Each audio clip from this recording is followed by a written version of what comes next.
Welcome to Quo Vadis, a narrative of the time of Nero by Henryk Sienkiewicz.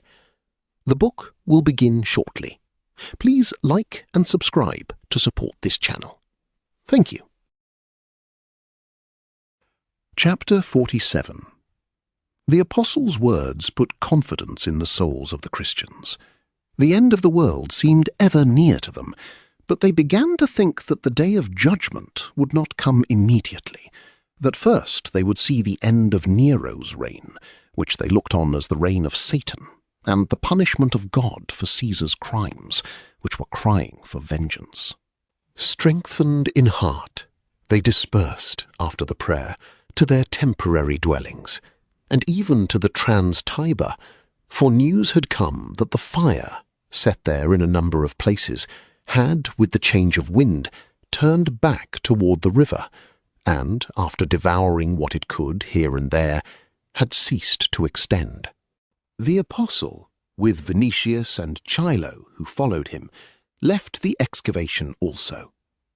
The young tribune did not venture to interrupt his prayers, hence he walked on in silence, merely imploring pity with his eyes, and trembling from alarm.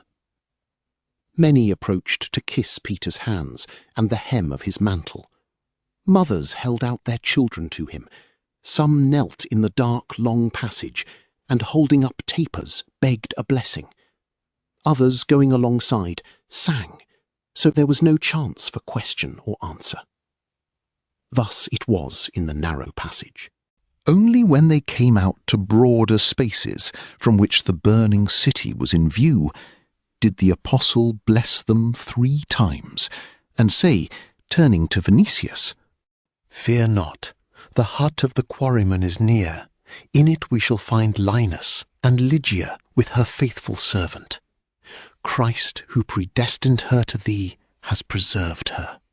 Vinicius tottered and placed his hand against the cliff.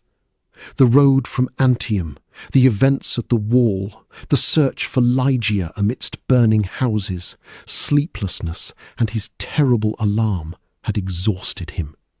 And the news that the dearest person in the world was nearby, and that soon he would see her, took the remnant of his strength from him. So great a weakness possessed him on a sudden that he dropped to the apostle's feet, and embracing his knees remained thus, without power to say a word. "Not to me, not to me, but to Christ," said the apostle, who warded off thanks and honour. "What a good God!" said the voice of Chilo from behind. "But what shall I do with the mules that are waiting down here?" "Rise and come with me," said Peter to the young man. Vinicius rose. By the light of the burning, tears were visible on his face, which was pale from emotion. His lips moved, as if in prayer. "Let us go," said he. But Chilo repeated again, "Lord, what shall I do with the mules that are waiting? Perhaps this worthy prophet prefers riding to walking." Vinicius did not know himself what to answer, but hearing from Peter that the quarryman's hut was nearby, he said, "Take the mules to Macrinus." "Pardon me, Lord, if I mention the house in Ameriola. In view of such an awful fire, it is easy to forget a thing so paltry." "Thou wilt get it."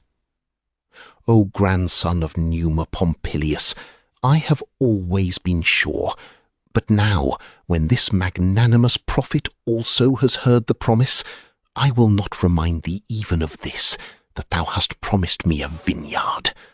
Pax vobiscum, I shall find thee, Lord. Pax vobiscum."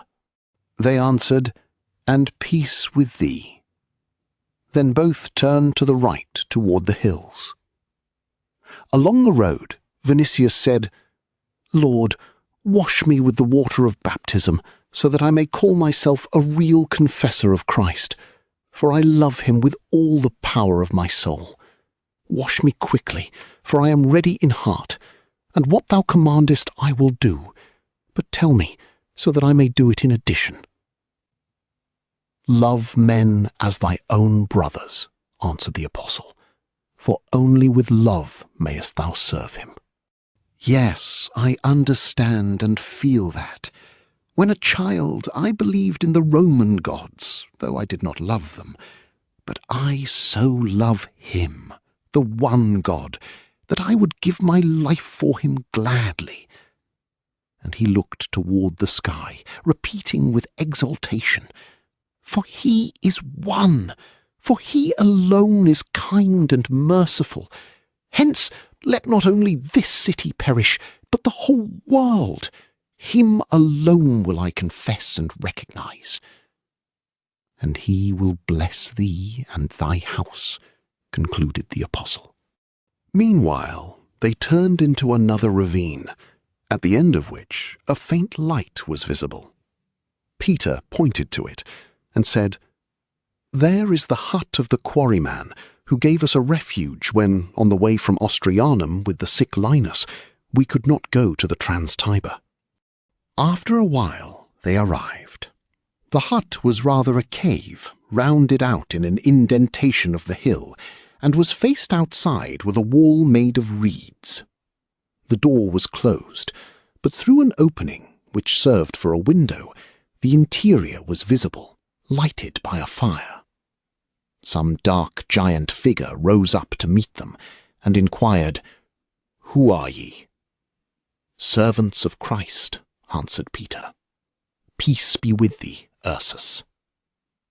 Ursus bent to the apostle's feet, then, recognizing Vinicius, seized his hand by the wrist and raised it to his lips. "And thou, Lord," said he, "blessed be the name of the Lamb, for the joy which thou wilt bring to Colina." He opened the door then, and entered. Linus was lying on a bundle of straw, with an emaciated face, and a forehead as yellow as ivory. Near the fire sat Lygia, with a string of small fish, intended evidently for supper. Occupied in removing the fish from the string, and thinking that it was Ursus who had entered, she did not raise her eyes. But Vinicius approached, and, pronouncing her name, stretched his hand to her. She sprang up quickly then. A flash of astonishment and delight shot across her face. Without a word, like a child who after days of fear and sorrow had found father or mother, she threw herself into his open arms. He embraced her, pressed her to his bosom for some time with such ecstasy as if she had been saved by a miracle. Then, withdrawing his arms, he took her temples between his hands, kissed her forehead and her eyes, embraced her again, repeated her name, bent to her knees, to her palms, greeted her, did her homage, honoured her. His delight had no bounds, neither had his love and happiness. At last he told her how he had rushed in from Antium, had searched for her at the walls, in the smoke at the house of Linus, how he had suffered and was terrified, how much he had endured before the apostle had shown him her retreat. "But now," said he, "that I have found thee, I will not leave thee near fire and raging crowds. People are slaying one another under the walls. Slaves are revolting and plundering. God alone knows what miseries may fall yet on Rome. But I will save thee and all of you. Oh, my dear, let us go to Antium. We will take a ship there and sail to Sicily. My land is thy land. My houses are thy houses. Listen to me. In Sicily we shall find Aulus. I will give thee back to Pomponia and take thee from her hands afterward. But, O Charisma, have no further fear of me. Christ has not washed me yet. But ask Peter if on the way hither I have not told him my wish to be a real confessor of Christ, and begged him to baptize me, even in this hut of a quarryman. Believe, and let all believe me." Lygia heard these words with radiant face, The Christians, formerly because of Jewish persecutions, and then because of the fire and disturbance caused by the disaster, lived in fear and uncertainty. A journey to quiet Sicily would put an end to all danger and open a new epoch of happiness in their lives. If Vinicius had wished to take only Lygia, she would not wish to leave Peter and Linus. But Vinicius said to them, "Come with me. My lands are your lands, my houses your houses." At this, Lygia inclined to kiss his hand in sign of obedience, and said, "Where thou art, Caius, there am I, Caia." Then, confused that she had spoken words which by Roman custom were repeated only at marriage, she blushed deeply and stood in the light of the fire, with drooping head, in doubt lest he might take them ill of her. But in his face boundless homage alone was depicted. He turned then to Peter and continued, "Rome is burning at command of Caesar. In Antium he complained that he had never seen a great fire. And if he has not hesitated at such a crime, think what may happen yet. Who knows that he may not bring in troops and command a slaughter? Who knows what proscriptions may come? Who knows whether after the fire, civil war, murder, and famine may not come? Hide yourselves, therefore, and let us hide Lygia. There ye can wait till the storm passes, and when it is over, return to sow your grain anew." Outside, from the direction of the Vatican field, as if to confirm his fears, distant cries were heard, full of rage and terror. At that moment the quarryman entered, the master of the hut, and, shutting the door hastily, he cried, "People are killing one another near the circus of Nero. Slaves and gladiators have attacked the citizens." "Do ye hear?" said Vinicius. "The measure is full," said the apostle, "and disasters will come like a boundless sea." Then he turned, and pointing to Lygia, said, "Take the maiden whom God has predestined to thee, and save her, and let Linus, who is sick, and Ursus go with you." But Vinicius, who had come to love the apostle with all the power of his impetuous soul, exclaimed, "I swear, my teacher, that I will not leave thee here to destruction."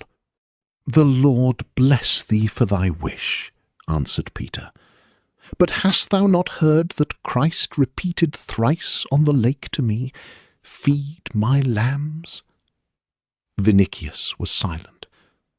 "If thou, to whom no one has confided care over me, sayest that thou wilt not leave me to destruction, how canst thou wish me to leave my flock in the day of disaster? When there was a storm on the lake, and we were terrified in heart, he did not desert us.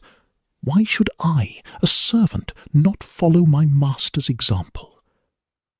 Then Linus raised his emaciated face and inquired, "O vice-regent of the Lord, why should I not follow thy example?" Vinicius began to pass his hand over his head, as if struggling with himself or fighting with his thoughts. Then, seizing Lygia by the hand, he said, in a voice in which the energy of a Roman soldier was quivering, "Hear me, Peter, Linus, and thou, Lygia. I spoke as my human reason dictated, but ye have another reason, which regards not your own danger, but the commands of the Redeemer. True, I did not understand this, and I erred, for the beam is not taken from my eyes yet, and the former nature is heard in me. But since I love Christ, and wish to be his servant, though it is a question for me of something more than my own life, I kneel here before thee, and swear that I will accomplish the command of love, and will not leave my brethren in the day of trouble." Then he knelt, and enthusiasm possessed him. Raising his hands and eyes, he cried, "Do I understand thee, O Christ? Am I worthy of thee?" His hands trembled. His eyes glistened with tears. His body trembled with faith and love. Peter took an earthen vessel with water, and bringing it near him, said with solemnity, "Behold, I baptize thee in the name of the Father, Son, and Holy Ghost. Amen." Then a religious ecstasy seized all present. They thought that some light from beyond this world had filled the hut, that they heard some superhuman music, that the cliffs had opened above their heads, that choirs of angels were floating down from heaven, and far up there they saw a cross and pierced hands blessing them. Meanwhile, the shouts of fighting were heard outside, and the roar of flames in the burning city. Chapter 48. Camps of people were disposed in the lordly gardens of Caesar, formerly gardens of Domitius and Agrippina. They were disposed also on the Campus Martius, in the gardens of Pompey, Sallust, and Maecenas, in porticos, tennis courts, splendid summer houses, and buildings erected for wild beasts. Peacocks, flamingos, swans, ostriches, gazelles, African antelopes, and deer, which had served as ornaments to those gardens, went under the knives of the rabble. Provisions began to come in now from Austria, so abundantly that one might walk as on a bridge over ships, boats, and barges from one bank of the Tiber to the other. Wheat was sold at the unheard-of low price of 3 sestertia, and was given gratis to the indigent. Immense supplies of wine, olives, and chestnuts were brought to the city. Sheep and cattle were driven in every day from the mountains. Wretches who before the fire had been hiding in alleys of the Subura and were perishing of hunger in ordinary times had a more pleasant life now. The danger of famine was averted completely, but it was more difficult to suppress robbery, murder, and abuses. A nomadic life ensured impunity to thieves, the more easily since they proclaimed themselves admirers of Caesar and were unsparing of plaudits wherever he appeared. Moreover, when, by the pressure of events, the authorities were in abeyance, and there was a lack of armed force to quell insolence in a city inhabited by the dregs of contemporary mankind, deeds were done which passed human imagination. Every night there were battles and murders. Every night boys and women were snatched away. At the Porta Mugionis, where there was a halting place for herds driven in from the Campania, it come to engagements in which people perished by hundreds. Every morning the banks of the Tiber were covered with drowned bodies, which no one collected. These decayed quickly because of heat heightened by fire, and filled the air with foul odours. Sickness broke out on the camping grounds, and the more timorous foresaw a great pestilence. But the city burned on unceasingly. Only on the 6th day, when the fire reached empty spaces on the Esquiline, where an enormous number of houses had been demolished purposely, did it weaken. But the piles of burning cinders gave such strong light yet that people would not believe that the end of the catastrophe had come. In fact, the fire burst forth with fresh force on the 7th night in the buildings of Tigellinus, but had short duration for lack of fuel. Burnt houses, however, fell here and there, and threw up towers of flame and pillars of sparks. But the glowing ruins began to grow black on the surface. After sunset, the heavens ceased to gleam with bloody light, and only after dark did blue tongues quiver above the extended black waste, tongues which rose from piles of cinders. Of the 14 divisions of Rome, there remained only 4, including the Trans-Tiber. Flames had consumed all the others. When at last the piles of cinders had been turned into ashes, an immense space was visible from the Tiber to the Esquiline, grey, gloomy, dead. In this space stood rows of chimneys, like columns over graves in a cemetery. Among these columns, gloomy crowds of people moved about in the daytime, some seeking for precious objects, others for the bones of those dear to them. In the night, dogs howled above the ashes and ruins of former dwellings. All the bounty and aid shown by Caesar to the populace did not restrain evil speech and indignation. Only the herd of robbers, criminals, and homeless ruffians who could eat, drink, and rob enough were contented. People who had lost all their property and their nearest relatives were not won over by the opening of gardens, the distribution of bread, or the promise of games and gifts. The catastrophe had been too great and unparalleled.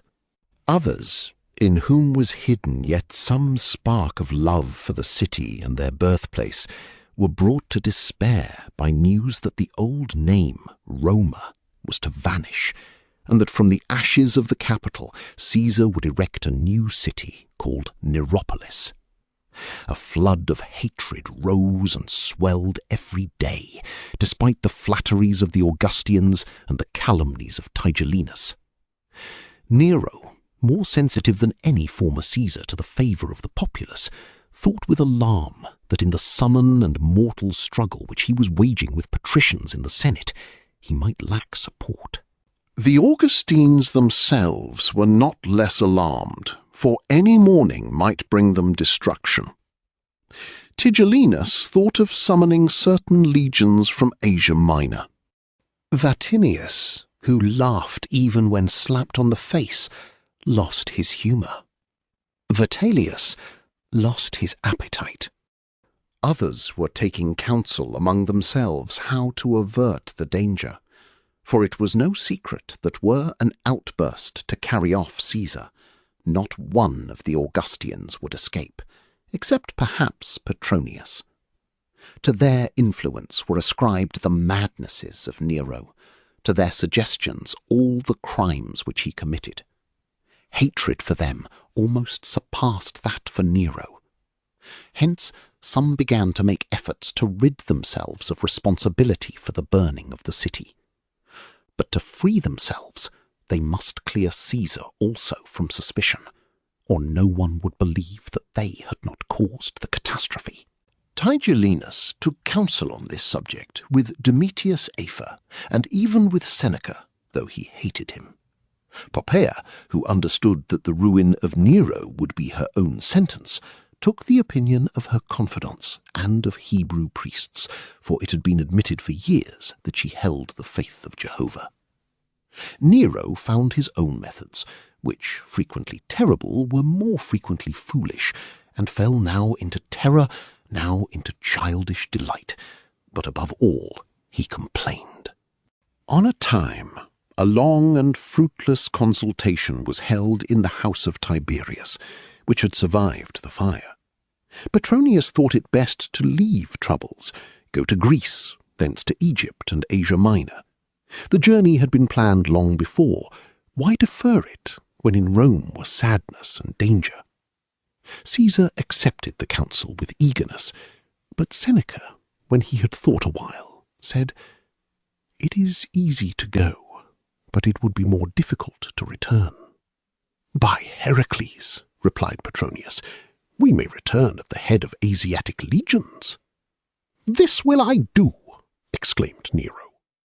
But Tigellinus opposed. He could discover nothing himself, and if the arbiter's idea had come to his own head, he would beyond doubt have declared it the saving one. But with him the question was that Petronius might not be a second time the only man who in difficult moments could rescue all and everyone. "Hear me, divinity," said he. "This advice is destructive. Before thou art at Ostia, a civil war will break out. Who knows but one of the surviving collateral descendants of the divine Augustus will declare himself Caesar? And what shall we do if the legions take his side?" "We shall try," answered Nero, "that there be no descendants of Augustus. There are not many now, hence it is easy to rid ourselves of them. It is possible to do so, but is it a question of them alone? No longer ago than yesterday, my people heard in the crowd that a man like Prussia should be Caesar. Nero bit his lips. After a while he raised his eyes and said, "Insatiable and thankless. They have grain enough, and they have coal on which to bake cakes. What more do they want?" "Vengeance," replied Tigellinus. Silence followed. Caesar rose on a sudden, extended his hand, and began to declaim. "Hearts call for vengeance, and vengeance wants a victim." Then, forgetting everything, he said with radiant face, "Give me the tablet and stylus to write this line. Never could Lucan have composed the like. Have ye noticed that I found it in a twinkle?" "Oh, incomparable!" exclaimed a number of voices. Nero wrote down the line and said, "Yes, vengeance wants a victim." Then he cast a glance on those around him. "But if we spread the report that Vatinius gave command to burn the city, and devote him to the anger of the people?" "O divinity, who am I?" exclaimed Vatmius. "True, one more important than thou is demanded. Is it Vitellius?" Vitellius grew pale, but began to laugh. "My fat," answered he, "might start the fire again." But Nero had something else on his mind. In his soul he was looking for a victim who might really satisfy the people's anger. And he found him. "Tigellinus," said he after a while, "it was thou who didst burn Rome." A shiver ran through those present. They understood that Caesar had ceased to jest this time, and that a moment had come which was pregnant with events. The face of Tigellinus was wrinkled like the lips of a dog about to bite. "I burnt Rome at thy command," said he, and the two glared at each other like a pair of devils. Such silence followed that the buzzing of flies was heard as they flew through the atrium. "Tigellinus," said Nero, "dost thou love me?" "Thou knowest, Lord." "Sacrifice thyself for me." "O divine Caesar," answered Tigellinus, "why present the sweet cup which I may not raise to my lips? The people are muttering and rising. Dost thou wish the praetorians also to rise?" A feeling of terror pressed the hearts of those present. Tigellinus was praetorian prefect, and his words had the direct meaning of a threat. Nero himself understood this, and his face became pallid.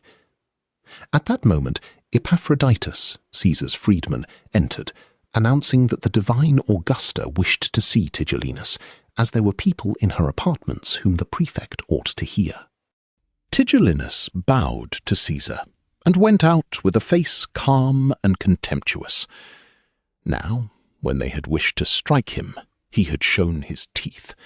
He had made them understand who he was, and knowing Nero's cowardice, he was confident that that ruler of the world would never dare to raise a hand against him. Nero sat in silence for a moment. Then, seeing that those present expected some answer, he said, "I have reared a serpent in my bosom." Petronius shrugged his shoulders, as if to say that it was not difficult to pluck the head from such a serpent. "What wilt thou say? Speak, advise," exclaimed Nero, noticing this motion. "I trust in thee alone, for thou hast more sense than all of them, and thou lovest me." Petronius had the following on his lips: "Make me praetorian prefect. I will deliver Tigellinus to the people and pacify the city in a day." But his innate slothfulness prevailed. To be prefect meant to bear on his shoulders Caesar's person and also thousands of public affairs. And why should he perform that labour? Was it not better to read poetry in his splendid library, look at vases and statues, or hold to his breast the divine body of Eunice, twining her golden hair through his fingers and inclining his lips to her coral mouth? Hence he said, "I advise the journey to Achaia." "Ah," answered Nero, "I looked for something more from thee. The Senate hates me. If I depart, who will guarantee that it will not revolt and proclaim someone else Caesar? The people have been faithful to me so far, but now they will follow the Senate. By Hades, if that Senate and that people had one head! Permit me to say, O divinity, that if thou desire to save Rome, there is need to save even a few Romans," remarked Petronius, with a smile. "What care I for Rome and Romans?" complained Nero. "I should be obeyed in Achaia. Here only treason surrounds me. All desert me, and ye are making ready for treason. I know it, I know it. Ye do not even imagine what future ages will say of you, if ye desert such an artist as I am." Here he tapped his forehead on a sudden, and cried, "True! Amid these cares even I forget who I am." Then he turned to Petronius with a radiant face. "Petronius," said he, "the people murmur, but if I take my lute and go to the Campus Martius, if I sing that song to them which I sang during the conflagration, dost thou not think that I will move them as Orpheus moved wild beasts?" To this Tullius Senecio, who was impatient to return to his slave women brought in from Antium, and who had been impatient a long time, replied, "Beyond doubt, O Caesar, if they permit thee to begin." "Let us go to Hellas," cried Nero with disgust. But at that moment Poppaea appeared, and with her Tigellinus. The eyes of those present turned to him unconsciously, for never had Triumphator ascended the Capitol with pride such as his when he stood before Caesar. He began to speak slowly and with emphasis, in tones through which the bite of iron, as it were, was heard. "Listen, O Caesar, for I can say, I have found. The people want vengeance. They want not one victim, but hundreds, thousands. Hast heard, Lord, who Christos was, he who was crucified by Pontius Pilate? And knowest thou who the Christians are? Have I not told thee of their crimes and foul ceremonies, of their predictions that fire would cause the end of the world? People hate and suspect them. No one has seen them in a temple at any time, for they consider our gods evil spirits. They are not in the stadium, for they despise horse races. Never have the hands of a Christian done thee honour with plaudits. Never has one of them recognized thee as God. They are enemies of the human race, of the city, and of thee. The people murmur against thee, but thou hast given me no command to burn Rome, and I did not burn it. The people want vengeance. Let them have it. The people want blood and games. Let them have them. The people suspect thee. Let their suspicion turn in another direction." Nero listened with amazement at first, but as Tigellinus proceeded, his actor's face changed, and assumed in succession expressions of anger, sorrow, sympathy, indignation. Suddenly he rose, and casting off the toga which dropped at his feet, he raised both hands and stood silent for a time. At last he said, in the tones of a tragedian, "O Zeus, Apollo, here, Athene, Persephone, and all ye immortals, why did ye not come to aid us? What has this hapless city done to those cruel wretches that they burnt it so inhumanly?" "They are enemies of mankind and of thee," said Poppaea. "Do justice," cried others. Punish the incendiaries. The gods themselves call for vengeance." Nero sat down, dropped his head to his breast, and was silent a second time, as if stunned by the wickedness of which he had heard. But after a while he shook his hands and said, "What punishments, what tortures befit such a crime? But the gods will inspire me, and aided by the powers of Tartarus, I will give my poor people such a spectacle that they will remember me for ages with gratitude." The forehead of Petronius was covered with a sudden cloud. He thought of the danger hanging over Lygia and over Venetius, whom he loved, and over all those people whose religion he rejected, but of whose innocence he was certain. He thought also that one of those bloody orgies would begin, which his eyes, those of an aesthetic man, could not suffer. But above all, he thought, I must save Venetius, who will go mad if that maiden perishes, and this consideration outweighed every other, for Petronius understood well that he was beginning a game far more perilous than any in his life. He began, however, to speak freely and carelessly, as his wont was when criticizing or ridiculing plans of Caesar and the Augustians that were not sufficiently aesthetic. "Ye have found victims, that is true. Ye may send them to the arena, or array them in painful tunics, that is true also. But hear me. Ye have authority, ye have praetorians, ye have power. Then be sincere at least, when no one is listening. Deceive the people, but deceive not one another. Give the Christians to the populace, condemn them to any torture ye like, but have courage to say to yourselves that it was not they who burnt Rome. Fie! Ye call me arbiter elegantiarum, hence I declare to you that I cannot endure wretched comedies. Fie! How all this reminds me of the theatrical booths near the Porta Asinaria, in which actors play the parts of gods and kings to amuse the suburban rabble, and when the play is over, wash down onions with sour wine, or get blows of clubs. Be gods and kings in reality, for I say that ye can permit yourselves the position. As to thee, O Caesar, thou hast threatened us with the sentence of coming ages. But think, those ages will utter judgment concerning thee also. By the divine Clio. Nero, ruler of the world, Nero, a god, burnt Rome because he was as powerful on earth as Zeus on Olympus. Nero the poet loved poetry so much that he sacrificed to it his country. From the beginning of the world no one did the like, no one ventured on the like. I beseech thee, in the name of the double-crowned Libethrides, renounce not such glory, for songs of thee will sound to the end of ages. What will Priam be when compared with thee? What Agamemnon? What Achilles? What the gods themselves?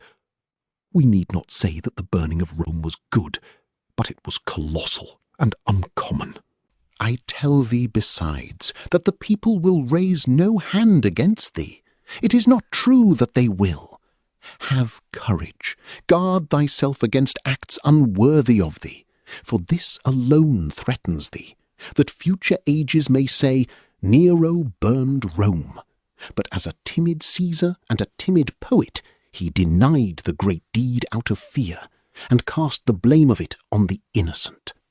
The arbiter's words produced the usual deep impression on Nero, but Petronius was not deceived as to this, that what he had said was a desperate means which in a fortunate event might save the Christians, it is true, but might still more easily destroy himself.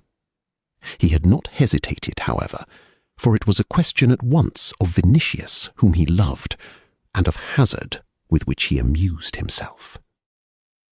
The dice are thrown, said he to himself, and we shall see how far fear for his own life outweighs in the monkey his love of glory. And in his soul He had no doubt that fear would outweigh. Meanwhile, silence fell after his words. Poppaea and all present were looking at Nero's eyes as at a rainbow. He began to raise his lips, drawing them to his very nostrils, as was his custom when he knew not what to do. At last, disgust and trouble were evident on his features. "Lord," cried Tigellinus on noting this, "permit me to go. For when people wish to expose thy person to destruction, and call thee besides a cowardly Caesar, a cowardly poet, an incendiary, and a comedian, my ears cannot suffer such expressions." "I have lost," thought Petronius. But turning to Tigellinus, he measured him with a glance in which was that contempt for a ruffian which is felt by a great lord who is an exquisite. "Tigellinus," said he, "it was thou whom I called a comedian, for thou art one at this very moment." "Is it because I will not listen to thy insults? It is because thou art feigning boundless love for Caesar, thou who a short while since wert threatening him with praetorians, which we all understood, as did he." Tigellinus, who had not thought Petronius sufficiently daring to throw dice such as those on the table, turned pale, lost his head, and was speechless. This was, however, the last victory of the arbiter over his rival.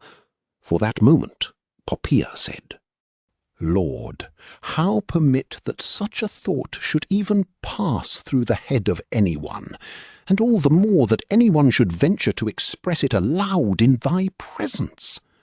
"Punish the insolent!" exclaimed Vitellius. Nero raised his lips again to his nostrils, and turning his near-sighted, glassy eyes on Petronius, said, "Is this the way thou payest me for the friendship which I had for thee?" "If I am mistaken, show me my error," said Petronius, "but know that I speak that which love for thee dictates." "Punish the insolent!" repeated Vitellius. "Punish!" called a number of voices. In the atrium there was a murmur and a movement, for people began to withdraw from Petronius. Even Tullius Senecio, his constant companion at the court, pushed away, as did young Nerva, who had shown him hitherto the greatest friendship. After a while, Petronius was alone on the left side of the atrium, with a smile on his lips, and gathering with his hands the folds of his toga, he waited yet for what Caesar would say or do. "Ye wish me to punish him," said Caesar, "but he is my friend and comrade. Though he has wounded my heart, let him know that for friends this heart has naught but forgiveness." "I have lost and am ruined," thought Petronius. Meanwhile, Caesar rose, and the consultation was ended. Chapter 49. Petronius went home. Nero and Tigellinus went to Poppaea's atrium, where they were expected by people with whom the prefect had spoken already.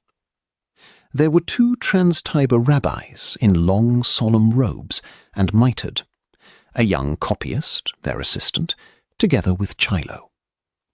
At sight of Caesar, the priests grew pale from emotion, and, raising their hands an arm's length, bent their heads to his hands.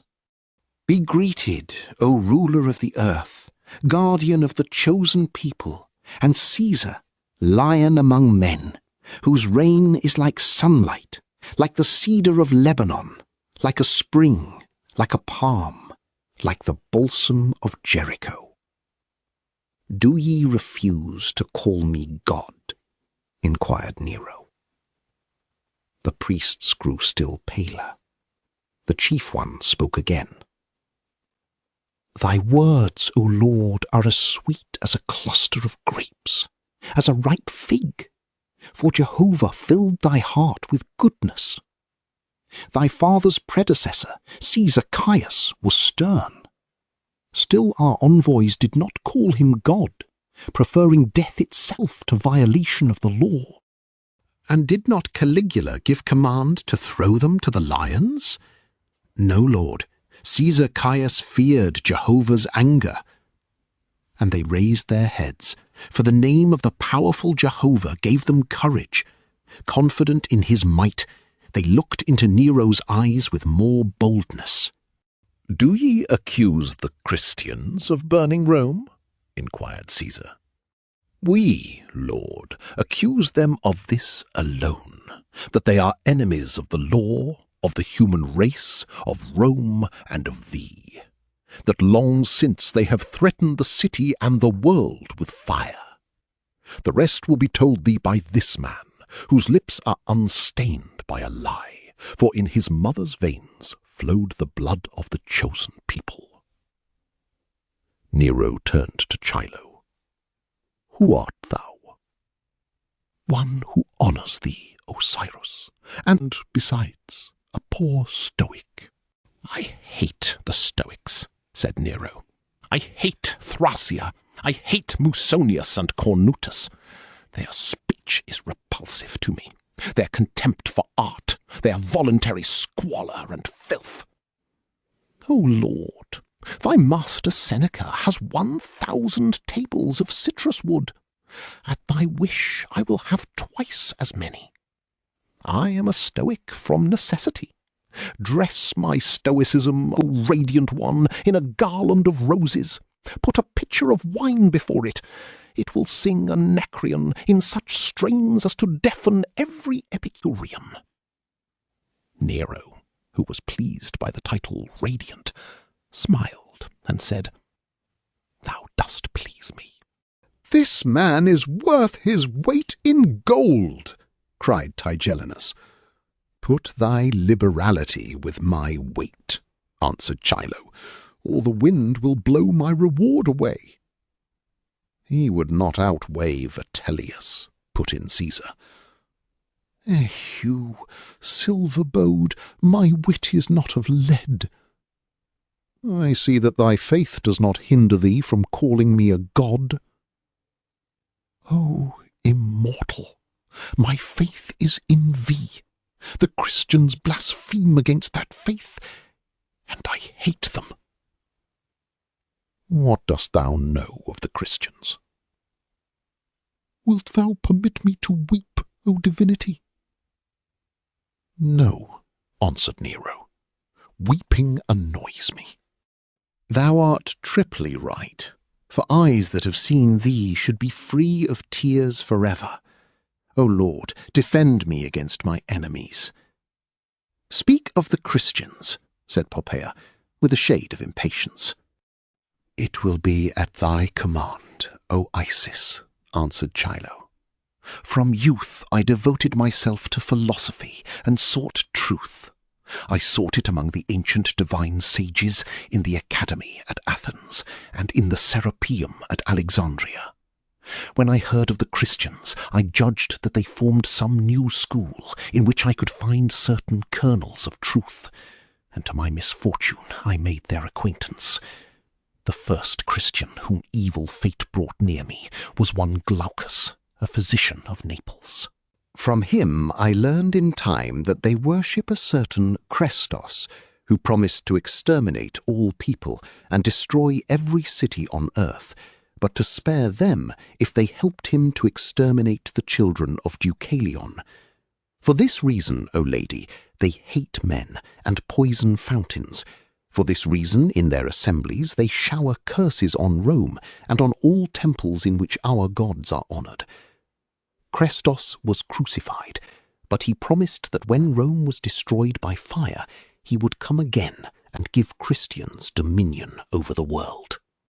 "People will understand now why Rome was destroyed," interrupted Tigellinus. "Many understand that already, O Lord. For I go about in the gardens, I go to the Campus Martius and teach. But if ye listen to the end, ye will know my reasons for vengeance. Glaucus, the physician, did not reveal to me at first that their religion taught hatred. On the contrary, he told me that Christos was a good divinity, that the basis of their religion was love. My sensitive heart could not resist such a truth. Hence I took to loving Glaucus. I trusted him.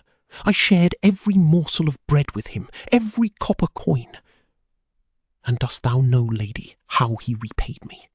On the road from Naples to Rome, he thrust a knife into my body, and my wife, the beautiful and youthful Berenice, he sold to a slave merchant.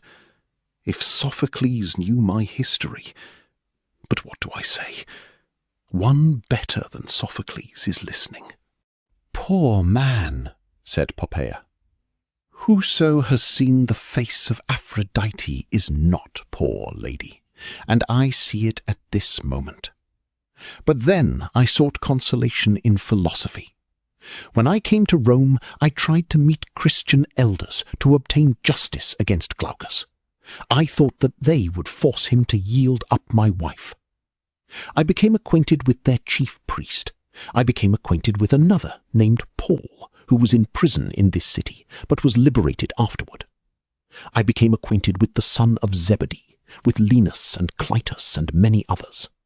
I know where they lived before the fire. I know where they meet. I can point out one excavation in the Vatican Hill and a cemetery beyond the Nomentan Gate, where they celebrate their shameless ceremonies. I saw the Apostle Peter. I saw how Glaucus killed children so that the apostle might have something to sprinkle on the heads of those present. And I saw Lycia, the foster child of Pomponia Graecina, who boasted that though unable to bring the blood of an infant, she brought the death of an infant. For she bewitched the little Augusta, thy daughter, Osiris, and thine, O Isis. Dost hear, Caesar? Asked Poppaea. Can that be? Exclaimed Nero. I could forgive wrongs done myself, continued Chilo. But when I heard of yours, I wanted to stab her.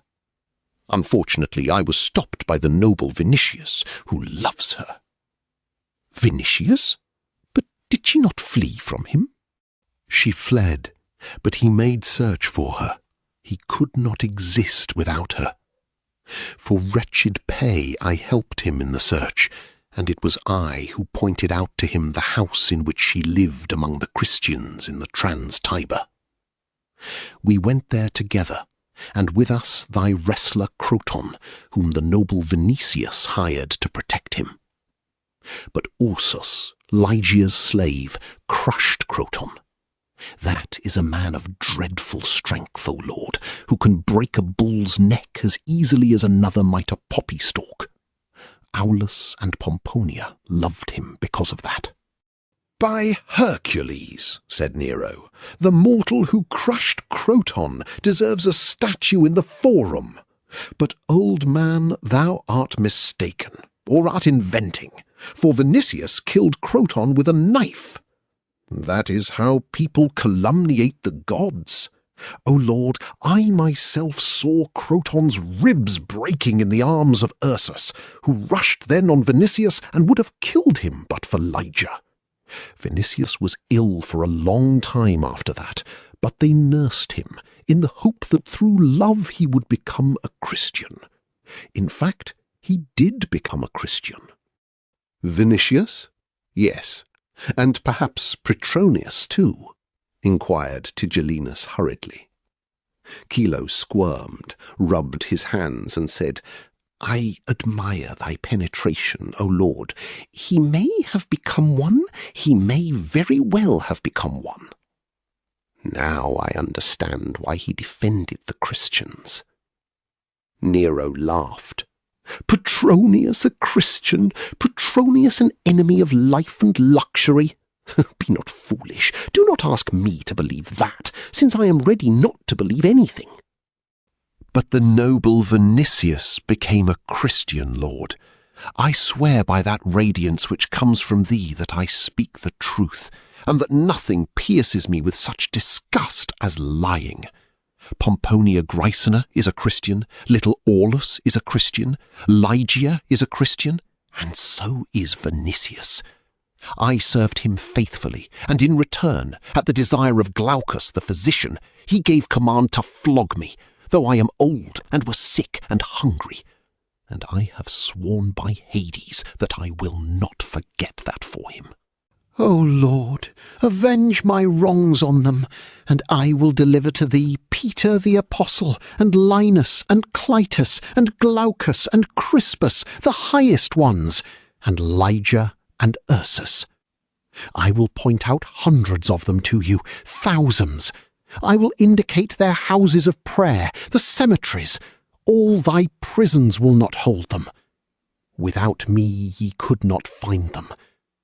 In misfortunes I have sought consolation, hitherto in philosophy alone. Now I will find it in fevers that will descend on me. I am old, and have not known life. Let me begin. "It is thy wish to be a Stoic before a full plate," said Nero. "Whoso renders service to thee will fill it by that same." Thou art not mistaken, O philosopher. But Poppaea did not forget her enemies. Her fancy for Venetius was, indeed, rather a momentary whim, which had risen under the influence of jealousy, anger, and wounded vanity. Still, the coolness of the young patrician touched her deeply, and filled her heart with a stubborn feeling of offence. This alone, that he had dared to prefer another, seemed to her a crime calling for vengeance. As to Lygia, she hated her from the first moment when the beauty of that northern lily alarmed her. Petronius, who spoke of the too narrow hips of the girl, might talk what he pleased into Caesar, but not into the Augusta. Poppaea the critic understood at one cast of the eye that in all Rome Lygia alone could rival and even surpass her. Thenceforth she vowed her ruin. "Lord," said she, "avenge our child." "Hasten," cried Chilo, "hasten! Otherwise Venetius will hide her. I will point out the house to which she returned after the fire." "I will give thee 10 men, and go this moment," said Tigellinus. "O Lord, thou hast not seen Croton in the arms of Ursus. If thou wilt give 50 men, I will only show the house from a distance. But if ye will not imprison Venetius, I am lost." Tigellinus looked at Nero. "Would it not be well, O divinity, to finish at once with the uncle and nephew?" Nero thought a moment, and answered, "No, not now. People would not believe us if we tried to persuade them that Petronius, Venetius, or Pomponia Graecina had fired Rome. Their houses were too beautiful. Their turn will come later. Today other victims are needed." "Then, O Lord, give me soldiers as a guard," said Chilo. "See to this, Tigellinus." "Thou wilt lodge meanwhile with me," said the prefect to Chilo.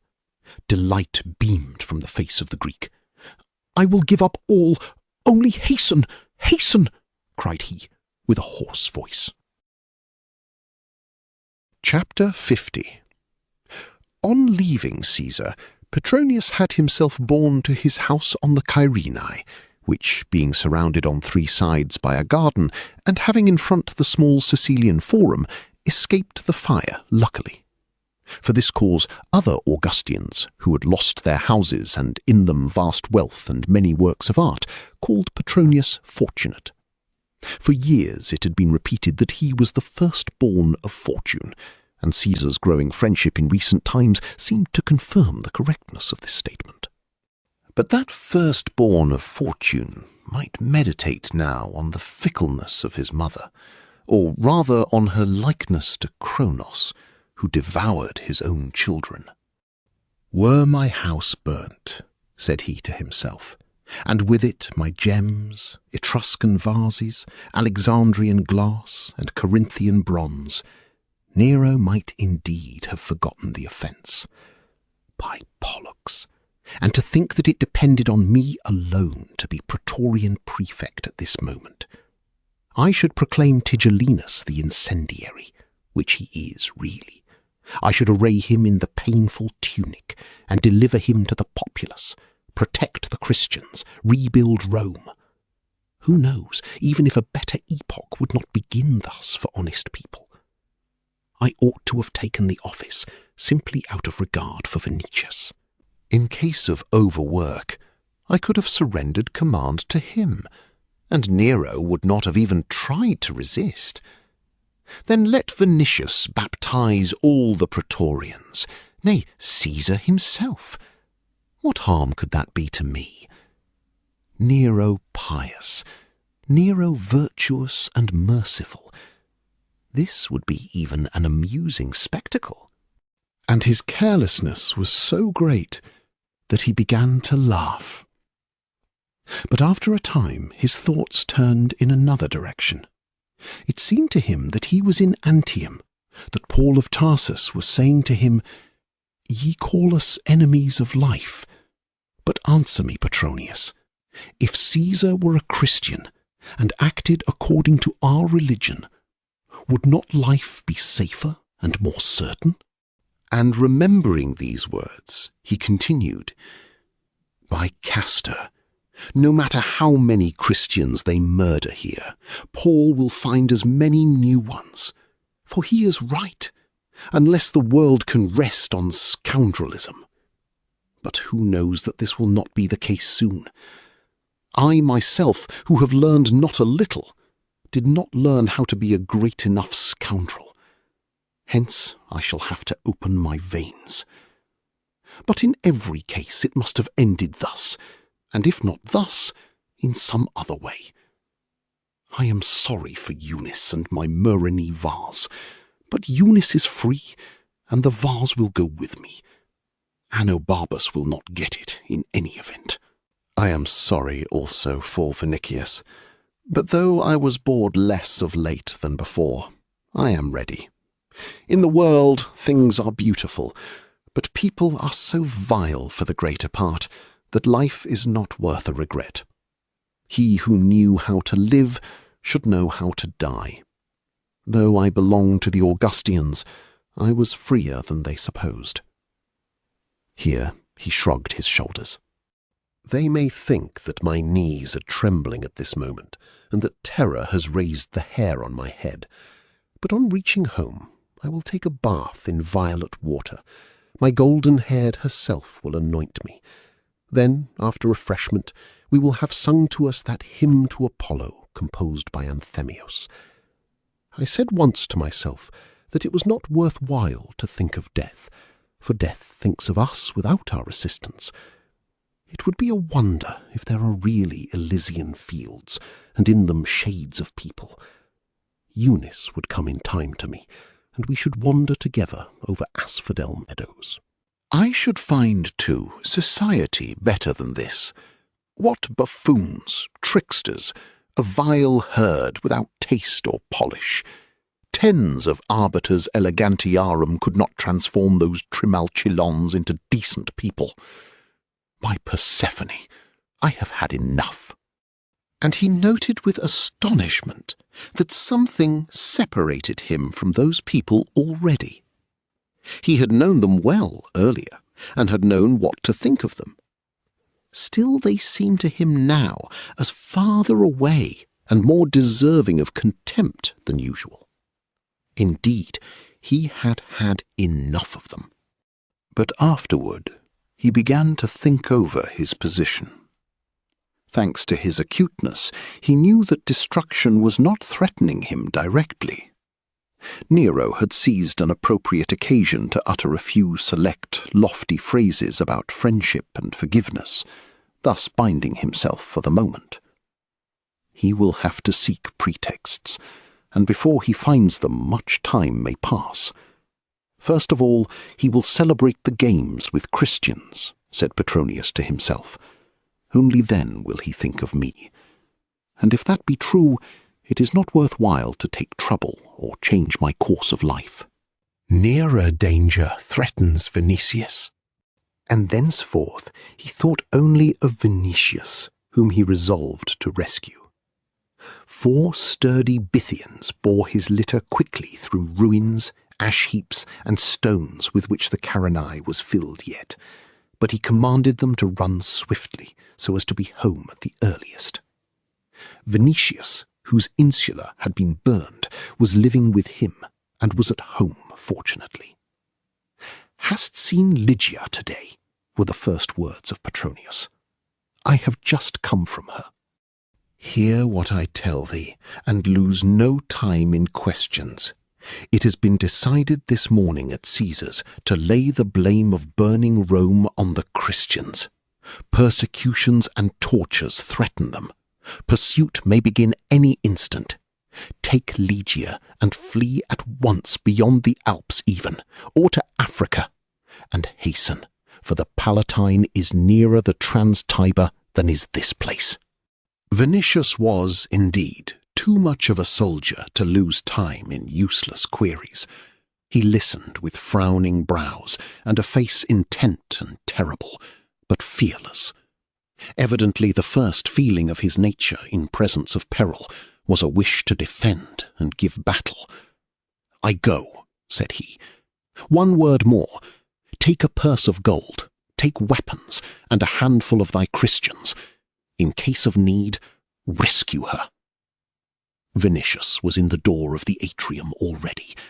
"Send me news by a slave!" cried Petronius. When left alone, he began to walk by the columns which adorned the atrium, thinking of what had happened. He knew that Lygia and Linus had returned after the fire to the former house, which, like the greater part of the Trans-Tiber, had been saved, and that was an unfavourable circumstance, for otherwise it would have been difficult to find them among throngs of people. Petronius hoped, however, that as things were, no one in the Palatine knew where they lived, and therefore in every case Venetius would anticipate the Praetorians. It occurred to him also that Tigellinus, wishing to seize at one attempt as many Christians as possible, would extend his net over all Rome. "If they send no more than 10 people after her," thought he, "that giant Lygian will break their bones, and what will it be if Venetius comes with assistance?" Thinking of this, he was consoled. True, armed resistance to the Praetorians was almost the same as war with Caesar. Petronius knew also that if Venetius hid from the vengeance of Nero, that vengeance might fall on himself. But he cared little. On the contrary, he rejoiced at the thought of crossing Nero's plans and those of Tigellinus, and determined to spare in the matter neither men nor money. Since in Antium Paul of Tarsus had converted most of his slaves, he, while defending Christians, might count on their zeal and devotion. The entrance of Eunice interrupted his thoughts.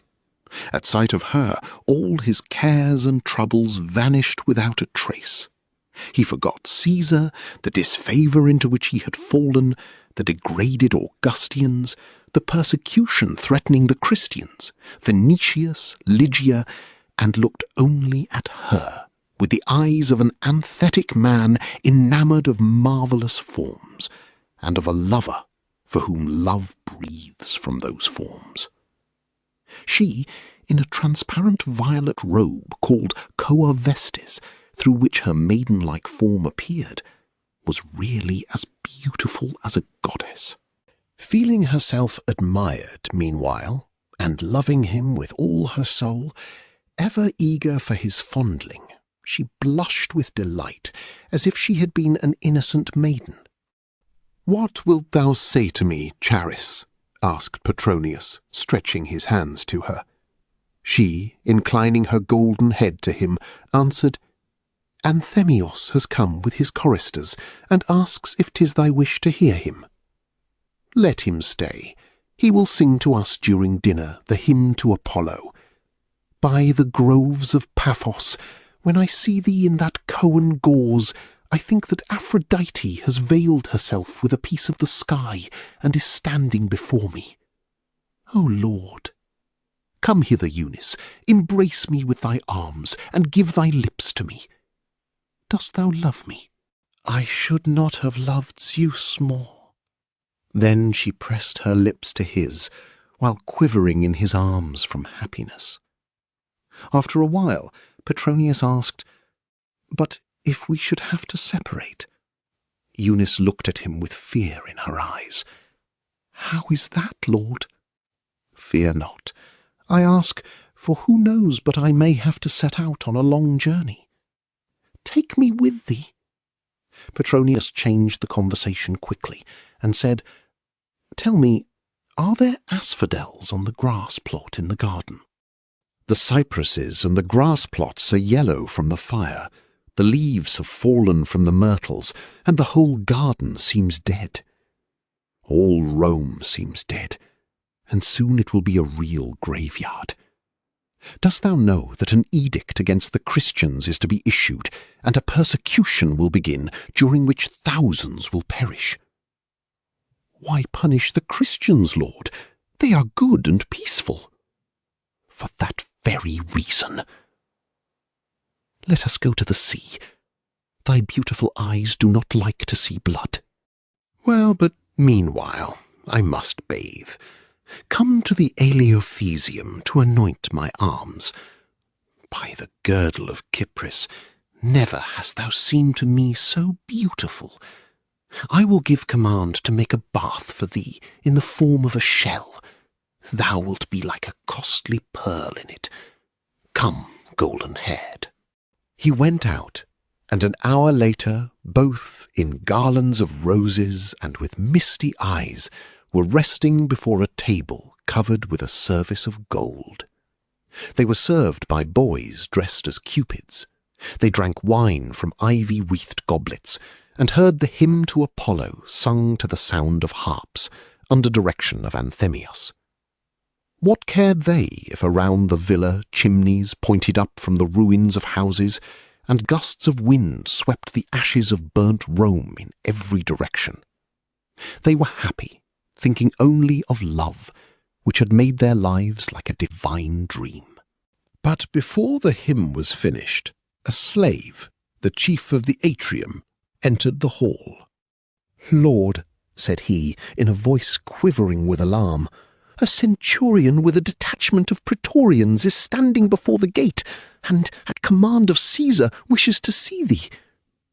The song and the sound of lutes ceased. Alarm was roused in all present, for Caesar, in communications with friends, did not employ praetorians usually, and their arrival at such times foreboded no good. Petronius alone showed not the slightest emotion, but said, like a man annoyed by continual visits, "They might let me dine in peace." Then turning to the chief of the atrium, he said, "Let him enter." The slave disappeared behind the curtain. A moment later, heavy steps were heard, and an acquaintance of Petronius appeared, the centurion Appa, armed, and with an iron helmet on his head. "Noble lord," said he, "here is a letter from Caesar." Petronius extended his white hand lazily, took the tablet, and, casting his eye over it, gave it, in all calmness, to Eunice. "He will read a new book of the Troyad this evening, and invites me to come." "I have only the order to deliver the letter," said the centurion. "Yes, there will be no answer. But, centurion, thou mightst rest a while with us, and empty a goblet of wine." "Thanks to thee, noble lord. A goblet of wine I will drink to thy health willingly, but rest I may not, for I am on duty." "Why was the letter given to thee, and not sent by a slave?" "I know not, lord. Perhaps because I was sent in this direction on other duty."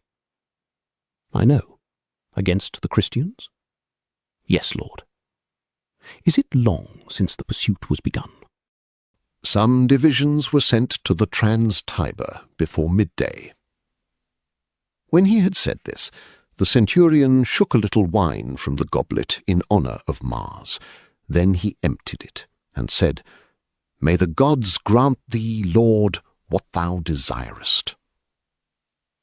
"Take the goblet too," said Petronius. Then he gave a sign to Anthemius to finish the hymn to Apollo. Bronzebeard is beginning to play with me and Vinicius, thought he, when the harps sounded anew. I divine his plan. He wanted to terrify me by sending the invitation through a centurion. They will ask the centurion in the evening how I received him. No, no, thou wilt not amuse thyself overmuch, cruel and wicked prophet. I know that thou wilt not forget the offence. I know that my destruction will not fail. But if thou think that I shall look into thy eyes imploringly, that thou wilt see fear and humility on my face, thou art mistaken. Caesar writes, Lord, said Eunice. Come if thou hast the wish. Wilt thou go? I am in excellent health, and can listen even to his verses, answered Petronius. Hence I shall go, all the more since Vinicius cannot go.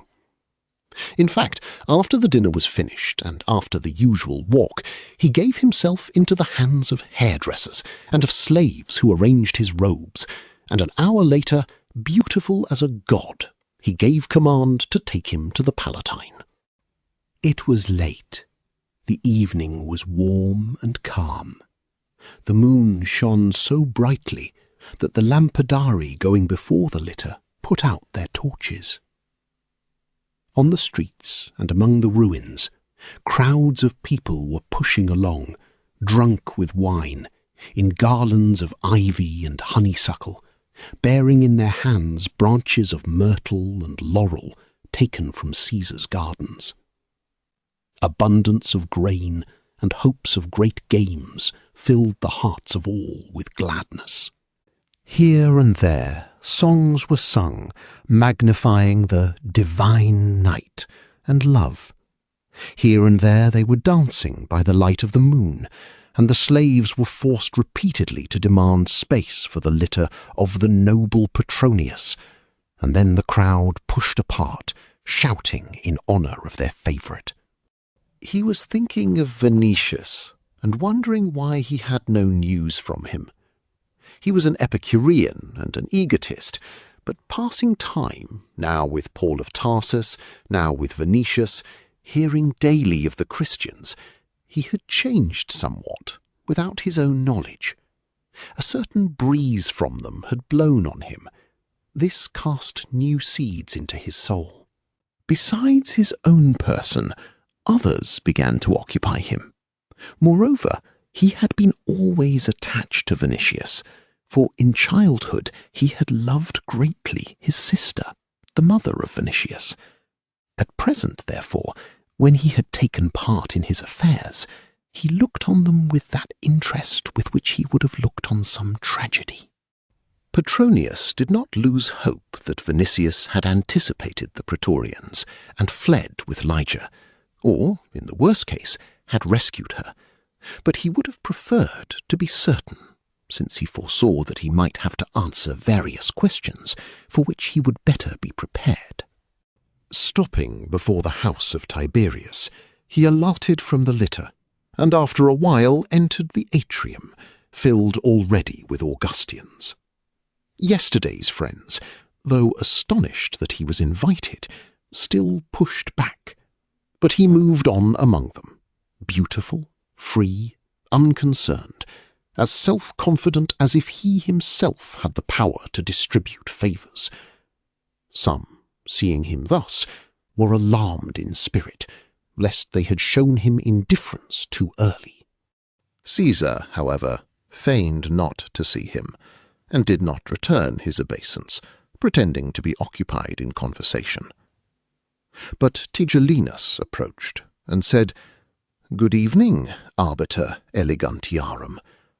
Dost thou assert still that it was not the Christians who burnt Rome?" Petronius shrugged his shoulders, and clapping Tigellinus on the back as he would a freedman, answered, "Thou knowest as well as I what to think of that. I do not dare to rival thee in wisdom." "And thou art right, for when Caesar reads to us a new book from the Troyad, thou, instead of crying out like a jackdaw, wouldst have to give an opinion that was not pointless." Tigellinus bit his lips. He was not over-rejoiced that Caesar had decided to read a new book, for that opened a field in which he could not rival Petronius. In fact, during the reading, Nero, from habit, turned his eyes involuntarily toward Petronius, looking carefully to see what he could read in his face. The latter listened, raised his brows, agreed at times, in places increased his attention as if to be sure that he heard correctly. Then he praised or criticized, demanded corrections or the smoothing of certain verses. Nero himself felt that for others, in their exaggerated praises, it was simply a question of themselves, that Petronius alone was occupied with poetry for its own sake, that he alone understood it, and that if he praised, one could be sure that the verses deserved praise. Gradually, therefore, he began to discuss with him, to dispute, and when at last Petronius brought the fitness of a certain expression into doubt, he said, "Thou wilt see in the last book why I used it." "Ah," thought Petronius, "then we shall wait for the last book." More than one, hearing this, said in spirit, "Woe to me! Petronius with time before him may return to favour and overturn even Tigellinus." And they began again to approach him. But the end of the evening was less fortunate. For Caesar, at the moment when Petronius was taking leave, inquired suddenly, with blinking eyes and a face at once glad and malicious, "But why did not Vinicius come?" Had Petronius been sure that Vinicius and LIII were beyond the gates of the city, he would have answered, "With thy permission he has married and gone." But seeing Nero's strange smile, he answered, "Thy invitation, divinity, did not find him at home." "Say to Vinicius that I shall be glad to see him," answered Nero, "and tell him from me not to neglect the games in which Christians will appear." These words alarmed Petronius. It seemed to him that they related to Lygia directly. Sitting in his litter, he gave command to bear him home still more quickly than in the morning. That, however, was not easy. Before the house of Tiberius stood a crowd dense and noisy, drunk as before, though not singing and dancing, but as it were excited. From afar came certain shouts which Petronius could not understand at once, but which rose and grew till at last they were one savage roar. "To the lions with Christians!" Rich litters of courtiers pushed through the howling rabble. From the depth of burnt streets, new crowds rushed forth continually. These, hearing the cry, repeated it. News passed from mouth to mouth that the pursuit had continued from the forenoon, that a multitude of incendiaries were seized.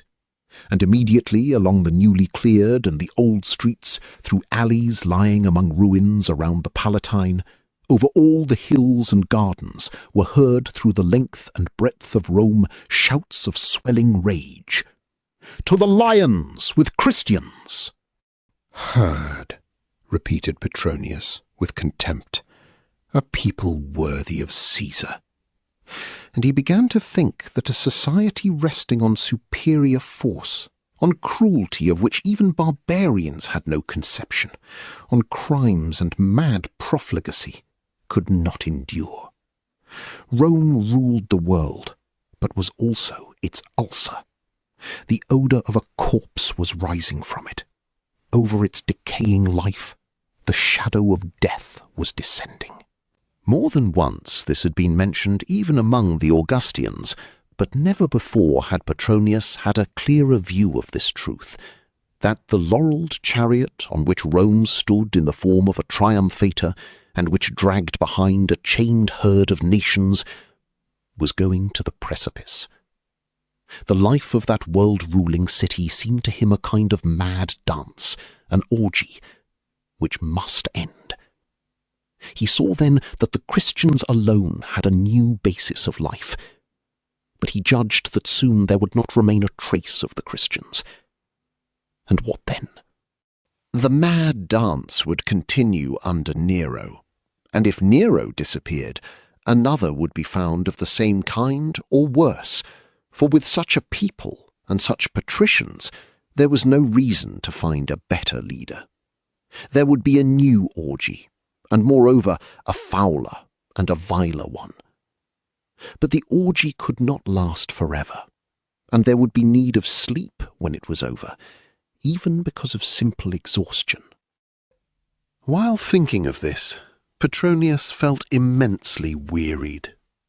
Was it worth while to live, and live in uncertainty, with no purpose but to look at such a society? The genius of death was not less beautiful than the genius of sleep, and he also had wings at his shoulders. The litter stopped before the arbiter's door, which was opened that instant by the watchful keeper. "Has the noble Vinicius returned?" inquired Petronius. "Yes, lord, a moment ago," replied the slave. "He has not rescued her," thought Petronius, and casting aside his toga, he ran into the atrium. Vinicius was sitting on a stool, his head bent almost to his knees, with his hands on his head. But at the sound of steps he raised his stony face, in which the eyes alone had a feverish brightness. "Thou wert late?" asked Petronius. "Yes, they seized her before midday." A moment of silence followed. "Hast thou seen her?" "Yes." "Where is she?" "In the Mamertine prison." Petronius trembled and looked at Vinicius with an inquiring glance. The latter understood. "No," said he, "she was not thrust down to the Tullianum, the lowest part of the prison, lying entirely underground with a single opening in the ceiling. Jugurtha died there of hunger. Nor even to the middle prison. I paid the guard to give her his own room. Ursus took his place at the threshold and is guarding her. Why did Ursus not defend her? They sent 50 praetorians, and Linus forbade him. But Linus? Linus is dying, therefore they did not seize him. What is thy intention? To save her or die with her? I too believe in Christ." Vinicius spoke with apparent calmness, but there was such despair in his voice that the heart of Petronius quivered from pure pity. "I understand thee," said he, "but how dost thou think to save her?" "I paid the guards highly, first to shield her from indignity, and second, not to hinder her flight." "When can that happen?" "They answered that they could not give her to me at once, as they feared responsibility. When the prison will be filled with a multitude of people, and when the tally of prisoners is confused, they will deliver her. But that is a desperate thing. Do thou save her, and me first. Thou art a friend of Caesar. He himself gave her to me. Go to him and save me." Petronius, instead of answering, called a slave, and commanding him to bring 2 dark mantles and 2 swords, turned to Vinicius. "On the way I will tell thee," said he. "Meanwhile take the mantle and weapon, and we will go to the prison.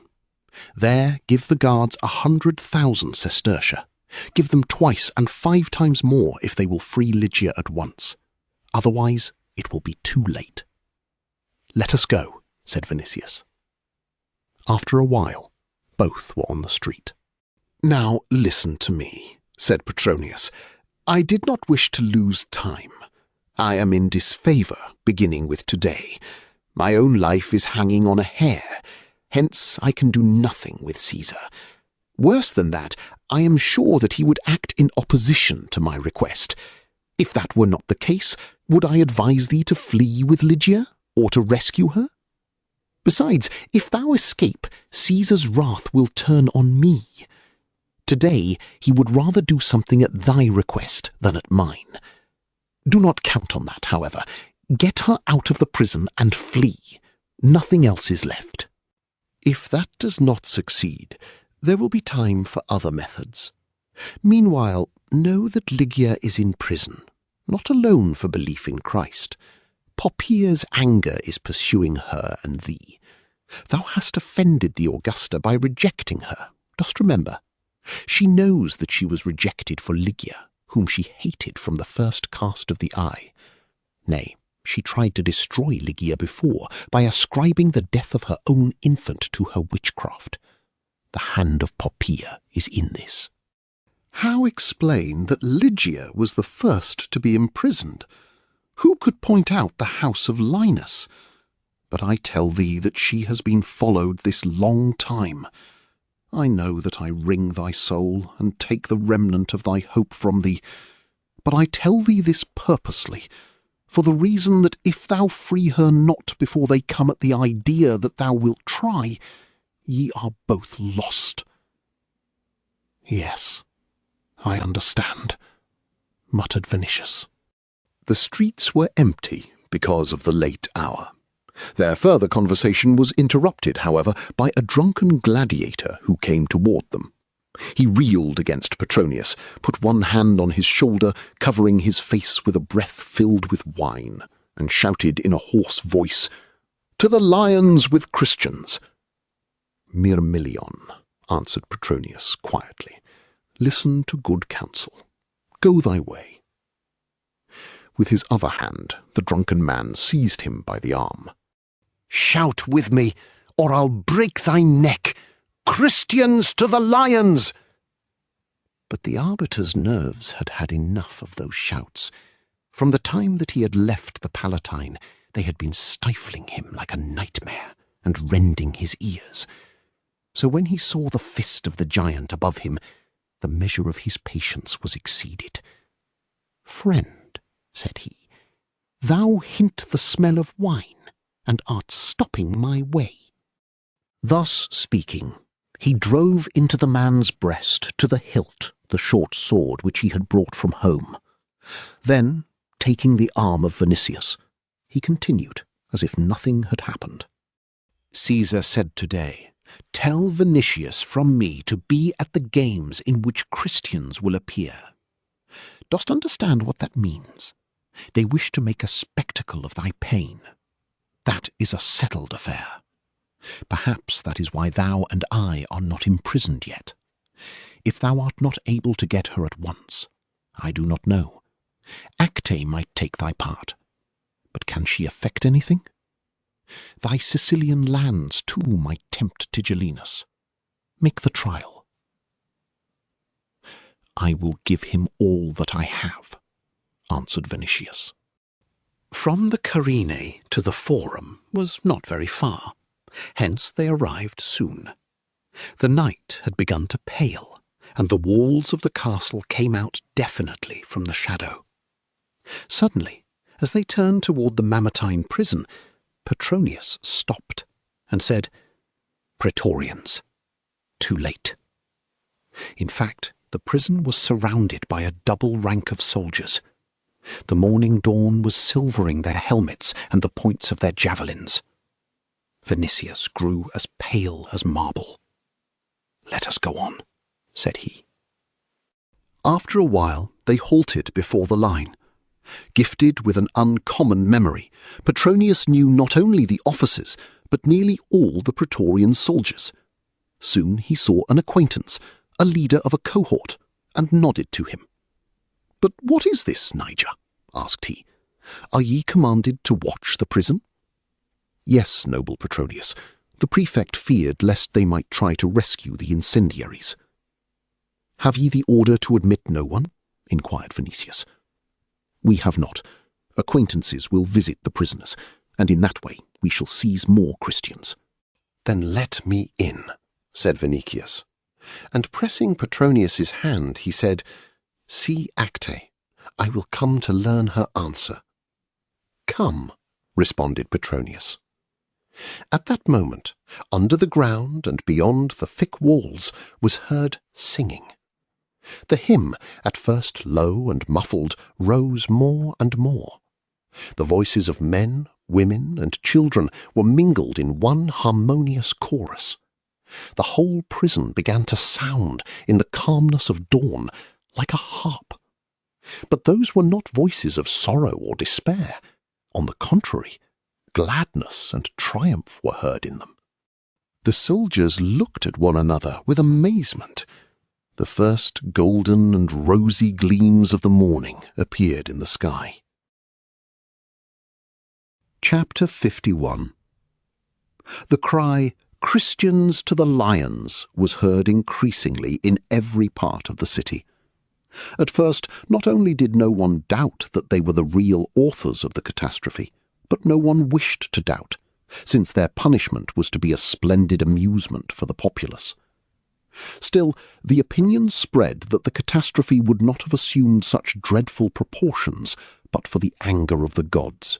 For this reason, piacula, or purifying sacrifices, were commanded in the temples. By advice of the Sibylline books, the Senate ordained solemnities and public prayer to Vulcan, Ceres, and Proserpina. Matrons made offerings to Juno. A whole procession of them went to the seashore to take water and sprinkle with it the statue of the goddess. Married women prepared feasts to the gods and night watches. All Rome purified itself from sin, made offerings, and placated the immortals. Meanwhile, new broad streets were opened among the ruins. In one place and another, foundations were laid for magnificent houses, palaces, and temples. But first of all, they built with unheard-of haste an enormous wooden amphitheatre in which Christians were to die. Immediately after that consultation in the house of Tiberius, orders went to consuls to furnish wild beasts. Tigellinus emptied the vivaria of all Italian cities, not excepting the smaller ones. In Africa, at his command, gigantic hunts were organized, in which the entire local population was forced to take part. Elephants and tigers were brought in from Asia, crocodiles and hippopotamuses from the Nile, lions from the Atlas, wolves and bears from the Pyrenees, savage hounds from Hibernia, Molossian dogs from Epirus, bisons and the gigantic wild aurochs from Germany. Because of the number of prisoners, the games were to surpass in greatness anything seen up to that time. Caesar wished to drown all memory of the fire in blood and make Rome drunk with it. Hence, never had there been a greater promise of bloodshed.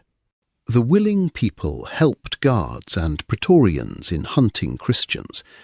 That was no difficult labour, for whole groups of them camped with the other population in the midst of the gardens, and confessed their faith openly. When surrounded, they knelt, and while singing hymns, let themselves be borne away without resistance. But their patience only increased the anger of the populace, who, not understanding its origin, considered it as rage and persistence in crime. A madness seized the persecutors. It happened that the mob wrested Christians from praetorians and tore them to pieces. Women were dragged to prison by the hair. Children's heads were dashed against stones. Thousands of people rushed, howling, night and day through the streets. Victims were sought in ruins, in chimneys, in cellars. Before the prison, bacchanalian feasts and dances were celebrated at fires around casks of wine. In the evening was heard with delight bellowing which was like thunder, and which sounded throughout the city. The prisons were overflowing with thousands of people. Every day the mob and praetorians drove in new victims. Pity had died out. It seemed that people had forgotten to speak, and in their wild frenzy remembered one shout alone: "To the lions with Christians!" Wonderfully hot days came, and nights more stifling than ever before. The very air seemed filled with blood, crime, and madness. And that surpassing measure of cruelty was answered by an equal measure of desire for martyrdom. The confessors of Christ went to death willingly, or even sought death till they were restrained by the stern commands of superiors. By the injunction of these superiors, they began to assemble only outside the city, in excavations near the Appian Way, and in vineyards belonging to patrician Christians, of whom none had been imprisoned so far. It was known perfectly on the Palatine that to the confessors of Christ belonged Flavius, Domitilla, Pomponia Graecina, Cornelius Pudens, and Vinicius. Caesar himself, however, feared that the mob would not believe that such people had burned Rome, and since it was important beyond everything to convince the mob, punishment and vengeance were deferred till later days. Others were of the opinion, but erroneously, that those patricians were saved by the influence of Acte. Petronius, after parting with Vinicius, turned to Acte, it is true, to gain assistance for Lygia, but she could offer him only tears, for she lived in oblivion and suffering, and was endured only insofar as she hid herself from Poppaea and Caesar. But she had visited Lygia in prison. She had carried her clothing and food, and above all, had saved her from injury on the part of the prison guards, who, moreover, were bribed already. Petronius, unable to forget that had it not been for him and his plan of taking Lygia from the house of Aulus, probably she would not be in prison at that moment, and, besides wishing to win the game against Tigellinus, spared neither time nor efforts. In the course of a few days he saw Seneca, Domitius Afer, Crispinilla, and Diodorus, through whom he wished to reach Poppaea. He saw Terpnos and the beautiful Pythagoras, and finally Allitorus and Paris, to whom Caesar usually refused nothing. With the help of Chrysothemis, then mistress of Vatinius, he tried to gain even his aid, not sparing in this case, and in others, promises and money. But all these efforts were fruitless. Seneca, uncertain of the morrow, fell to explaining to him that the Christians, even if they had not burned Rome, should be exterminated for the good of the city. In a word, he justified the coming slaughter for political reasons. Terpnos and Diodorus took the money and did nothing in return for it. Vatinius reported to Caesar that they had been trying to bribe him. Allitorus alone, who at first was hostile to the Christians, took pity on them then, and made bold to mention to Caesar the imprisoned maiden, and to implore in her behalf. He obtained nothing, however, but the answer, "Dost thou think that I have a soul inferior to that of Brutus, who spared not his own sons for the good of Rome?" When this answer was repeated to Petronius, he said, "Since Nero has compared himself to Brutus, there is no salvation."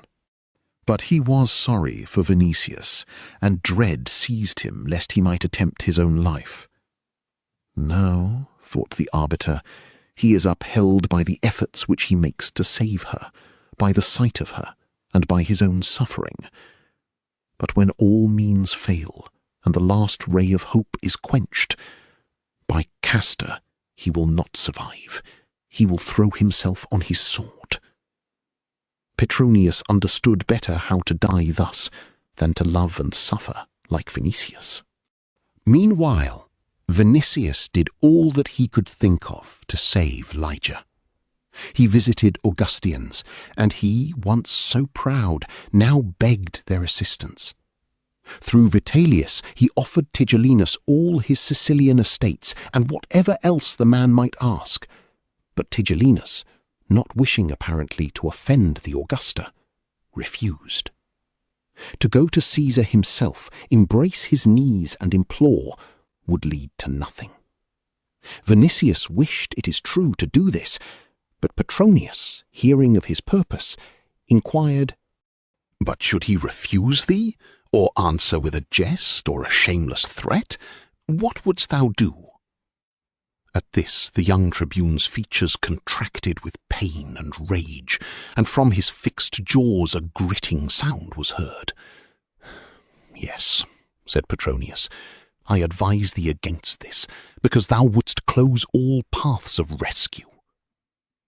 Vinicius restrained himself, and passing his palm over his forehead, which was covered with cold sweat, replied, "No, no, I am a Christian." "But thou wilt forget this, as thou didst a moment ago. Thou hast the right to ruin thyself, but not her. Remember what the daughter of Sejanus passed through before death." Speaking thus, he was not altogether sincere, since he was concerned more for Vinicius than for Lygia. Still, he knew that in no way could he restrain him from a dangerous step, as well as by telling him that he would bring inexorable destruction on Lygia. Moreover, he was right, for on the Palatine they had counted on the visit of the young tribune, and had taken needful precautions. But the suffering of Vinicius surpassed human endurance. From the moment that Lygia was imprisoned and the glory of coming martyrdom had fallen on her, not only did he love her 100 times more, but he began simply to give her in his soul almost religious honour, as he would a superhuman being. And now, at the thought that he must lose this being, both loved and holy, that besides death, torments might be inflicted on her more terrible than death itself, the blood stiffened in his veins. His soul was turned into one groan, his thoughts were confused. At times it seemed to him that his skull was filled with living fire, which would either burn or burst it. He ceased to understand what was happening. He ceased to understand why Christ, the merciful, the divine, did not come with aid to his adherents, why the dingy walls of the Palatine did not sink through the earth, and with them Nero, the Augustians, the Praetorian camp, and all that city of crime. He thought that it could not and should not be otherwise, and all that his eyes saw, and because of which his heart was breaking, was a dream. But the roaring of wild beasts informed him that it was reality. The sound of the axes, beneath which rose the arena, told him that it was reality. The howling of the people and the overfilled prisons confirmed this. Then his faith in Christ was alarmed, and that alarm was a new torture, the most dreadful of all, perhaps. "Remember what the daughter of Sejanus endured before death," said Petronius to him meanwhile. Chapter 52. And everything had failed. Vinicius lowered himself to the degree that he sought support from freedmen and slaves, both those of Caesar and Poppaea. He overpaid their empty promises. He won their goodwill with rich gifts. He found the first husband of Poppaea, Rufus Crispinus, and obtained from him a letter. He gave a villa in Antium to Rufius, her son by the first marriage, but thereby he merely angered Caesar, who hated his stepson. By a special courier he sent a letter to Poppaea's second husband, Otho, in Spain. He sacrificed his property and himself, until he saw at last that he was simply the plaything of people, that if he had pretended that the imprisonment of Lygia concerned him little, he would have freed her sooner. Petronius saw this too. Meanwhile, day followed day. The amphitheatre was finished. The tesserae were distributed, that is, tickets of entrance to the ludus matutinus, morning games.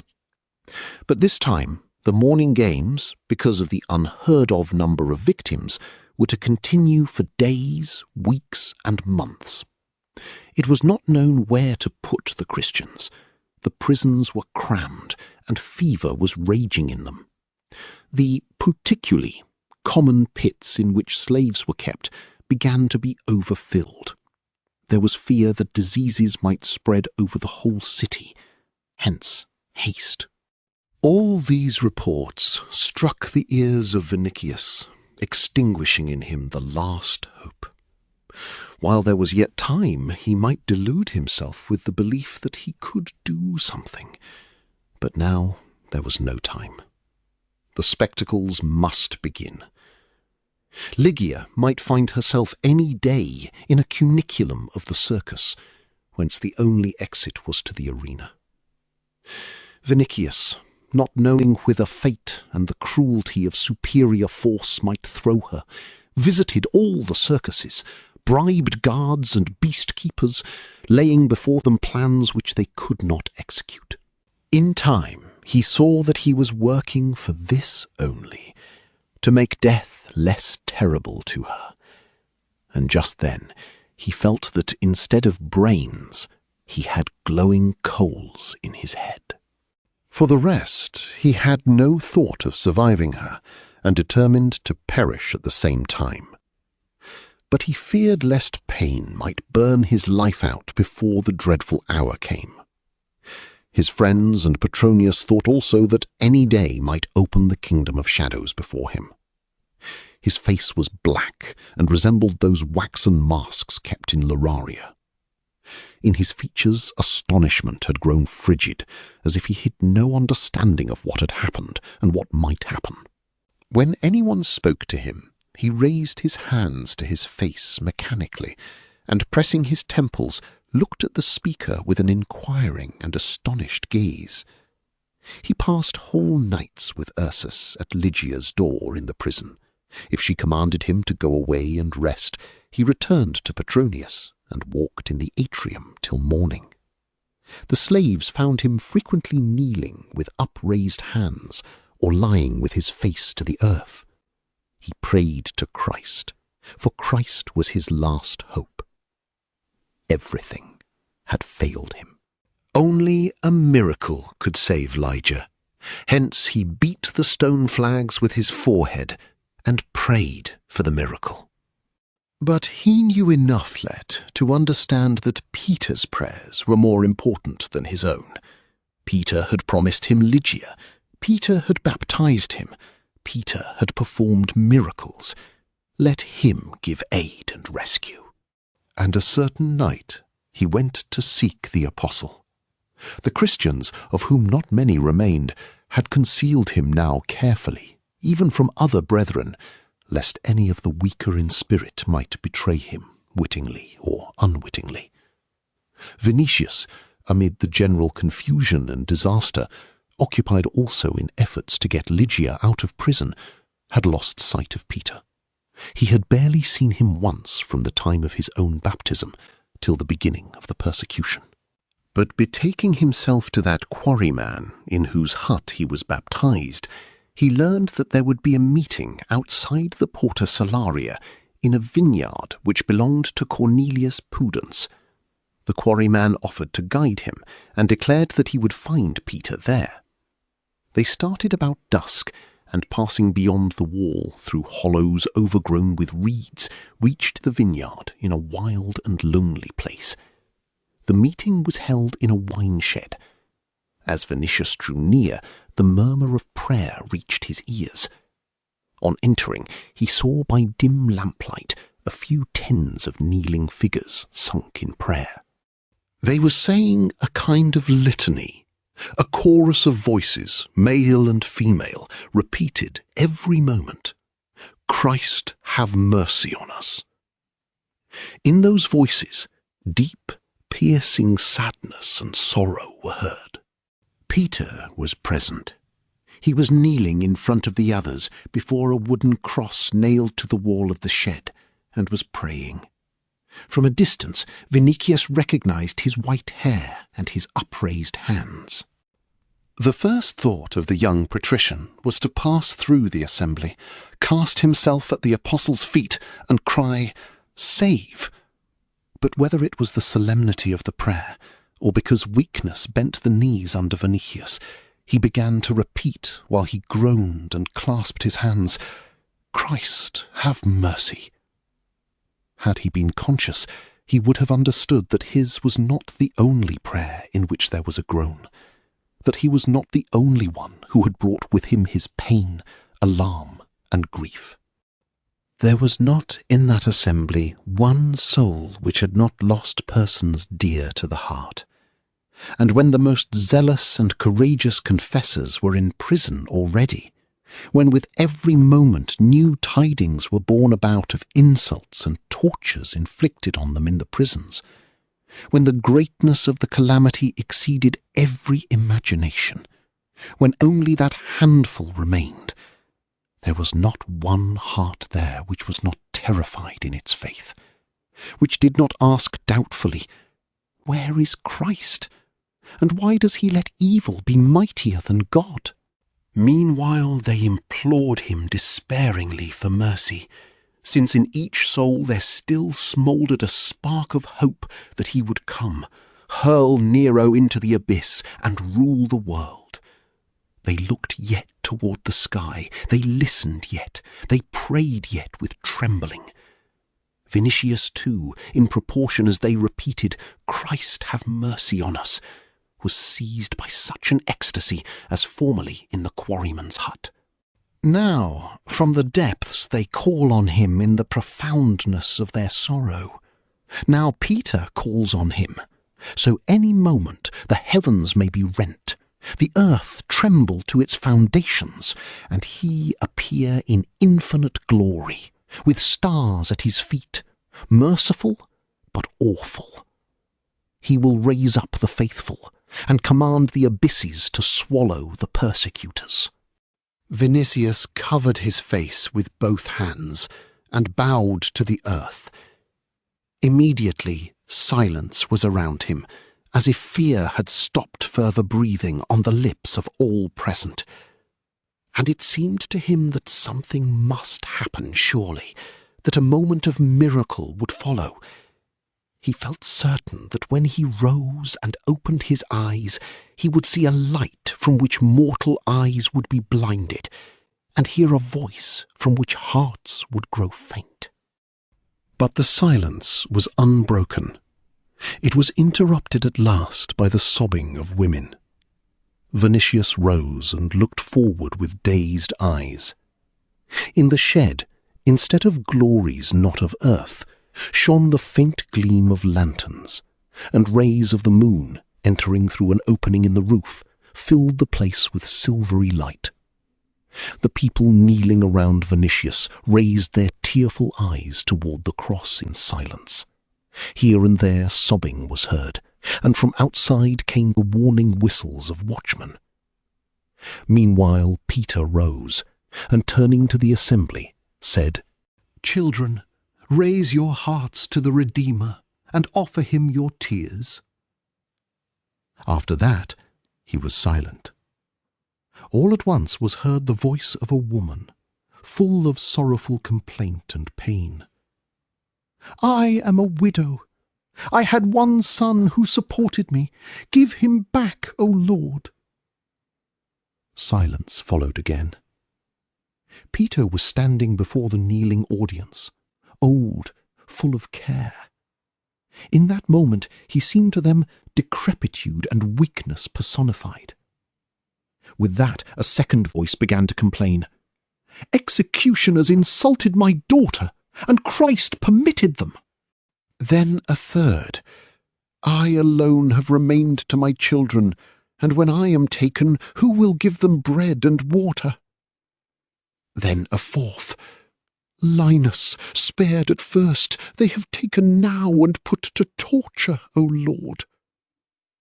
Then a fifth, "When we return to our houses, praetorians will seize us.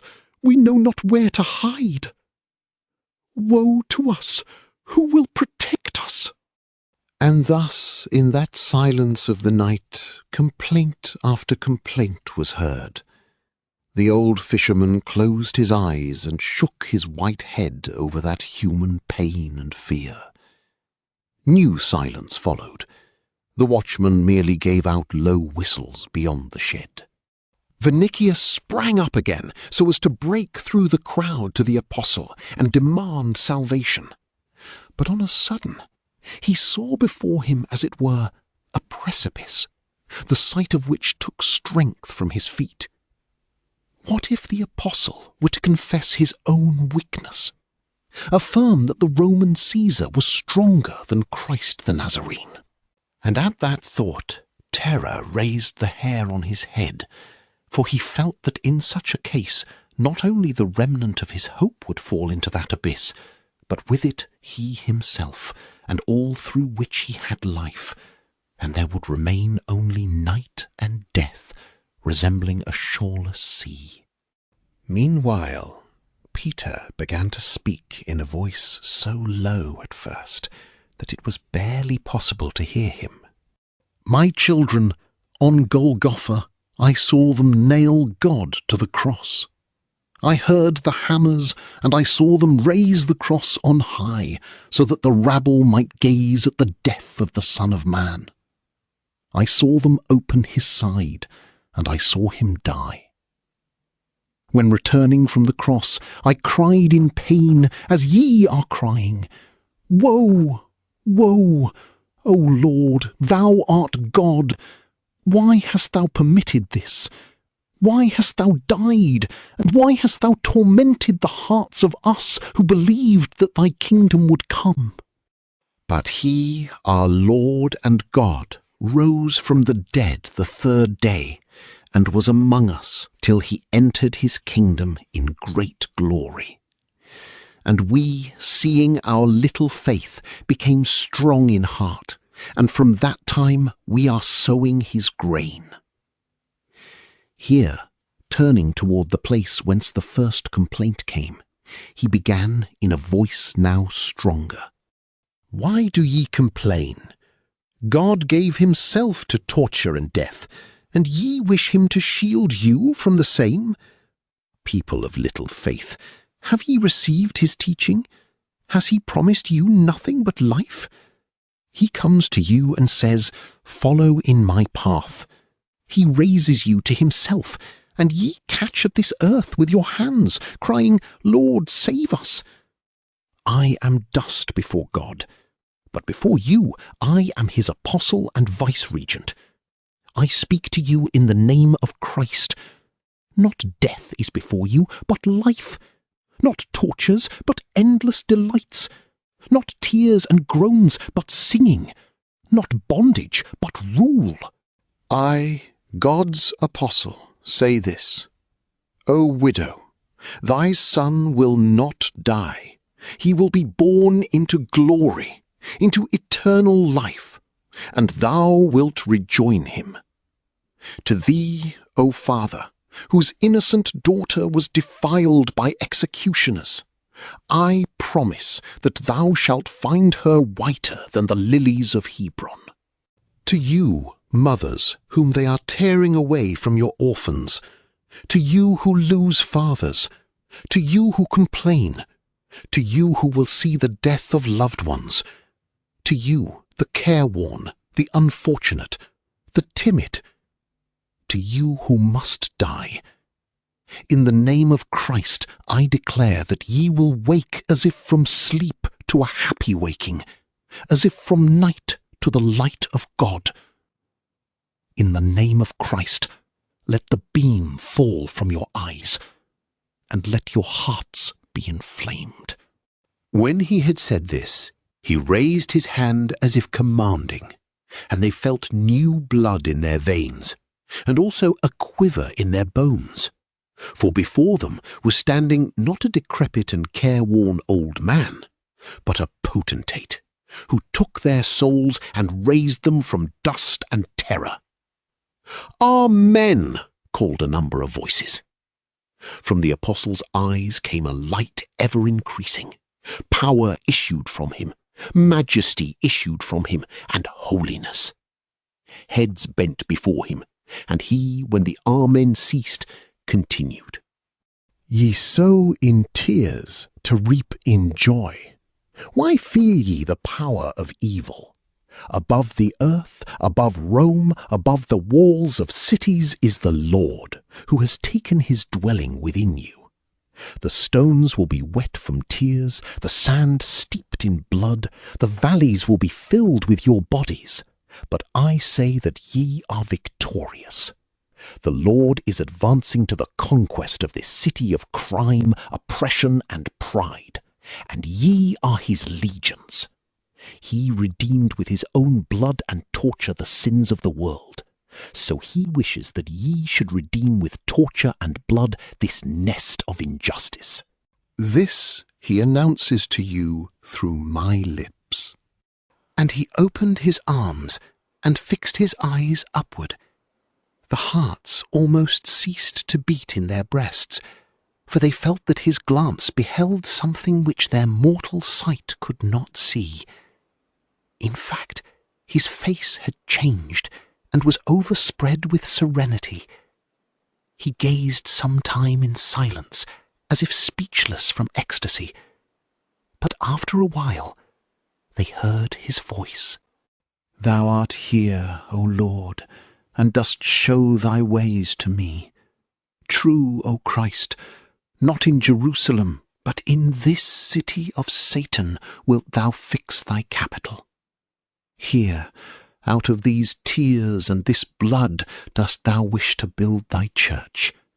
Here, where Nero rules today, thy eternal kingdom is to stand. Thine, O Lord, and thou commandest these timid ones to form the foundation of thy holy Zion of their bones, and thou commandest my spirit to assume rule over it, and over peoples of the earth. And thou art pouring the fountain of strength on the weak, so that they become strong. And now thou commandest me to feed thy sheep from this spot to the end of ages. O be thou praised in thy decrees, by which thou commandest to conquer. Hosanna, Hosanna. Those who were timid rose. Into those who doubted, streams of faith flowed. Some voices cried, Hosanna! Others, Pro Christo! Then silence followed. Bright summer lightning illuminated the interior of the shed and the pale, excited faces. Peter, fixed in a vision, prayed a long time yet, but conscious at last, he turned his inspired face, full of light, to the assembly, and said, This is how the Lord has overcome doubt in you, so ye will go to victory in his name. And though he knew that they would conquer, though he knew what would grow out of their tears and blood, still his voice quivered with emotion when he was blessing them with the cross. And he said, Now I bless you, my children, as ye go to torture, to death, to eternity. They gathered round him and wept. We are ready, said they, but do thou, O holy head, guard thyself, for thou art the vice-regent who performs the office of Christ. And thus speaking, they seized his mantle. He placed his hands on their heads and blessed each one separately, just as a father does children whom he is sending on a long journey. And they began at once to go out of the shed, for they were in a hurry, to their houses, and from them to the prisons and arenas. Their thoughts were separated from the earth. Their souls had taken flight toward eternity, and they walked on as if in a dream, in ecstasy, opposing that force which was in them to the force and the cruelty of the beast. Nereus, the servant of Pudens, took the apostle and led him by a secret path in the vineyard to his house. But Vinicius followed them in the clear night, and when they reached the cottage of Nereus at last, he threw himself suddenly at the feet of the apostle. "What dost thou wish, my son?" asked Peter, recognizing him. After what he had heard in the vineyard, Vinicius dared not implore him for anything, but embracing his feet with both hands, he pressed his forehead to them with sobbing and called for compassion in that dumb manner. "I know. They took the maiden whom thou lovest. Pray for her." "Lord," groaned Vinicius, embracing his feet still more firmly, "Lord, I am a wretched worm, but thou didst know Christ. Implore him, take her part." and from pain he trembled like a leaf, and he beat the earth with his forehead, for knowing the strength of the apostle, he knew that he alone could rescue her. Peter was moved by that pain. He remembered how on a time Lygia herself, when attacked by Crispus, lay at his feet in like manner, imploring pity. He remembered that he had raised her and comforted her. Hence now he raised Vinicius. "My son," said he, "I will pray for her. But do thou remember that I told those doubting ones that God himself passed through the torment of the cross, and remember that after this life begins another, an eternal one." "I know, I have heard," answered Vinicius, catching the air with his pale lips. "But thou seest, Lord, that I cannot. If blood is required, implore Christ to take mine. I am a soldier. Let him double, let him triple the torment intended for her. I will suffer it, but let him spare her. She is a child yet, and he is mightier than Caesar, I believe mightier. Thou didst love her thyself, thou didst bless us. She is an innocent child yet." Again he bowed, and putting his face to Peter's knees, he repeated, "Thou didst know Christ, Lord, thou didst know him. He will give ear to thee. Take her part." Peter closed his lids and prayed earnestly. The summer lightning illuminated the sky again. Vinicius, by the light of it, looked at the lips of the apostle, waiting sentence of life or death from them. In the silence, quails were heard calling in the vineyard, and the dull, distant sound of treadmills near the Via Salaria. "Vinicius," asked the apostle at last, "dost thou believe?" "Would I have come hither if I believed not?" answered Vinicius. "Then believe to the end, for faith will remove mountains. Hence, though thou wert to see that maiden under the sword of the executioner, or in the jaws of a lion, believe that Christ can save her. Believe, and pray to him, and I will pray with thee." Then, raising his face toward heaven, he said aloud, "O merciful Christ, look on this aching heart and console it. O merciful Christ, temper the wind to the fleece of the lamb. O merciful Christ, who didst implore the Father to turn away the bitter cup from thy mouth, turn it from the mouth of this thy servant.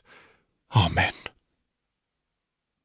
But Vinicius, stretching his hand toward the stars, said, groaning, "I am thine. Take me instead of her." The sky began to grow pale in the east. Chapter 53. Vinicius, on leaving the apostle, went to the prison with a heart renewed by hope. Somewhere in the depth of his soul, despair and terror were still crying, but he stifled those voices. It seemed to him impossible that the intercession of the vice-regent of God and the power of his prayer should be without effect.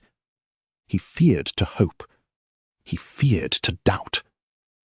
"I will believe in his mercy," said he to himself, "even though I saw her in the jaws of a lion." And at this thought, even though the soul quivered in him and cold sweat drenched his temples, he believed. Every throb of his heart was a prayer then. He began to understand that faith would move mountains, for he felt in himself a wonderful strength which he had not felt earlier. It seemed to him that he could do things which he had not the power to do the day before. At moments he had an impression that the danger had passed. If despair was heard groaning again in his soul, he recalled that night, and that holy grey face raised to heaven in prayer. "No, Christ will not refuse his first disciple and the pastor of his flock. Christ will not refuse him. I will not doubt. and he ran toward the prison as a herald of good news. But there an unexpected thing awaited him. All the Praetorian guards taking turn before the Mamertine prison knew him, and generally they raised not the least difficulty. This time, however, the line did not open, but a centurion approached him and said, "Pardon, noble tribune. Today we have a command to admit no one." "A command?" repeated Vinicius, growing pale. The soldier looked at him with pity and answered, "Yes, Lord, a command of Caesar. In the prison there are many sick, and perhaps it is feared that visitors might spread infection through the city. But hast thou said that the order was for today only? The guards change at noon." Vinicius was silent and uncovered his head, for it seemed to him that the pylolius which he wore was of lead. Meanwhile the soldier approached him and said in a low voice, "Be at rest, Lord. The guard and Ursus are watching over her." When he had said this, he bent, and in the twinkle of an eye drew with his long Gallic sword on the flagstone the form of a fish. Vinicius looked at him quickly. "And thou art a Praetorian?" "Till I shall be there," answered the soldier, pointing to the prison.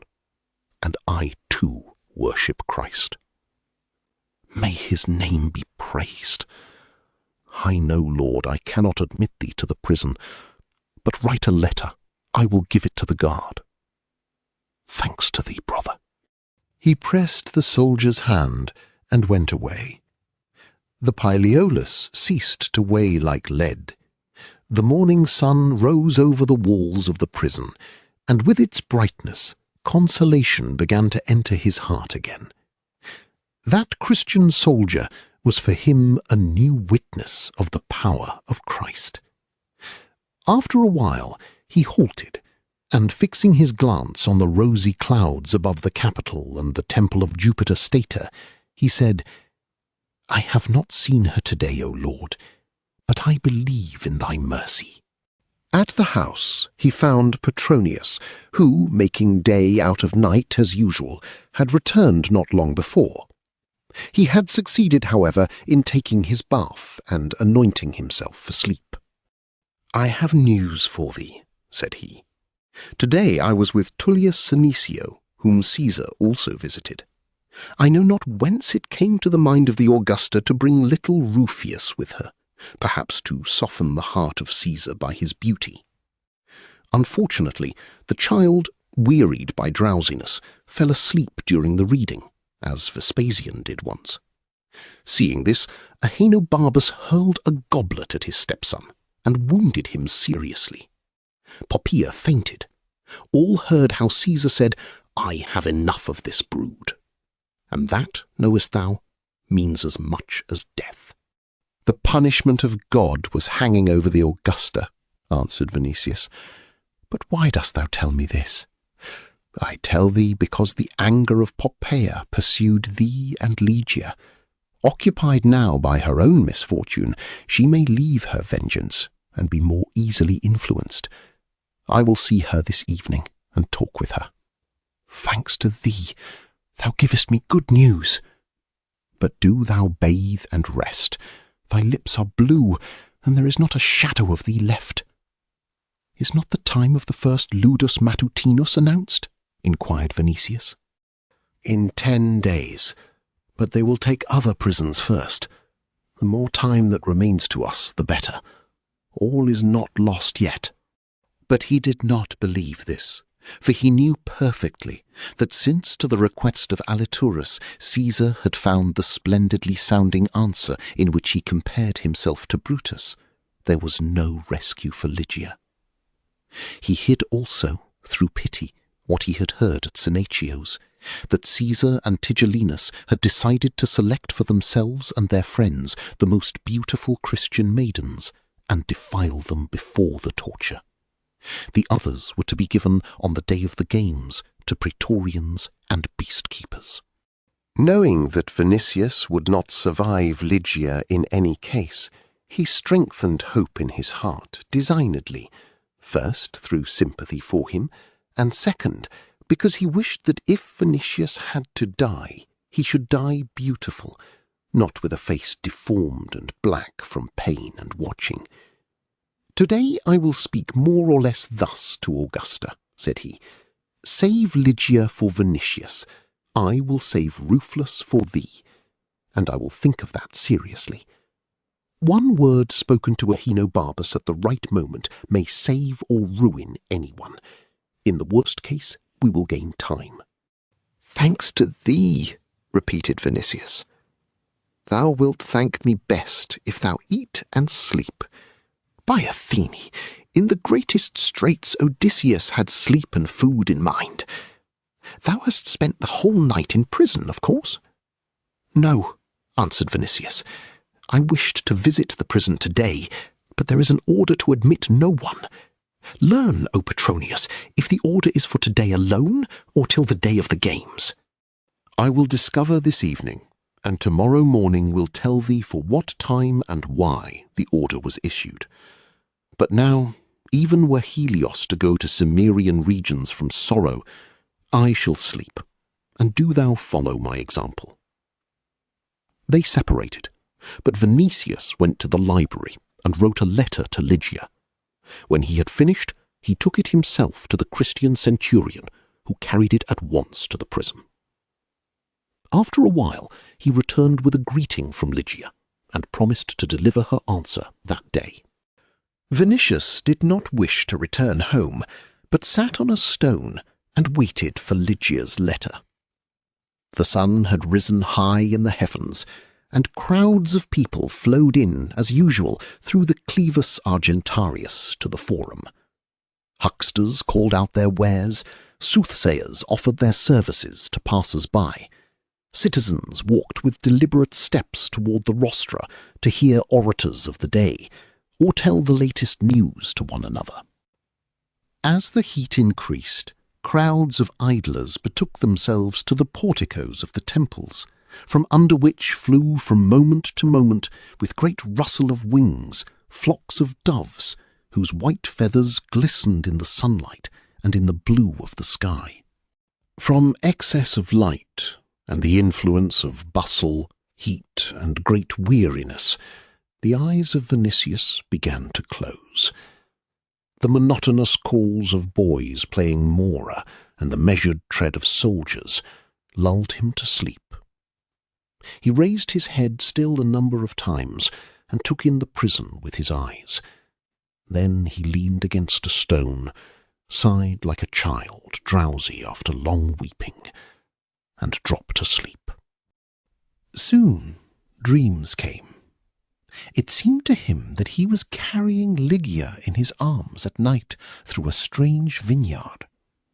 Before him was Pomponia Graecina, lighting the way with a lamp. A voice, as it were of Petronius, called from afar to him, "Turn back!" But he did not mind the call, and followed Pomponia till they reached a cottage.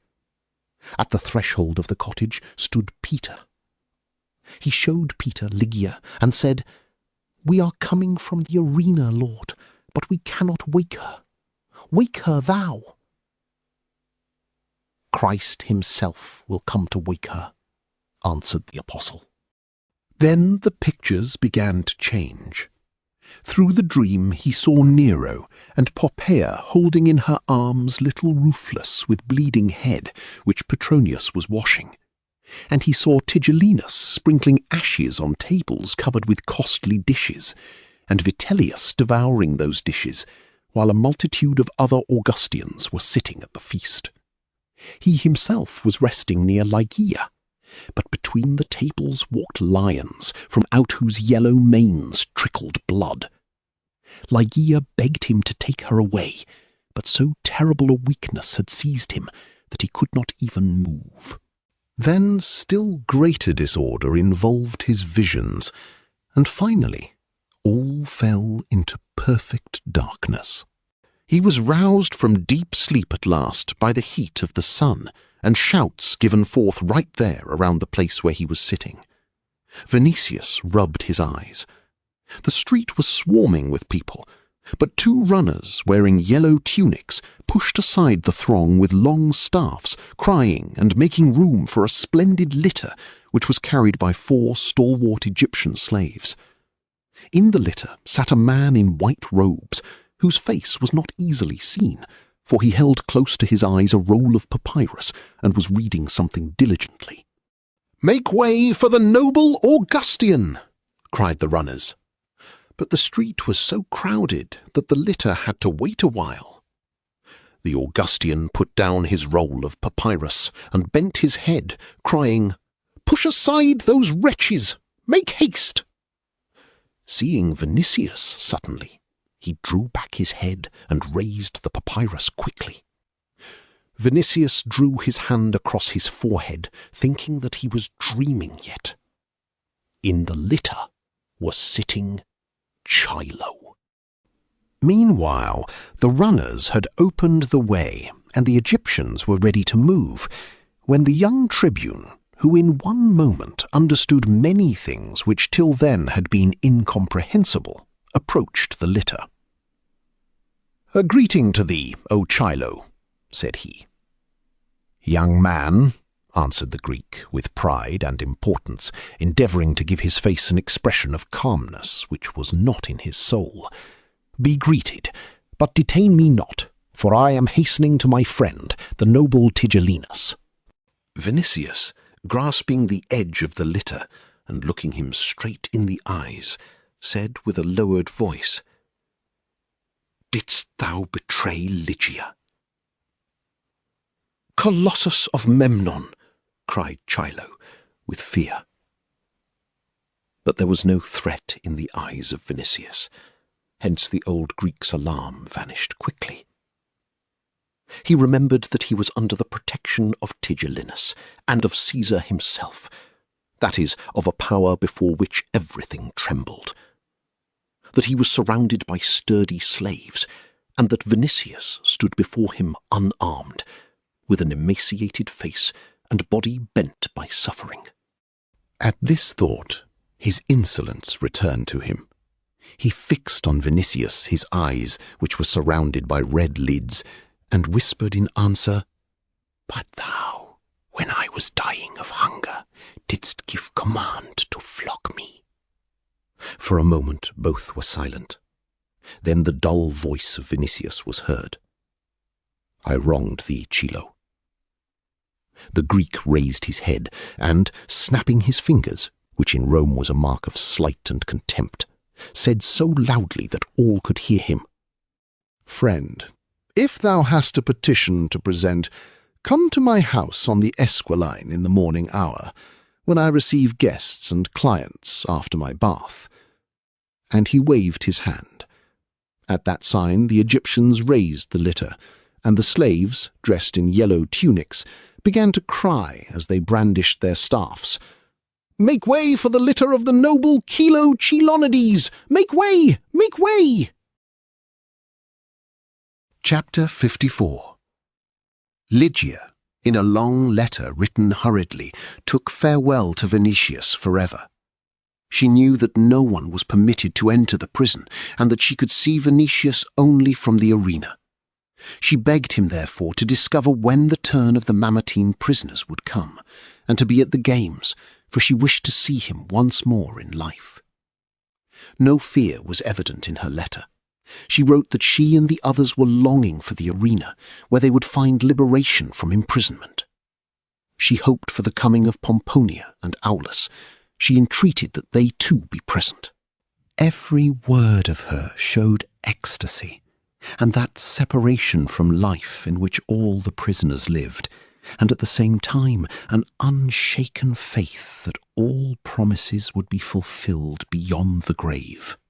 "Whether Christ," wrote she, "frees me in this life or after death, he has promised me to thee by the lips of the apostle.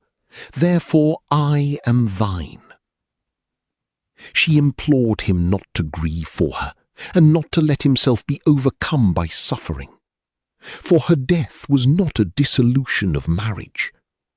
With the confidence of a child, She assured Vinicius that immediately after her suffering in the arena, she would tell Christ that her betrothed Marcus had remained in Rome, that he was longing for her with his whole heart.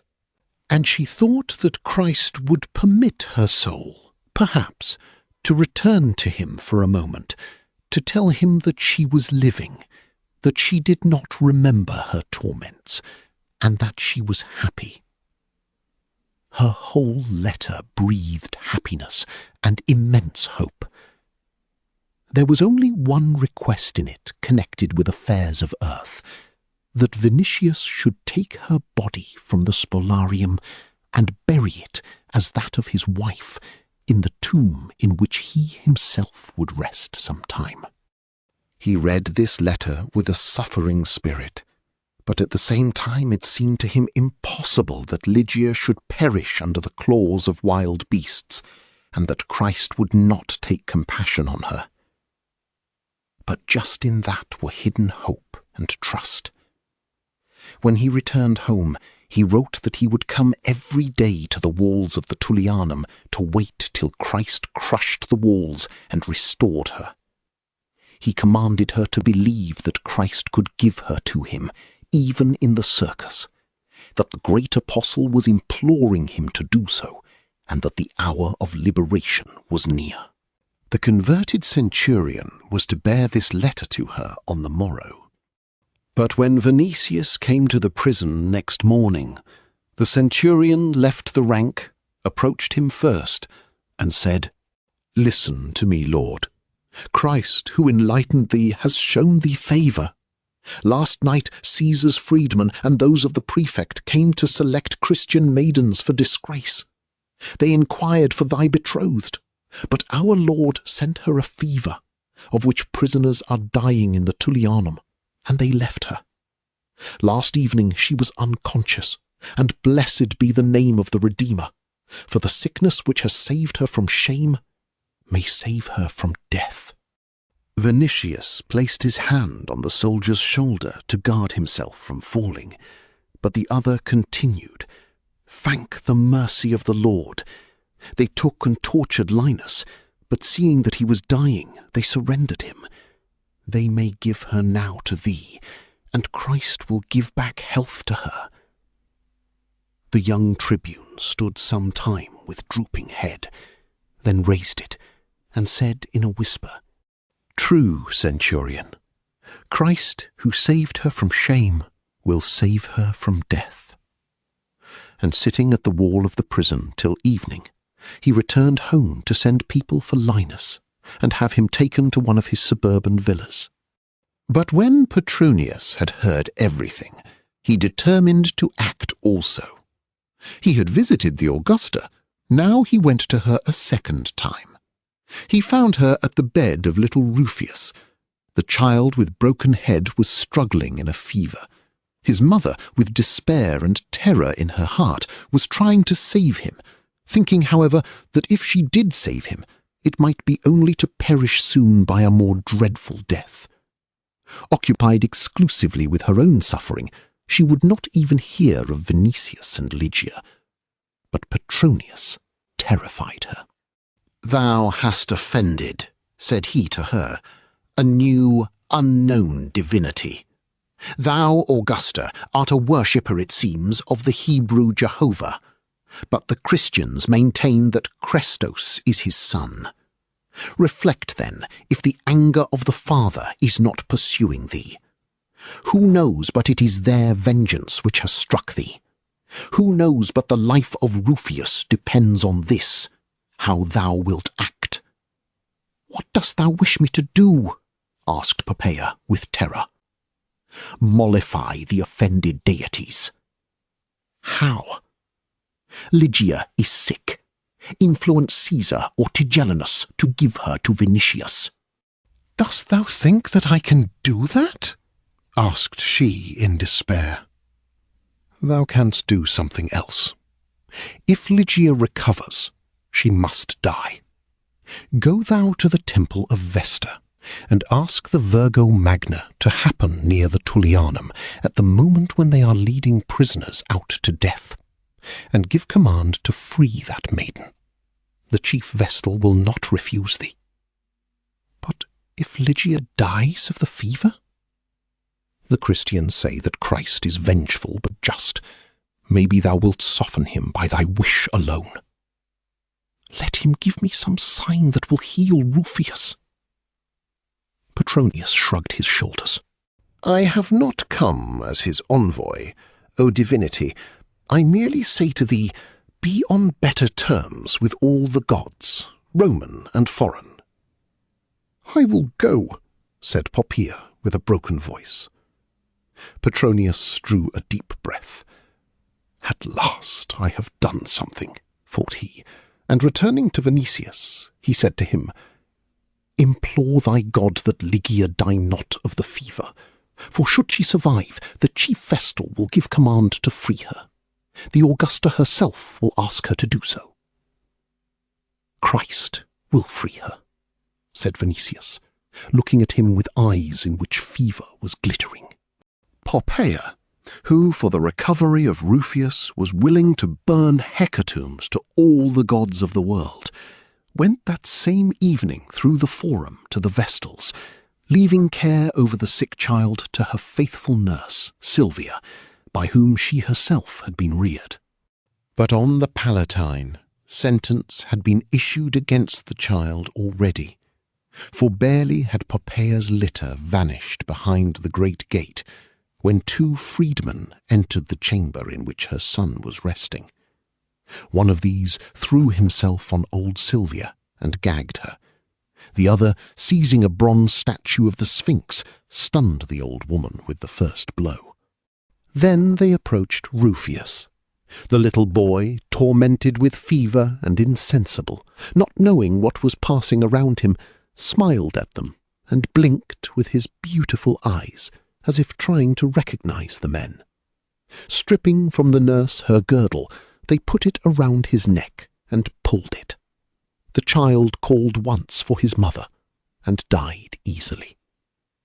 Then they wound him in a sheet, and sitting on horses which were waiting, hurried to Ostia, where they threw the body into the sea.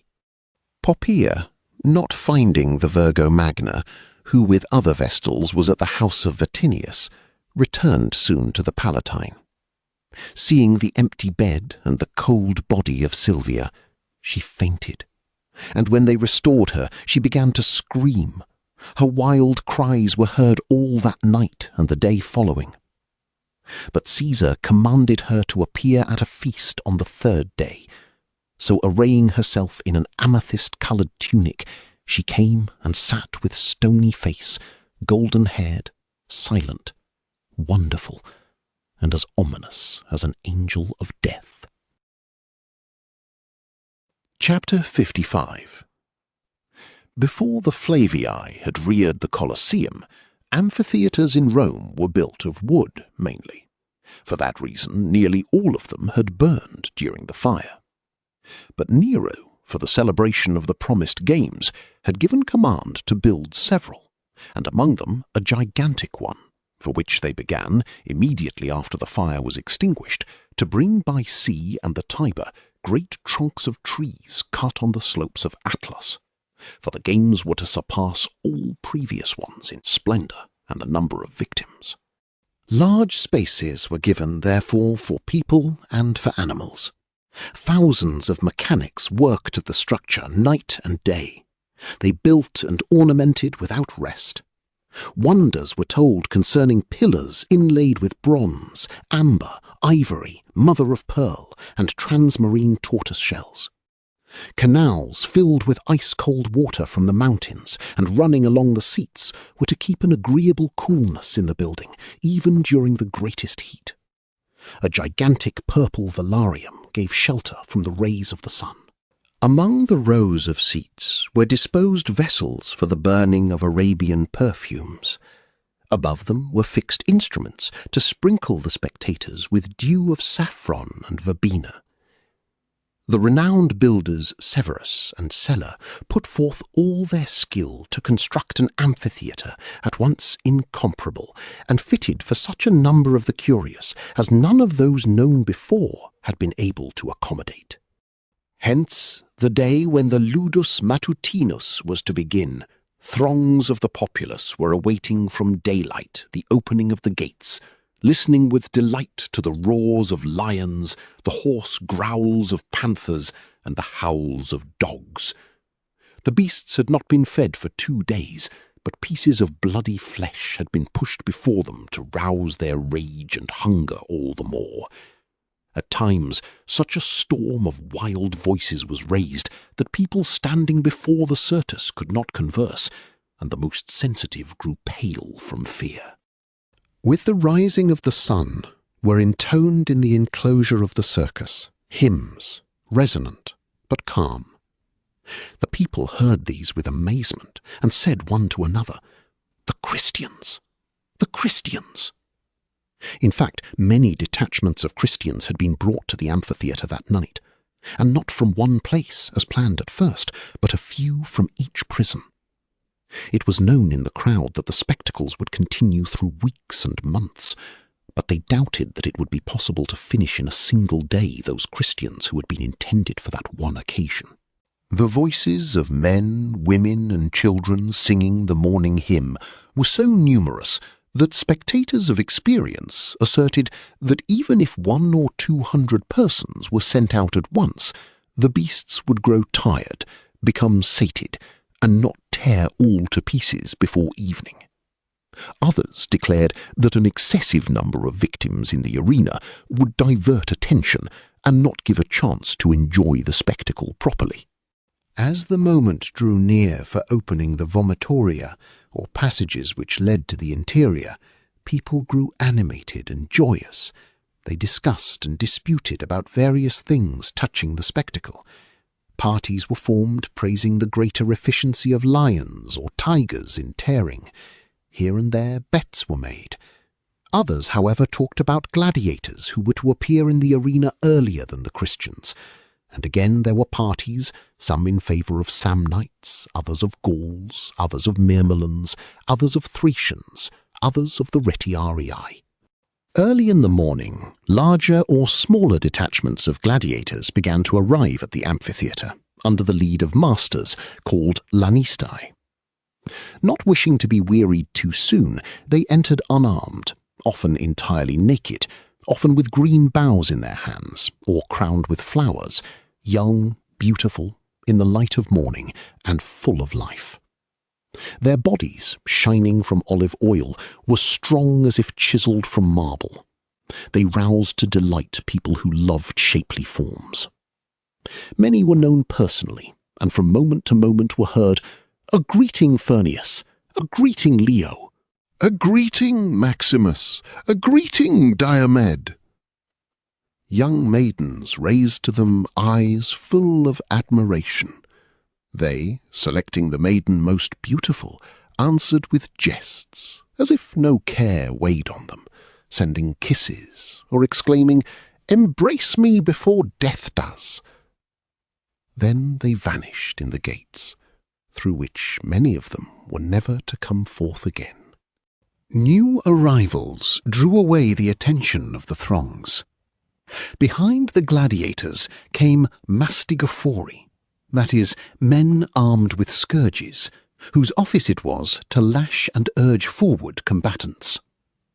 Next, mules drew, in the direction of the spolarium, whole rows of vehicles on which were piled wooden coffins. People were diverted at sight of this, inferring from the number of coffins the greatness of the spectacle. Now marched in men who were to kill the wounded. These were dressed so that each resembled Charon or Mercury. Next came those who looked after order in the circus and assigned places. After that, slaves to bear around food and refreshments. Finally, praetorians, whom every Caesar had always at hand in the amphitheatre. At last the vomitoria were opened, and crowds rushed to the centre.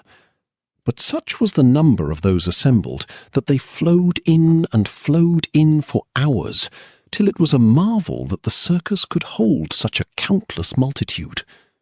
The roars of wild beasts, catching the exhalations of people, grew louder.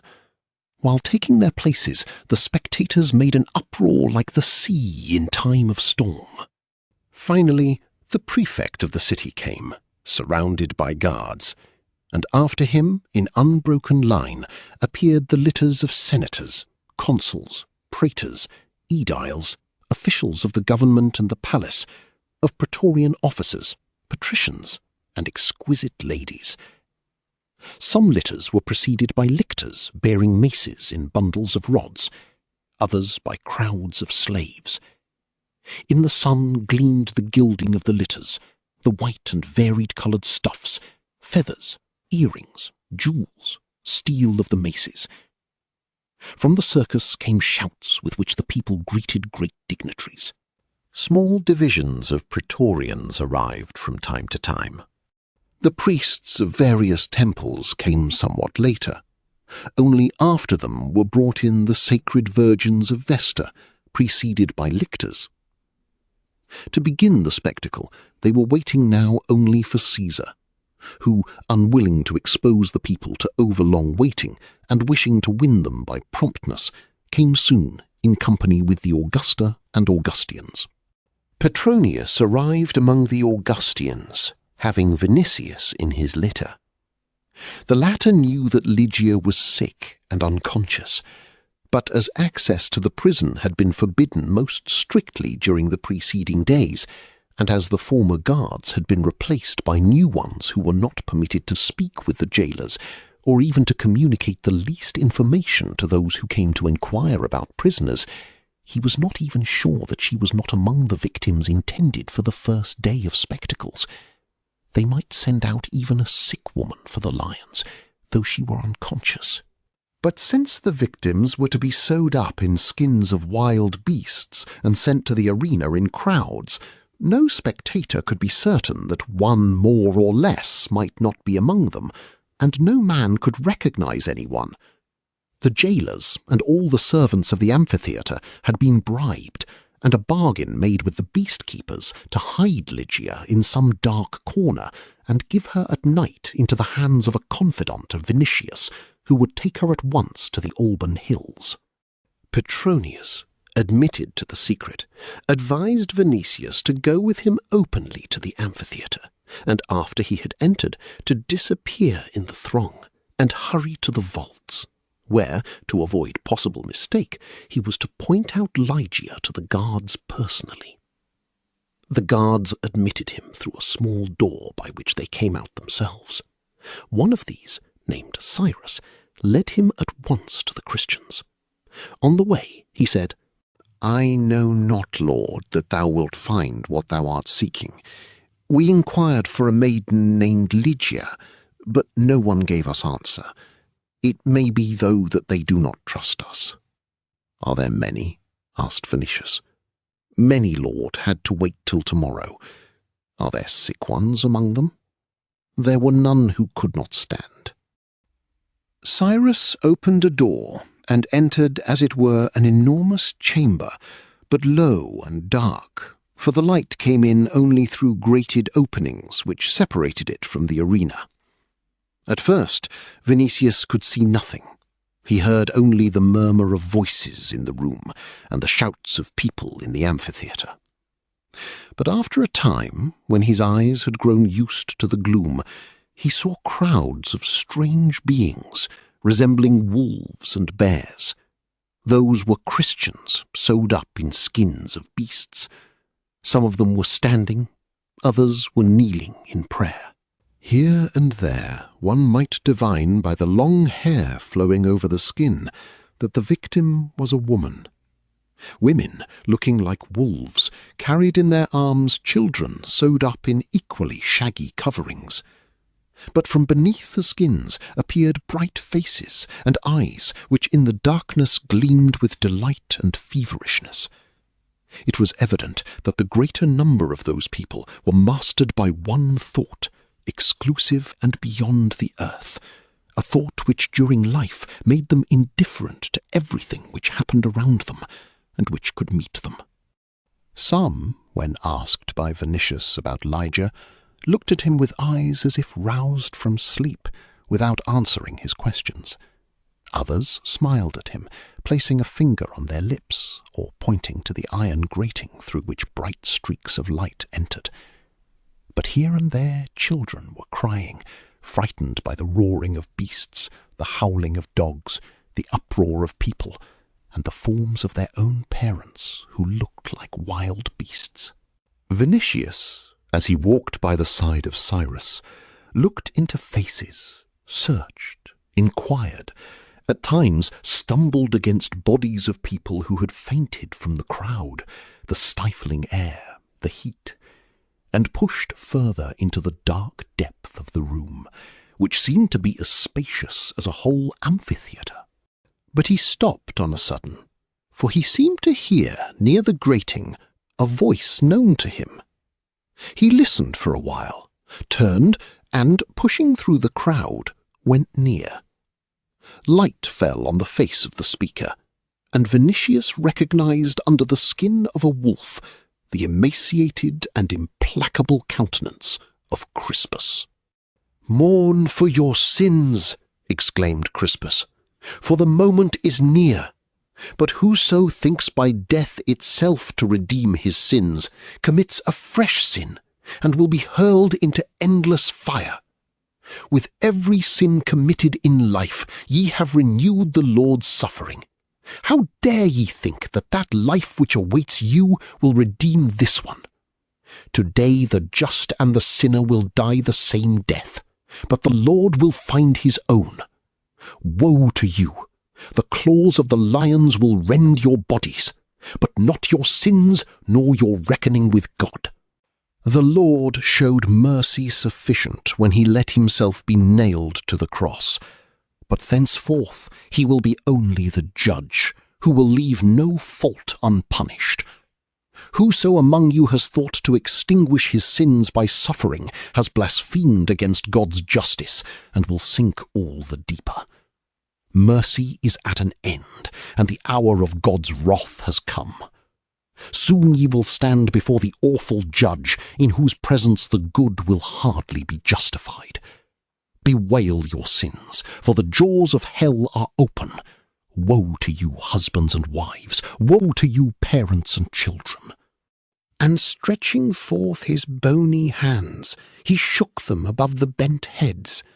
He was unterrified and implacable, even in the presence of death, to which in a while all those doomed people were to go. After his words were heard voices. "We bewail our sins." Then came silence, and only the cry of children was audible, and the beating of hands against breasts. The blood of Vinicius stiffened in his veins. He, who had placed all his hope in the mercy of Christ, heard now that the day of wrath had come, and that even death in the arena would not obtain mercy. Through his head shot, it is true, the thought, clear and swift as lightning, that Peter would have spoken otherwise to those about to die. Still those terrible words of Crispus filled with fanaticism that dark chamber with its grating, beyond which was the field of torture. The nearness of that torture, and the throng of victims arrayed for death already, filled his soul with fear and terror. All this seemed to him dreadful, and 100 times more ghastly than the bloodiest battle in which he had ever taken part. The odour and heat began to stifle him. Cold sweat came out on his forehead. He was seized by fear that he would faint like those against whose bodies he had stumbled while searching in the depth of the apartment.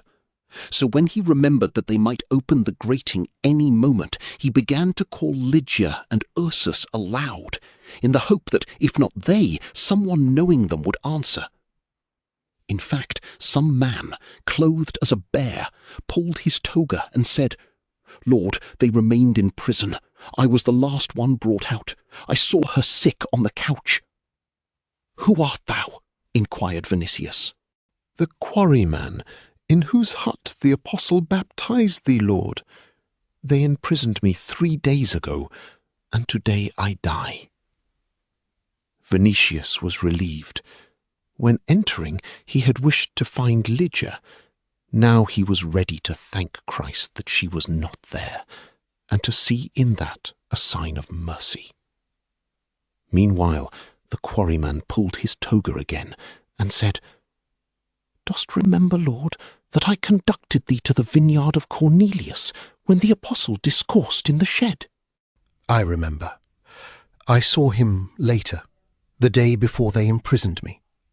He blessed me, and said that he would come to the amphitheatre to bless the perishing. If I could look at him in the moment of death and see the sign of the cross, it would be easier for me to die. If thou know where he is, Lord, inform me." Vinicius lowered his voice and said, "He is among the people of Petronius, disguised as a slave. I know not where they chose their places, but I will return to the circus and see. Look thou at me when ye enter the arena. I will rise and turn my face toward them. Then thou wilt find him with thy eyes. Thanks to thee, Lord, and peace be with thee. May the Redeemer be merciful to thee. Amen." Vinicius went out of the cuniculum and betook himself to the amphitheatre, where he had a place near Petronius among the other Augustians. "Is she there?" inquired Petronius. "No, she remained in prison. Hear what has occurred to me. But while listening, look at Nigidia, for example, so that we may seem to talk of her hairdressing. Tigellinus and Chilo are looking at us now. Listen, then. Let them put Lygia in a coffin at night and carry her out of the prison as a corpse. Thou divinest the rest?" "Yes," answered Vinicius. Their further conversation was interrupted by Tullius Senecio, who, bending toward them, asked, "Do ye know whether they will give weapons to the Christians?" "We do not," answered Petronius. "I should prefer that arms were given," said Tullius. "If not, the arena will become like butcher's shambles too early. But what a splendid amphitheatre!" The sight was, in truth, magnificent. The lower seats, crowded with togas, were as white as snow. In the gilded podium sat Caesar, wearing a diamond collar and a golden crown on his head. Next to him sat the beautiful and gloomy Augusta, and on both sides were vestal virgins, great officials, senators with embroidered togas, officers of the army with glittering weapons. In a word, all that was powerful, brilliant, and wealthy in Rome. In the farther rows sat knights, and higher up darkened in rows a sea of common heads, above which, from pillar to pillar, hung festoons of roses, lilies, ivy, and grapevines. People conversed aloud, called to one another, sang. At times they broke into laughter at some witty word which was sent from row to row, and they stamped with impatience to hasten the spectacle. At last the stamping became like thunder, and unbroken. Then the prefect of the city, who rode around the arena with a brilliant retinue, gave a signal with a handkerchief, which was answered throughout the amphitheatre by "ah, ah, ah" from thousands of breasts. Usually, a spectacle was begun by hunts of wild beasts, in which various northern and southern barbarians excelled. But this time they had too many beasts, so they began with andabates, that is, men wearing helmets without an opening for the eyes, hence fighting blindfold. A number of these came into the arena together and slashed at random with their swords. The scourgers with long forks pushed some toward others to make them meet. The more select of the audience looked with contempt and indifference at this spectacle, but the crowd were amused by the awkward motions of the swordsmen. When it happened that they met with their shoulders, they burst out in loud laughter. "To the right! To the left!" cried they, misleading the opponents frequently by design. A number of pairs closed, however, and the struggle began to be bloody. The determined combatants cast aside their shields, and giving their left hands to each other so as not to part again, struggled to the death with their right. Whoever fell raised his fingers, begging mercy by that sign. But in the beginning of a spectacle, the audience demanded death, usually for the wounded, especially in the case of men who had their faces covered and were unknown. Gradually the number of combatants decreased, and when at last only 2 remained, these were pushed together. Both fell on the sand and stabbed each other mutually. Then, amid cries of "Peractum est," servants carried out the bodies. Youths raked away the bloody traces on the sand and sprinkled it with leaves of saffron. Now a more important contest was to come, rousing interest not only in the herd, but in exquisites. During this contest, young patricians made enormous bets at times, often losing all they owned.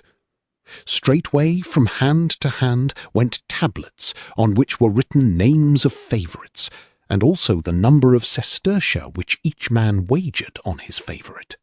Spectati, that is, champions who had appeared already on the arena and gained victories, found most partisans, but among bettors were also those who risked considerably on gladiators who were new and quite unknown, hoping to win immense sums should these conquer.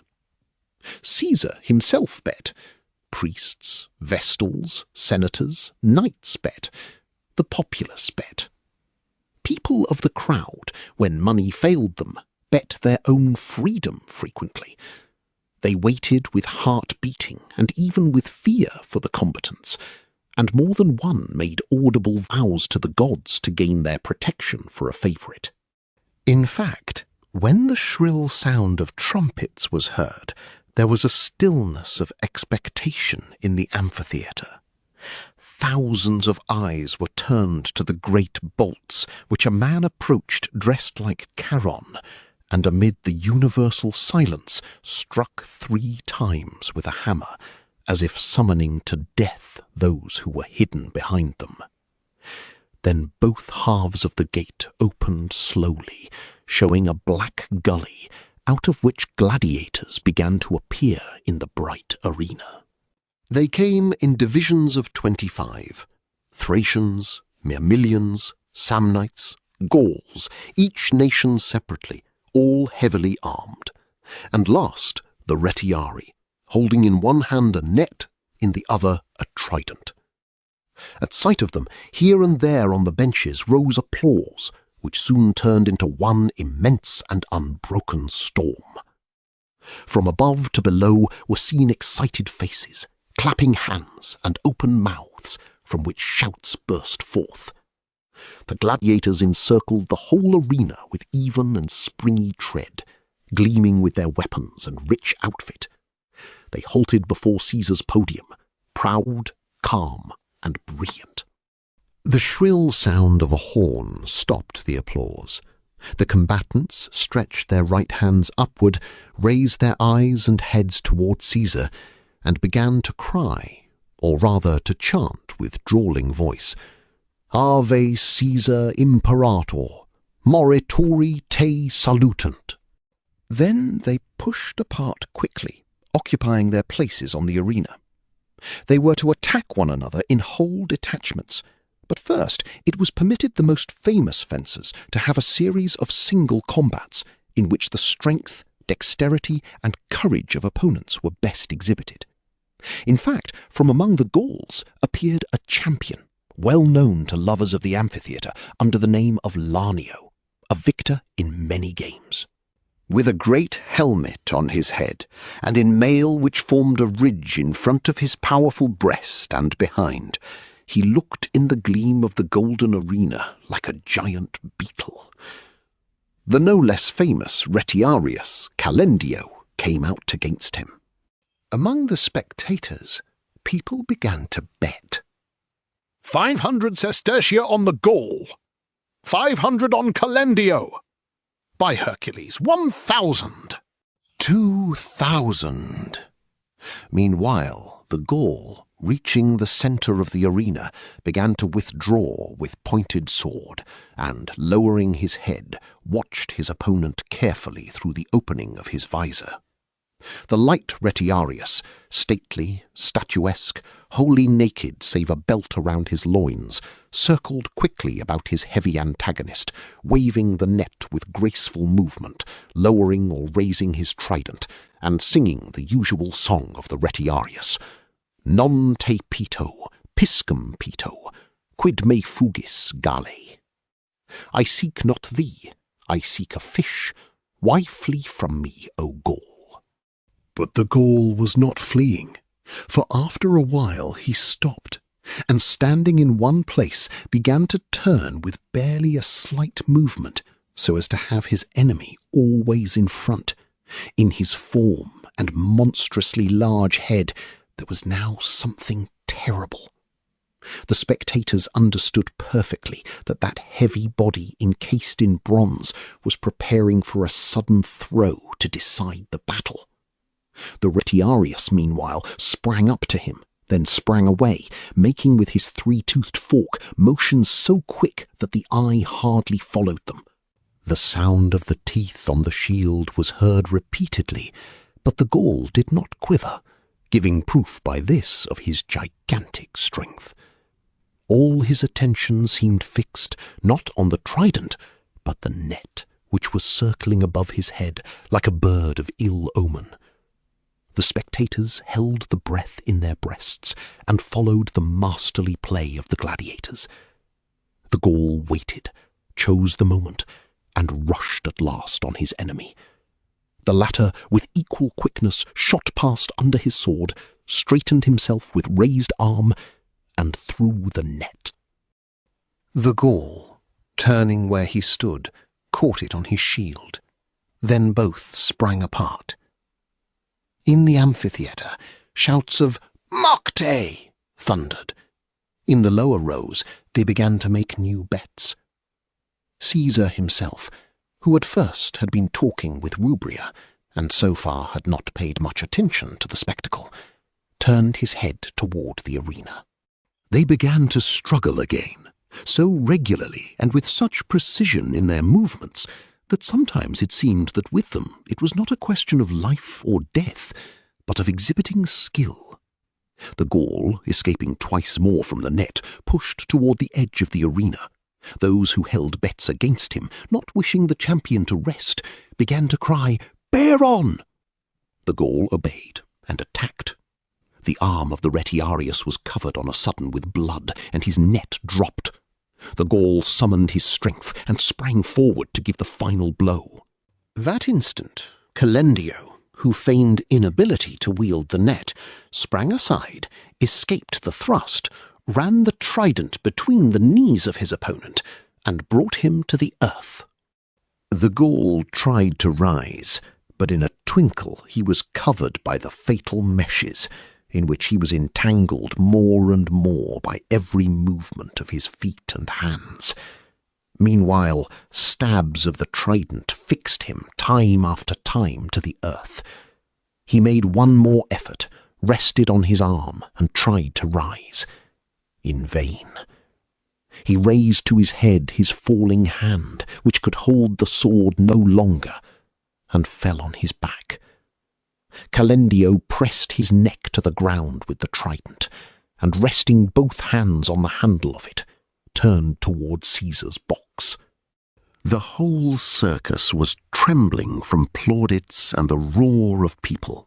For those who had bet on Calendio, he was at that moment greater than Caesar. But for this very reason, animosity against the Gaul vanished from their hearts. At the cost of his blood, he had filled their purses. The voices of the audience were divided. On the upper seats, half the signs were for death and half for mercy. But the retiarius looked only at the box of Caesar and the vestals, waiting for what they would decide. To the misfortune of the fallen gladiator, Nero did not like him, for at the last games before the fire he had bet against the Gaul, and had lost considerable sums to Licinus. Hence he thrust his hand out of the podium and turned his thumb toward the earth. The Vestals supported the sign at once. Calendio knelt on the breast of the Gaul, drew a short knife from his belt, pushed apart the armour around the neck of his opponent, and drove the three-edged blade into his throat to the handle. "Peractum est!" sounded voices in the amphitheatre. The Gaul quivered a time, like a stabbed bullock, dug the sand with his heels, stretched, and was motionless. Mercury had no need to try with heated iron if he were living yet. He was hidden away quickly, and other pairs appeared. After them came a battle of whole detachments. The audience took part in it with soul, heart, and eyes. They howled, roared, whistled, applauded, laughed, urged on the combatants, grew wild. The gladiators on the arena, divided into two legions, fought with the rage of wild beasts. Breast struck breast, bodies were intertwined in a death grapple, strong limbs cracked in their joints, swords were buried in breasts and in stomachs, pale lips threw blood onto the sand. Toward the end, such terrible fear seized some novices that, tearing themselves from the turmoil, they fled. But the scourgers drove them back again quickly to the battle with lashes tipped with lead. On the sand, great dark spots were formed. More and more naked and armed bodies lay stretched like grain sheaves. The living fought on the corpses. They struck against armour and shields, cut their feet against broken weapons, and fell. The audience lost self-command from delight, and intoxicated with death breathed it, sated their eyes with the sight of it, and drew into their lungs the exhalations of it with ecstasy. The conquered lay dead, almost every man. Barely a few wounded knelt in the middle of the arena, and trembling stretched their hands to the audience with a prayer for mercy. To the victors were given rewards, crowns, olive wreaths. And a moment of rest came, which, at command of the all-powerful Caesar, was turned into a feast. Perfumes were burned in vases. Sprinklers scattered saffron and violet rain on the people. Cooling drinks were served, roasted meats, sweet cakes, wine, olives, and fruits. The people devoured, talked, and shouted in honour of Caesar to incline him to greater bounteousness. When hunger and thirst had been satisfied, hundreds of slaves bore around baskets full of gifts, from which boys, dressed as cupids, took various objects and threw them with both hands among the seats. When lottery tickets were distributed, a battle began. People crowded, threw, trampled one another, cried for rescue, sprang over rows of seats, stifled one another in the terrible crush, since whoever got a lucky number might win possibly a house with a garden, a slave, a splendid dress, or a wild beast which he could sell to the amphitheatre afterward. For this reason, there were such disorders that frequently the praetorians had to interfere, and after every distribution they carried out people with broken arms or legs, and some were even trampled to death in the throng. But the more wealthy took no part in the fight for tesserae. The Augustians amused themselves now with the spectacle of Chilo, and with making sport of his vain efforts to show that he could look at fighting and blood-spilling as well as any man. But in vain did the unfortunate Greek wrinkle his brow, gnaw his lips, and squeeze his fists till the nails entered his palms.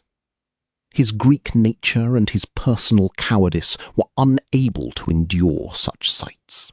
His face grew pale, his forehead was dotted with drops of sweat, his lips were blue, his eyes turned in, his teeth began to chatter, and a trembling seized his body. At the end of the battle, he recovered somewhat, But when they attacked him with tongues, sudden anger seized him, and he defended himself desperately. Greek, the sight of torn skin on a man is beyond thy strength, said Vatinius, taking him by the beard. Chilo bared his last 2 yellow teeth at him and answered, My father was not a cobbler, so I cannot mend it. Macte, habet! Good, he has caught it, called a number of voices, but others jeered on. He is not to blame that instead of a heart he has a piece of cheese in his breast, said Senecio. Thou art not to blame that instead of a head thou hast a bladder, retorted Chilo. Maybe thou wilt become a gladiator. Thou wouldst look well with a net on the arena. If I should catch thee in it, I should catch a stinking hoopoe. And how will it be with the Christians? Asked Festus from Liguria. Wouldst thou not like to be a dog and bite them? I should not like to be thy brother. Thou Maeotian copper-nose, thou Ligurian mule. Thy skin is itching, evidently, but I don't advise thee to ask me to scratch it. Scratch thyself. If thou scratch thy own pimple, thou wilt destroy what is best in thee. And in this manner they attacked him. He defended himself venomously amid universal laughter. Caesar, clapping his hands, repeated Macte and urged them on.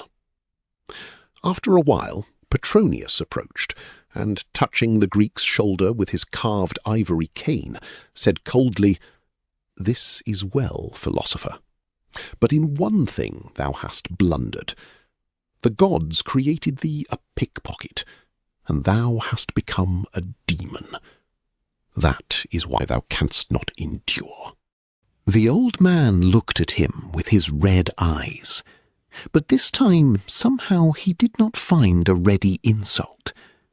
He was silent for a moment, then answered, as if with a certain effort, I shall endure. Meanwhile, the trumpets announced the end of the interval. People began to leave the passages where they had assembled to straighten their legs and converse. A general movement set in, with the usual dispute about seats occupied previously. Senators and patricians hastened to their places. The uproar ceased after a time, and the amphitheatre returned to order. On the arena, a crowd of people appeared, whose work was to dig out here and there lumps of sand formed with stiffened blood. The turn of the Christians was at hand. But since that was a new spectacle for people, and no one knew how the Christians would bear themselves, all waited with a certain curiosity. The disposition of the audience was attentive but unfriendly. They were waiting for uncommon scenes. Those people who were to appear had burned Rome and its ancient treasures. They had drunk the blood of infants and poisoned water. They had cursed the whole human race and committed the vilest crimes. The harshest punishment did not suffice the roused hatred, and if any fear possessed people's hearts, it was this, that the torture of the Christians would not equal the guilt of those ominous criminals.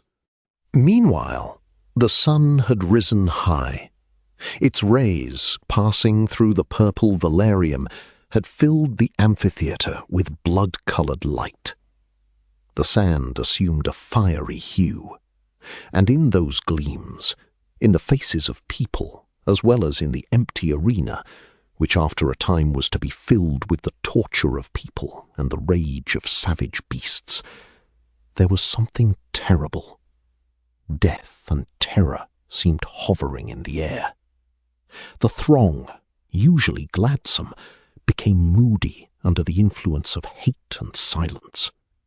Faces had a sullen expression. Now the prefect gave a sign.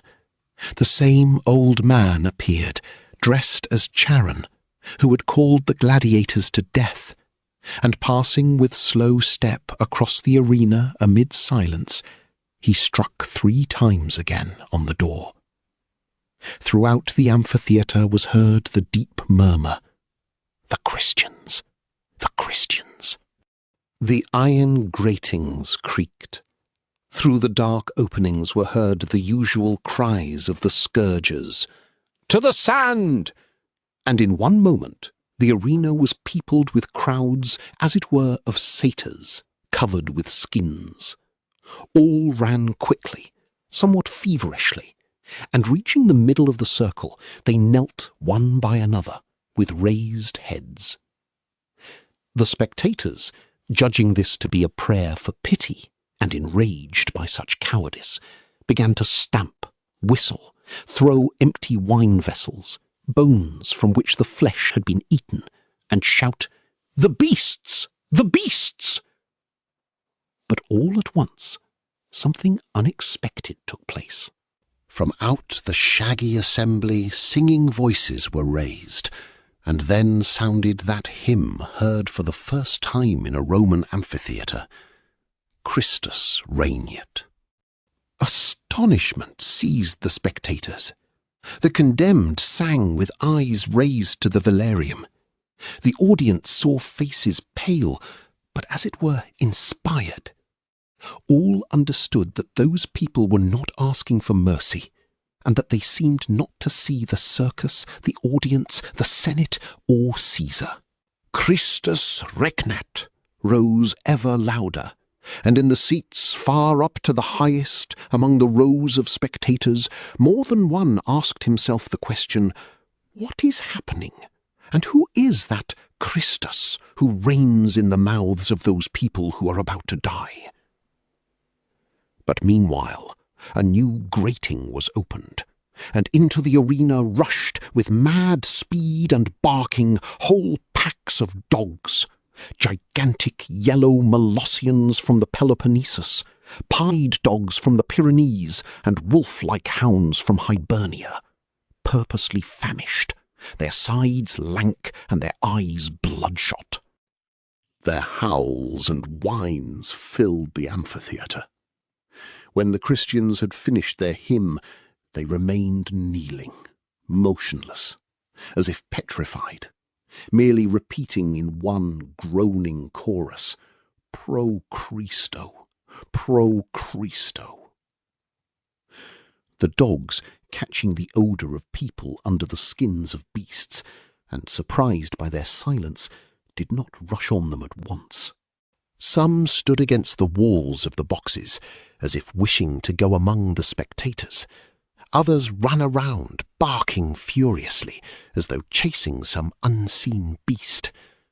The people were angry. 1,000 voices began to call. Some howled like wild beasts, some barked like dogs, others urged them on in every language. The amphitheatre was trembling from uproar. The excited dogs began to run to the kneeling people, then to draw back, snapping their teeth, till at last one of the Molossians drove his teeth into the shoulder of a woman kneeling in front, and dragged her under him. Tens of dogs rushed into the crowd now, as if to break through it. The audience ceased to howl so as to look with greater attention. Amidst the howling and whining were heard yet plaintive voices of men and women. "Pro Christo! Pro Christo!" But on the arena were formed quivering masses of the bodies of dogs and people. Blood flowed in streams from the torn bodies. Dogs dragged from each other the bloody limbs of people. The odour of blood and torn entrails was stronger than Arabian perfumes, and filled the whole circus. At last, only here and there were visible single kneeling forms, which were soon covered by moving, squirming masses. Venetius, who at the moment when the Christians ran in, stood up and turned so as to indicate to the quarryman, as he had promised, the direction in which the apostle was hidden among the people of Petronius, sat down again, and with the face of a dead man, continued to look with glassy eyes on the ghastly spectacle. At first, fear that the quarryman might have been mistaken, and that perchance Ligia was among the victims, benumbed him completely. But when he heard the voices pro Christo, when he saw the torture of so many victims who in dying confessed their faith and their God, another feeling possessed him, piercing him like the most dreadful pain, but irresistible. That feeling was this: if Christ himself died in torment, if thousands are perishing for him now, if a sea of blood is poured forth, one drop more signifies nothing, and it is a sin even to ask for mercy. That thought came to him from the arena, penetrated him with the groans of the dying, with the odour of their blood. But still he prayed, and repeated with parched lips, O Christ, O Christ, and thy apostle prayed for her. Then he forgot himself, lost consciousness of where he was.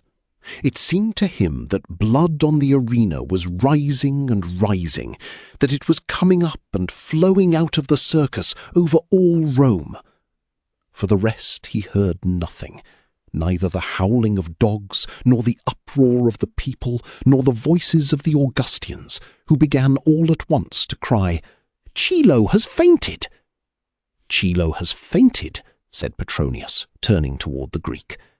And he had fainted really. He sat there white as linen, his head fallen back, his mouth wide open, like that of a corpse.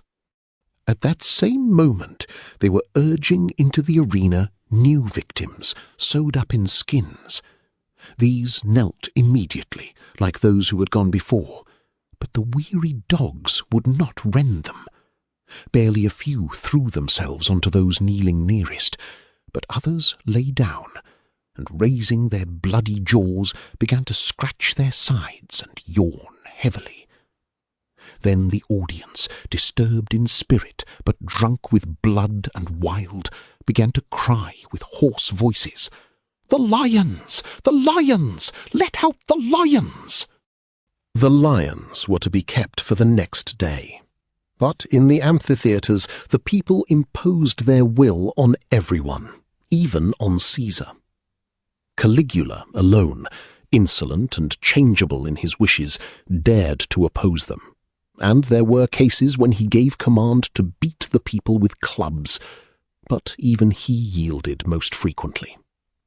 Nero, to whom plaudits were dearer than all else in the world, never resisted. All the more did he not resist now, when it was a question of mollifying the populace, excited after the conflagration, and a question of the Christians, on whom he wished to cast the blame of the catastrophe. He gave the sign, therefore, to open the cuniculum, seeing which the people were calmed in a moment. They heard the creaking of the doors behind which were the lions. At sight of the lions, the dogs gathered with low whines on the opposite side of the arena. The lions walked into the arena, one after another, immense, tawny, with great shaggy heads. Caesar himself turned his wearied face toward them, and placed the emerald to his eye to see better. The Augustians greeted them with applause. The crowd counted them on their fingers, and followed eagerly the impression which the sight of them would make on the Christians kneeling in the centre, who again had begun to repeat the words, without meaning for many, though annoying to all, Pro Christo, Pro Christo. But the lions, though hungry, did not hasten to their victims. The ruddy light in the arena dazzled them, and they half closed their eyes, as if dazed. Some stretched their yellowish bodies lazily. Some, opening their jaws, yawned. One might have said that they wanted to show their terrible teeth to the audience. But later, the odour of blood and torn bodies, many of which were lying on the sand, began to act on them. Soon their movements became restless, their manes rose, their nostrils drew in the air with hoarse sound. One fell suddenly on the body of a woman with a torn face, and lying with his forepaws on the body, licked with a rough tongue the stiffened blood. Another approached a man who was holding in his arms a child sewed up in a fawn's skin. The child, trembling from crying and weeping, clung convulsively to the neck of its father. He, to prolong its life even for a moment, tried to pull it from his neck so as to hand it to those kneeling farther on. But the cry and the movement irritated the lion. All at once he gave out a short, broken roar, killed the child with one blow of his paw, and seizing the head of the father in his jaws, crushed it in a twinkle. At sight of this, all the other lions fell upon the crowd of Christians. Some women could not restrain cries of terror, but the audience drowned these with plaudits, which soon ceased, however, for the wish to see gained the mastery. They beheld terrible things then, heads disappearing entirely in open jaws, breasts torn apart with one blow, hearts and lungs swept away, the crushing of bones under the teeth of lions. Some lions, seizing victims by the ribs or loins, ran with mad springs through the arena, as if seeking hidden places in which to devour them. Others fought, rose on their hind legs, grappled one another like wrestlers, and filled the amphitheatre with thunder. People rose from their places. Some left their seats, went down lower through the passages to see better, and crowded one another mortally.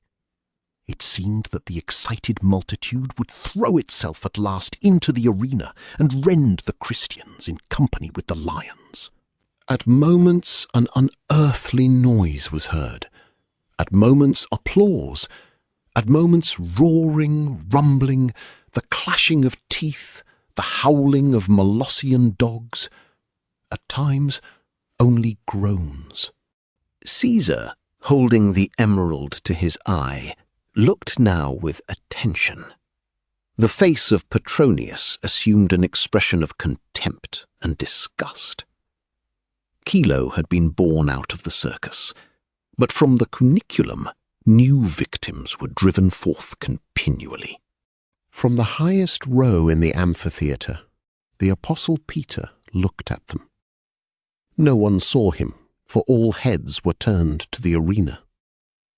So he rose, and as formerly in the vineyard of Cornelius he had blessed for death and eternity those who were intended for imprisonment, so now he blessed with the cross those who were perishing under the teeth of wild beasts. He blessed their blood, their torture, their dead bodies turned into sheepless masses, and their souls flying away from the bloody sand. Some raised their eyes to him, and their faces grew radiant. They smiled when they saw high above them the sign of the cross. But his heart was rent, and he said, "O Lord, let thy will be done. These my sheep perish to thy glory in testimony of the truth. Thou didst command me to feed them. Hence I give them to thee. And do thou count them, Lord. Take them. Heal their wounds. Soften their pain. Give them happiness greater than the torments which they suffered here." And he blessed them, one after another, crowd after crowd, with as much love as if they had been his children, whom he was giving directly into the hands of Christ. Then Caesar, whether from madness or the wish that the exhibition should surpass everything seen in Rome so far, whispered a few words to the prefect of the city. He left the podium and went at once to the cuniculum. Even the populace were astonished when, after a while, they saw the gratings open again. Beasts of all kinds were let out this time. Tigers from the Euphrates, Numidian panthers, bears, wolves, hyenas, and jackals. The whole arena was covered as with a moving sea of striped, yellow, flax-coloured, dark brown and spotted skins. There rose a chaos in which the eye could distinguish nothing save a terrible turning and twisting of the backs of wild beasts. The spectacle lost the appearance of reality and became, as it were, an orgy of blood, a dreadful dream, a gigantic kaleidoscope of mad fancy. The measure was surpassed. Amidst roars, howls, whines, here and there on the seats of the spectators were heard the terrified and spasmodic laughter of women, whose strength had given way at last. The people were terrified. Faces grew dark. Various voices began to cry, "Enough! Enough!" But it was easier to let the beasts in than drive them back again. Caesar, however, found a means of clearing the arena, and a new amusement for the people. In all the passages between the seats appeared detachments of Numidians, black and stately, in feathers and earrings, with bows in their hands. The people divined what was coming, and greeted the archers with a shout of delight. The Numidians approached the railing, and putting their arrows to the strings, began to shoot from their bows into the crowd of beasts. That was a new spectacle truly. Their bodies, shapely as if cut from dark marble, bent backward, stretched the flexible bows, and sent bolt after bolt. The whizzing of the strings and the whistling of the feathered missiles were mingled with the howling of beasts and cries of wonder from the audience. Wolves, bears, panthers, and people yet alive fell side by side. Here and there a lion, feeling a shaft in his ribs, turned with sudden movement, his jaws wrinkled from rage, to seize and break the arrow. Others groaned from pain. The small beasts, falling into a panic, ran around the arena at random, or thrust their heads into the grating. Meanwhile the arrows whizzed and whizzed on, till all that was living had lain down in the final quiver of death. Hundreds of slaves rushed into the arena, armed with spades, shovels, brooms, wheelbarrows, baskets for carrying out entrails, and bags of sand. They came crowd after crowd, and over the whole circle there seethed up a feverish activity. The space was soon cleared of bodies, blood, and mire, dug over, made smooth, and sprinkled with a thick layer of fresh sand. That done, cupids ran in, scattering leaves of roses, lilies, and the greatest variety of flowers. The censers were ignited again, and the valerium was removed, for the sun had sunk now considerably. But people looked at one another with amazement, and inquired what kind of new spectacle was waiting for them on that day. Indeed, such a spectacle was waiting as no one had looked for. Caesar, who had left the podium some time before, appeared all at once on the flowery arena, wearing a purple mantle and a crown of gold. 12 choristers holding cithari followed him. He had a silver lute, and advanced with solemn tread to the middle, bowed a number of times to the spectators, raised his eyes, and stood as if waiting for inspiration. Then he struck the strings and began to sing. O radiant son of Leto, ruler of Tenedos, Chilos, Chrysos, art thou he who, having in his care the sacred city of Ilion, could yield it to Argive anger, and suffer sacred altars, which blazed unceasingly to his honour, to be stained with Trojan blood? Aged men raised trembling hands to thee, O thou of the far-shooting silver bow. Mothers from the depth of their breasts raised tearful cries to thee, imploring pity on their offspring. Those complaints might have moved a stone, but to the suffering of people, thou, O Smintheus, wert less feeling than a stone. The song passed gradually into an elegy, plaintive and full of pain. In the circus there was silence. After a while, Caesar, himself affected, sang on. With the sound of thy heavenly lyre thou couldst drown the wailing, the lament of hearts. At the sad sound of this song, the eye today is filled with tears, as a flower is filled with dew.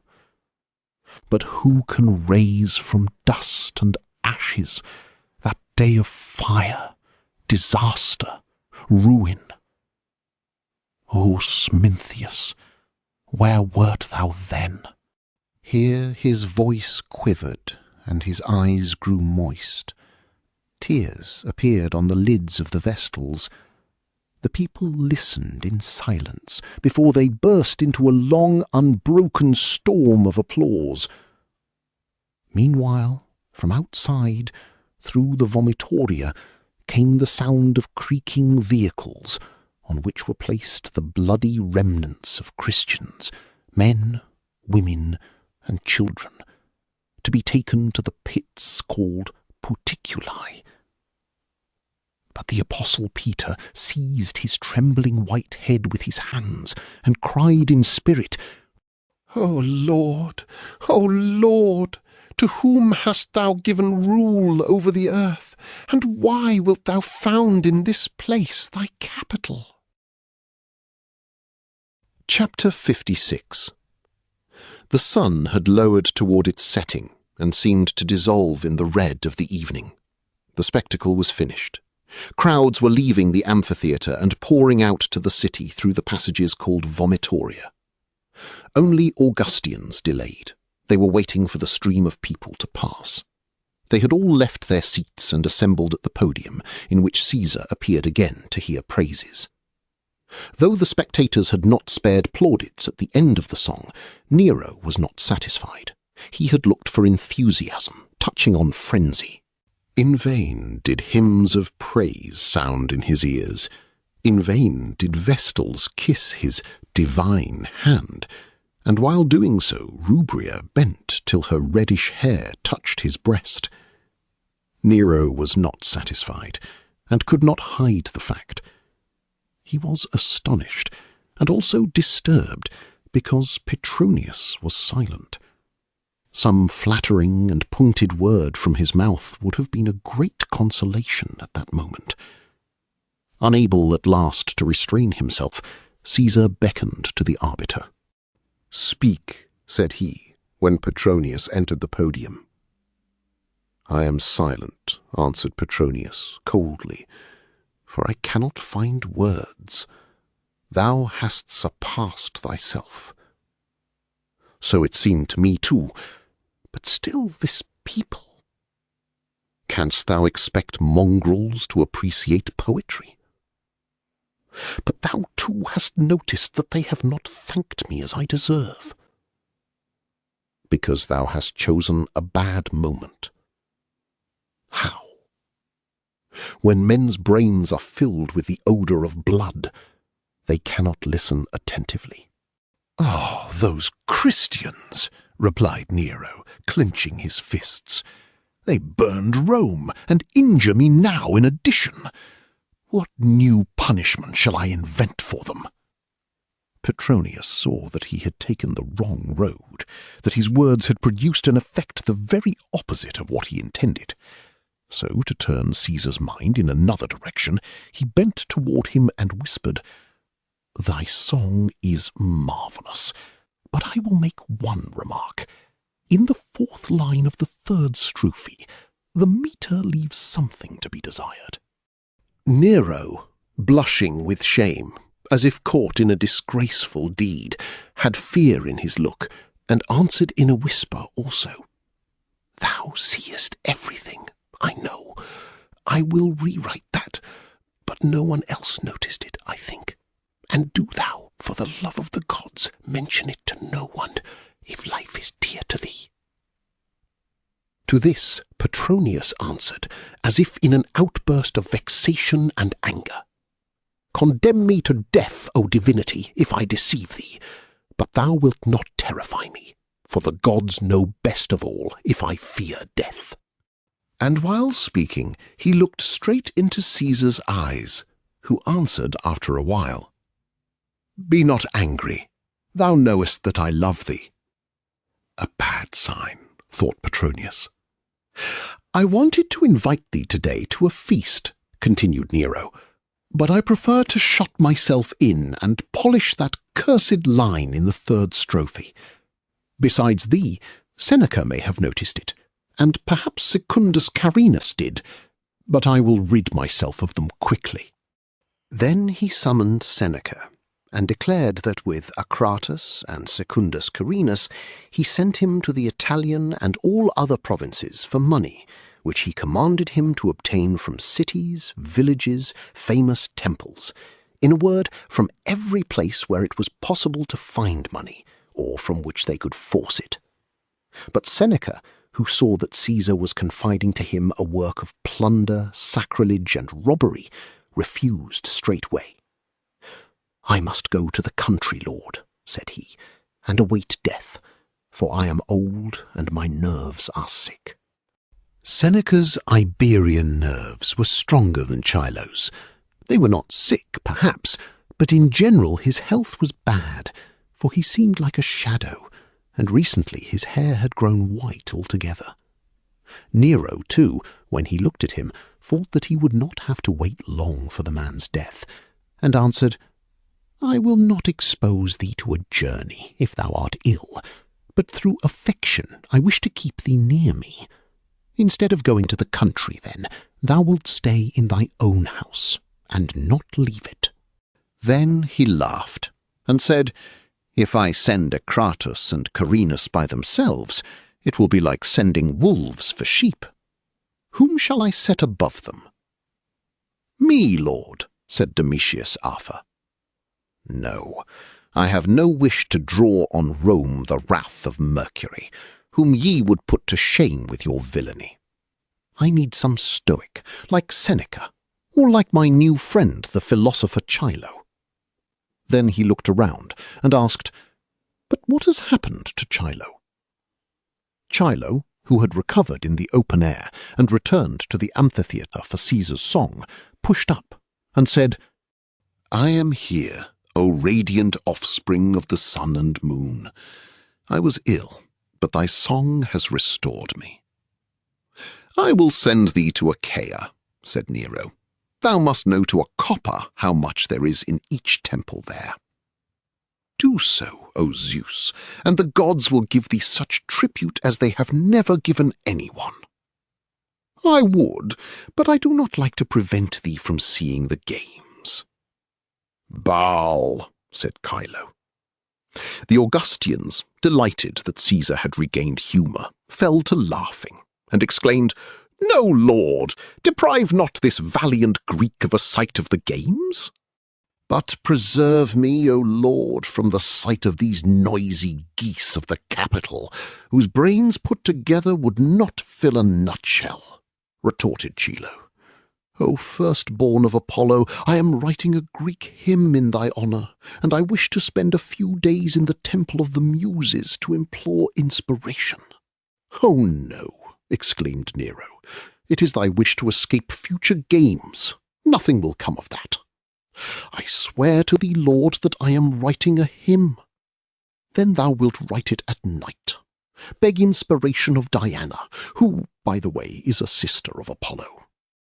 Chilo dropped his head and looked with malice on those present, who began to laugh again. Caesar, turning to Senatio and Suilius Nerolinus, said, "Imagine, of the Christians appointed for today, we have been able to finish hardly half." At this, old Aquilus Regulus, who had great knowledge of everything touching the amphitheatre, thought a while, and said, "Spectacles in which people appear sine armis and sine arte last almost as long and are less entertaining." "I will command to give them weapons," answered Nero. But the superstitious Vestinius was roused from meditation at once, and asked in a mysterious voice, "Have ye noticed that when dying they see something? They look up and die as it were without pain. I am sure that they see something." He raised his eyes then to the opening of the amphitheatre, over which night had begun to extend its velarium dotted with stars. But others answered with laughter and jesting suppositions as to what the Christians could see at the moment of death. Meanwhile, Caesar gave a signal to the slave torchbearers and left the circus. After him followed vestals, senators, dignitaries, and Augustians. The night was clear and warm. Before the circus were moving throngs of people, curious to witness the departure of Caesar. But in some way they were gloomy and silent. Here and there applause was heard, but it ceased quickly. From the Spolarium, creaking carts bore away the bloody remnants of Christians. Petronius and Vinicius passed over their road in silence. Only when near his villa did Petronius inquire, "Hast thou thought of what I told thee?" "I have," answered Vinicius. "Dost believe that for me too this is a question of the highest importance? I must liberate her in spite of Caesar and Tigellinus. This is a kind of battle in which I have undertaken to conquer, a kind of play in which I wish to win, even at the cost of my life. This day has confirmed me still more in my plan. May Christ reward thee. Thou wilt see." Thus conversing, they stopped at the door of the villa and descended from the litter. At that moment a dark figure approached them and asked, "Is the noble Vinicius here?" "He is," answered the tribune. "What is thy wish?" "I am Nazarius, the son of Miriam. I come from the prison and bring tidings of Lygia." Vinicius placed his hand on the young man's shoulder and looked into his eyes by the torchlight, without power to speak a word. But Nazarius divined the question which was dying on his lips, and replied, "She is living yet. Ursus sent me to say that she prays in her fever and repeats thy name." "Praise be to Christ, who has power to restore her to me," said Vinicius. He conducted Nazarius to the library, and after a while Petronius came in to hear their conversation. "Sickness saved her from shame, for executioners are timid," said the youth. "Ursus and Glaucus the physician watch over her night and day." "Are the guards the same?" "They are, and she is in their chamber. All the prisoners in the lower dungeon died of fever or were stifled from foul air." "Who art thou?" inquired Petronius. "The noble Vinicius knows me. I am the son of that widow with whom Lygia lodged." "And a Christian?" The youth looked with inquiring glance at Vinicius, but seeing him in prayer, he raised his head and answered, "I am." "How canst thou enter the prison freely?" "I hired myself to carry out corpses. I did so to assist my brethren and bring them news from the city." Petronius looked more attentively at the comely face of the youth, his blue eyes and dark, abundant hair. "From what country art thou, youth?" asked he. "I am a Galilean, lord." "Wouldst thou like to see Lygia free?" The youth raised his eyes. "Yes, even had I to die afterwards." Then Vinicius ceased to pray and said, "Tell the guards to place her in a coffin, as if she were dead. Thou wilt find assistants to bear her out in the night with thee. Near the putrid pits will be people with a litter waiting for you. To them ye will give the coffin. Promise the guards from me as much gold as each can carry in his mantle." While speaking, his face lost its usual torpor, and in him was roused the soldier to whom hope had restored his former energy. Nazarius was flushed with delight, and raising his hands, he exclaimed, "May Christ give her health, for she will be free." "Dost thou think that the guards will consent?" inquired Petronius. "They, Lord? Yes, if they know that punishment and torture will not touch them." "The guards would consent to her flight. All the more will they let us bear her out as a corpse," said Vinicius. "There is a man, it is true," said Nazarius, "who burns with red-hot iron to see if the bodies which we carry out are dead. But he will take even a few sestertia not to touch the face of the dead with iron. For 1 aureus he will touch the coffin, not the body." "Tell him that he will get a capful of auri," said Petronius.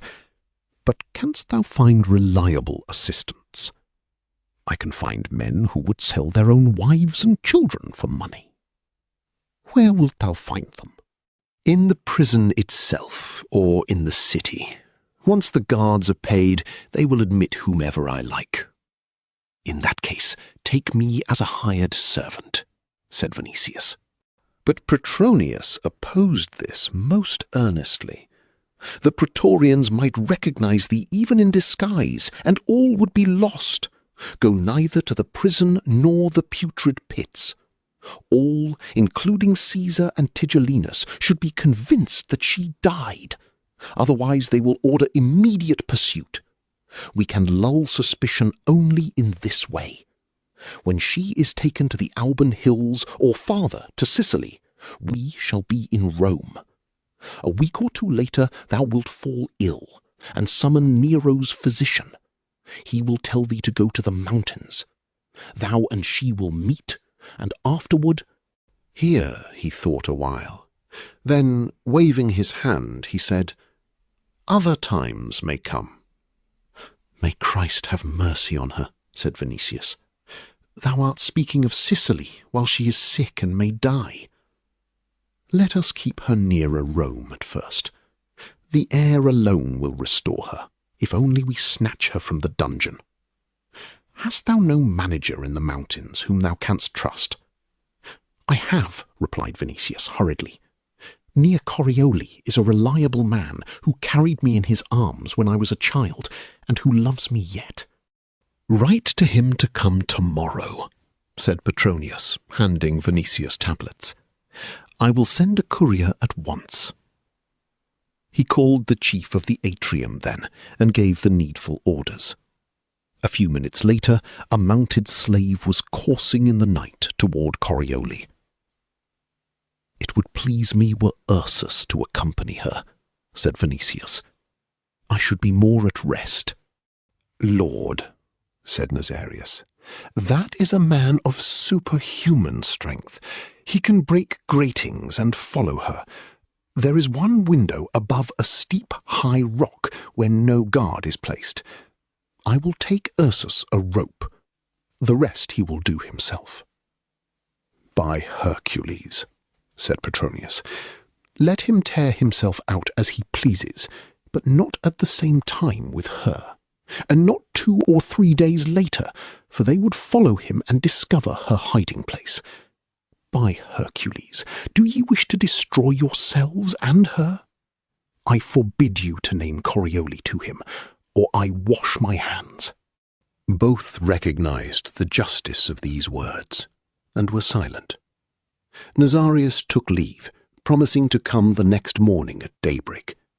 He hoped to finish that night with the guards, but wished first to run in to see his mother, who in that uncertain and dreadful time had no rest for a moment, thinking of her son. After some thought, he had determined not to seek an assistant in the city, but to find and bribe one from among his fellow corpse-bearers. When going, he stopped, and taking Vinicius aside, whispered, "I will not mention our plan to anyone, not even to my mother. But the Apostle Peter promised to come from the amphitheatre to our house. I will tell him everything." "Here thou canst speak openly," replied Vinicius. "The apostle was in the amphitheatre with the people of Petronius, but I will go with you myself." He gave command to bring him a slave's mantle, and they passed out. Petronius sighed deeply. I wished her to die of that fever, thought he, since that would have been less terrible for Vinicius. But now I am ready to offer a golden tripod to Aesculapius for her health. Ah, Aenibarbus, thou hast the wish to turn a lover's pain into a spectacle. Thou, Augusta, wert jealous of the maiden's beauty, and wouldst devour her alive because thy Rufius has perished. Thou, Tigellinus, wouldst destroy her to spite me. We shall see. I tell you that your eyes will not behold her on the arena, for she will either die her own death, or I shall wrest her from you as from the jaws of dogs, and wrest her in such fashion that ye shall not know it. And as often afterward as I look at you, I shall think, these are the fools whom Caius Petronius outwitted. And self-satisfied, he passed to the triclinium, where he sat down to supper with Eunice. During the meal, a lector read to them the Idylls of Theocritus. Out of doors, the wind brought clouds from the direction of Soracte, and a sudden storm broke the silence of the calm summer night. From time to time, thunder reverberated on the 7 hills, while they, reclining near each other at the table, listened to the bucolic poet, who in the singing Doric dialect celebrated the loves of shepherds. Later on, with minds at rest, they prepared for sweet slumber. But before this, Vinicius returned. Petronius heard of his coming and went to meet him. "Well, have you fixed anything new?" inquired he. "Has Nazarius gone to the prison?" "He has," answered the young man, arranging his hair, wet from the rain. "Nazarius went to arrange with the guards, and I have seen Peter, who commanded me to pray and believe." "That is well. If all goes favourably, we can bear her away tomorrow night. My manager must be here at daybreak with men. The road is a short one. Now go to rest." But Vinicius knelt in his cubiculum and prayed. At sunrise, Niger, the manager, arrived from Corioli, bringing with him, at the order of Vinicius, mules, a litter, and 4 trusty men selected among slaves from Britain, whom, to save appearances, he had left at an inn in the Subura. Vinicius, who had watched all night, went to meet him. Niger, moved at sight of his youthful master, kissed his hands and eyes, saying, "My dear, thou art ill, or else suffering has sucked the blood from thy face, for hardly did I know thee at first." Vinicius took him to the interior colonnade, and there admitted him to the secret. Niger listened with fixed attention, and on his dry, sunburnt face great emotion was evident. This he did not even try to master. "Then she is a Christian?" exclaimed Niger, and he looked inquiringly into the face of Vinicius, who divined evidently what the gaze of the countryman was asking, since he answered, "I too am a Christian." Tears glistened in Niger's eyes that moment. He was silent for a while. Then, raising his hands, he said, "I thank thee, O Christ, for having taken the beam from eyes which are the dearest on earth to me." Then he embraced the head of Vinicius, and weeping from happiness, fell to kissing his forehead. A moment later, Petronius appeared, bringing Nazarius. "Good news!" cried he, while still at a distance. Indeed, the news was good. First, Glaucus the physician guaranteed Livia's life, though she had the same prison fever of which, in the Tullianum and other dungeons, hundreds of people were dying daily. As to the guards, and the man who tried corpses with red-hot iron, there was not the least difficulty. Attis, the assistant, was satisfied also. "We made openings in the coffin to let the sick woman breathe," said Nazarius. The only danger is that she may groan or speak as we pass the praetorians, but she is very weak and is lying with closed eyes since early morning. Besides, Glaucus will give her a sleeping draught prepared by himself from drugs brought by me purposely from the city. The cover will not be nailed to the coffin. Ye will raise it easily and take the patient to the litter. We will place in the coffin a long bag of sand, which ye will provide." Vinicius, while hearing these words, was as pale as linen, but he listened with such attention that he seemed to divine at a glance what Nazarius had to say. "Will they carry out other bodies from the prison?" inquired Petronius. "About 20 died last night, and before evening more will be dead," said the youth. "We must go with a whole company, but we will delay and drop into the rear. At the first corner my comrade will get lame purposely. In that way we shall remain behind the others considerably. Ye will wait for us at the small temple of Libitina. May God give a night as dark as possible." "He will," said Niger. "Last evening was bright, and then a sudden storm came. Today the sky is clear, but since morning it is sultry.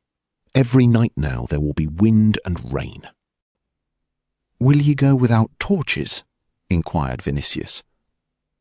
"The torches are carried only in advance. In every event, be near the temple of Libitina at dark, though usually we carry out the corpses only just before midnight." They stopped. Nothing was to be heard save the hurried breathing of Vinicius. Petronius turned to him. "I said yesterday that it would be best were we both to stay at home, but now I see that I could not stay. Were it a question of flight, there would be need of the greatest caution, but since she will be borne out as a corpse, it seems that not the least suspicion will enter the head of anyone." "True, true," answered Vinicius. "I must be there. I will take her from the coffin myself. "Once she is in my house at Corioli, I answer for her," said Niger.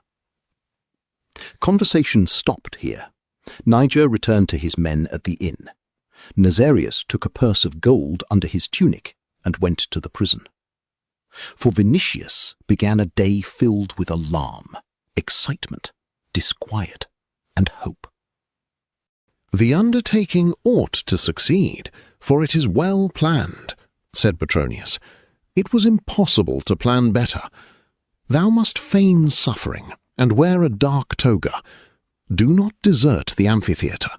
Let people see thee. All is so fixed that there cannot be failure. But art thou perfectly sure of thy manager?" "He is a Christian," replied Vinicius. Petronius looked at him with amazement, then shrugged his shoulders, and said, as if in soliloquy, "By Pollux, how it spreads and commands people's souls!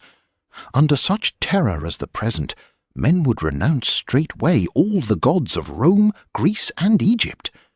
Still, this is wonderful.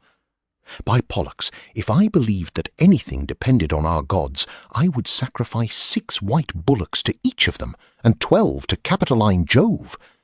Spare no promises to thy Christ." "I have given him my soul," said Vinicius. And they parted. Petronius returned to his cubiculum, but Vinicius went to look from a distance at the prison, and thence betook himself to the slope of the Vatican Hill, to that hut of the quarryman where he had received baptism from the hands of the apostle. It seemed to him that Christ would hear him more readily there than in any other place. So when he found it, he threw himself on the ground and exerted all the strength of his suffering soul in prayer for mercy, and so forgot himself that he remembered not where he was or what he was doing. In the afternoon he was roused by the sound of trumpets, which came from the direction of Nero's circus. He went out of the hut and gazed around with eyes which were as if just opened from sleep. It was hot, The stillness was broken at intervals by the sound of brass, and continually by the ceaseless noise of grasshoppers. The air had become sultry. The sky was still clear over the city, but near the Sabine hills dark clouds were gathering at the edge of the horizon. Venetius went home. Petronius was waiting for him in the atrium. "I have been on the Palatine," said he. "I showed myself there purposely, and even sat down at dice. There is a feast at the house of Venetius this evening. I promised to go, but only after midnight, saying that I must sleep before that hour. In fact, I shall be there, and it would be well wert thou to go also." "Are there no tidings from Niger or Nazarius?" inquired Venetius. "No, we shall see them only at midnight. Hast noticed that a storm is threatening?" "Yes. Tomorrow there is to be an exhibition of crucified Christians, but perhaps rain will prevent it." Then he drew nearer and said, touching his nephew's shoulder, "But thou wilt not see her on the cross. Thou wilt see her only in Corioli. By Castor, I would not give the moment in which we free her for all the gems in Rome. The evening is near." In truth, the evening was near, and darkness began to encircle the city earlier than usual, because clouds covered the whole horizon. With the coming of night, heavy rain fell, which turned into steam on the stones warmed by the heat of the day, and filled the streets of the city with mist. After that came a lull, then brief, violent showers. "Let us hurry," said Venetius at last. "They may carry bodies from the prison earlier because of the storm." "It is time," said Petronius. And taking Gallic mantles with hoods, they passed through the garden door to the street. Petronius had armed himself with a short Roman knife called sicca, which he took always during night trips. The city was empty because of the storm. From time to time lightning rent the clouds, illuminating with its glare the fresh walls of houses newly built or in process of building, and the wet flagstones with which the streets were paved. At last a flash came, when they saw, after a rather long road, the mound on which stood the small temple of Libitina, and at the foot of the mound a group of mules and horses. "Niger," called Venicius in a low voice. "I am here, Lord," said a voice in the rain. "Is everything ready?" "It is. We were here at dark. But hide yourselves under the rampart, or ye will be drenched. What a storm! Hail will fall, I think." In fact, Niger's fear was justified, for soon hail began to fall, at first fine, then larger and more frequent. The air grew cold at once. While standing under the rampart, sheltered from the wind and icy missiles, they conversed in low voices. "Even should someone see us," said Niger, "there will be no suspicion. We look like people waiting for the storm to pass, but I fear that they may not bring the bodies out till morning." "The hailstorm will not last," said Petronius. "We must wait even till daybreak." They waited, listening to hear the sound of the procession. The hailstorm passed, but immediately after, a shower began to roar. At times the wind rose, and brought from the putrid pits a dreadful odour of decaying bodies, buried near the surface and carelessly. "I see a light through the mist," said Niger. "1, 2, 3. Those are torches. See that the mules do not snort," said he, turning to the men. "They are coming," said Petronius. The lights were growing more and more distinct. After a time it was possible to see torches under the quivering flames. Niger made the sign of the cross and began to pray. Meanwhile the gloomy procession drew nearer, and halted at last in front of the temple of Libitina. Petronius, Venetius, and Niger pressed up to the rampart in silence, not knowing why the halt was made. But the men had stopped only to cover their mouths and faces with cloths, to ward off the stifling stench, which at the edge of the putrid pits was simply unendurable. Then they raised the biers with coffins and moved on. Only one coffin stopped before the temple. Venetius sprang toward it, and after him Petronius, Niger, and 2 British slaves with the litter. But before they had reached it in the darkness, the voice of Nazarius was heard, full of pain. "Lord, they took her with Ursus to the Esquiline prison. We are carrying another body. They removed her before midnight." Petronius, when he had returned home, was gloomy as a storm, and did not even try to console Venetius. He understood that to free Lygia from the Esquiline dungeons was not to be dreamed of. He divined that very likely she had been taken from the Tullianum so as not to die of fever and escape the amphitheatre assigned to her. But for this very reason she was watched and guarded more carefully than others. From the bottom of his soul, Petronius was sorry for her and Venetius, but he was wounded also by the thought that for the first time in life he had not succeeded, and for the first time was beaten in a struggle. "Fortune seems to desert me," said he to himself, "but the gods are mistaken if they think that I will accept such a life as his, for example." Here he turned toward Venetius, who looked at him with staring eyes. "What is the matter? Thou hast a fever," said Petronius. But Venetius answered with a certain strange, broken, halting voice, like that of a sick child. "But I believe that he can restore her to me." Above the city, the last thunders of the storm had ceased. Chapter 57. 3 days' rain, an exceptional phenomenon in Rome during summer, and hail falling in opposition to the natural order, not only in the day but even at night, interrupted the spectacles. People were growing alarmed. A failure of grapes was predicted, and when on a certain afternoon a thunderbolt melted the bronze statue of Ceres on the Capitol, sacrifices were ordered in the temple of Jupiter Salvator. The priests of Ceres spread a report that the anger of the gods was turned on the city because of the too hasty punishment of Christians. Hence, crowds began to insist that the spectacles be given without reference to weather. Delight seized all Rome when the announcement was made at last that the ludus would begin again after 3 days' interval. Meanwhile, beautiful weather returned. The amphitheatre was filled at daybreak with thousands of people. Caesar came early with the Vestals and the court. The spectacle was to begin with a battle among the Christians, who to this end were arrayed as gladiators and furnished with all kinds of weapons which served gladiators by profession in offensive and defensive struggles.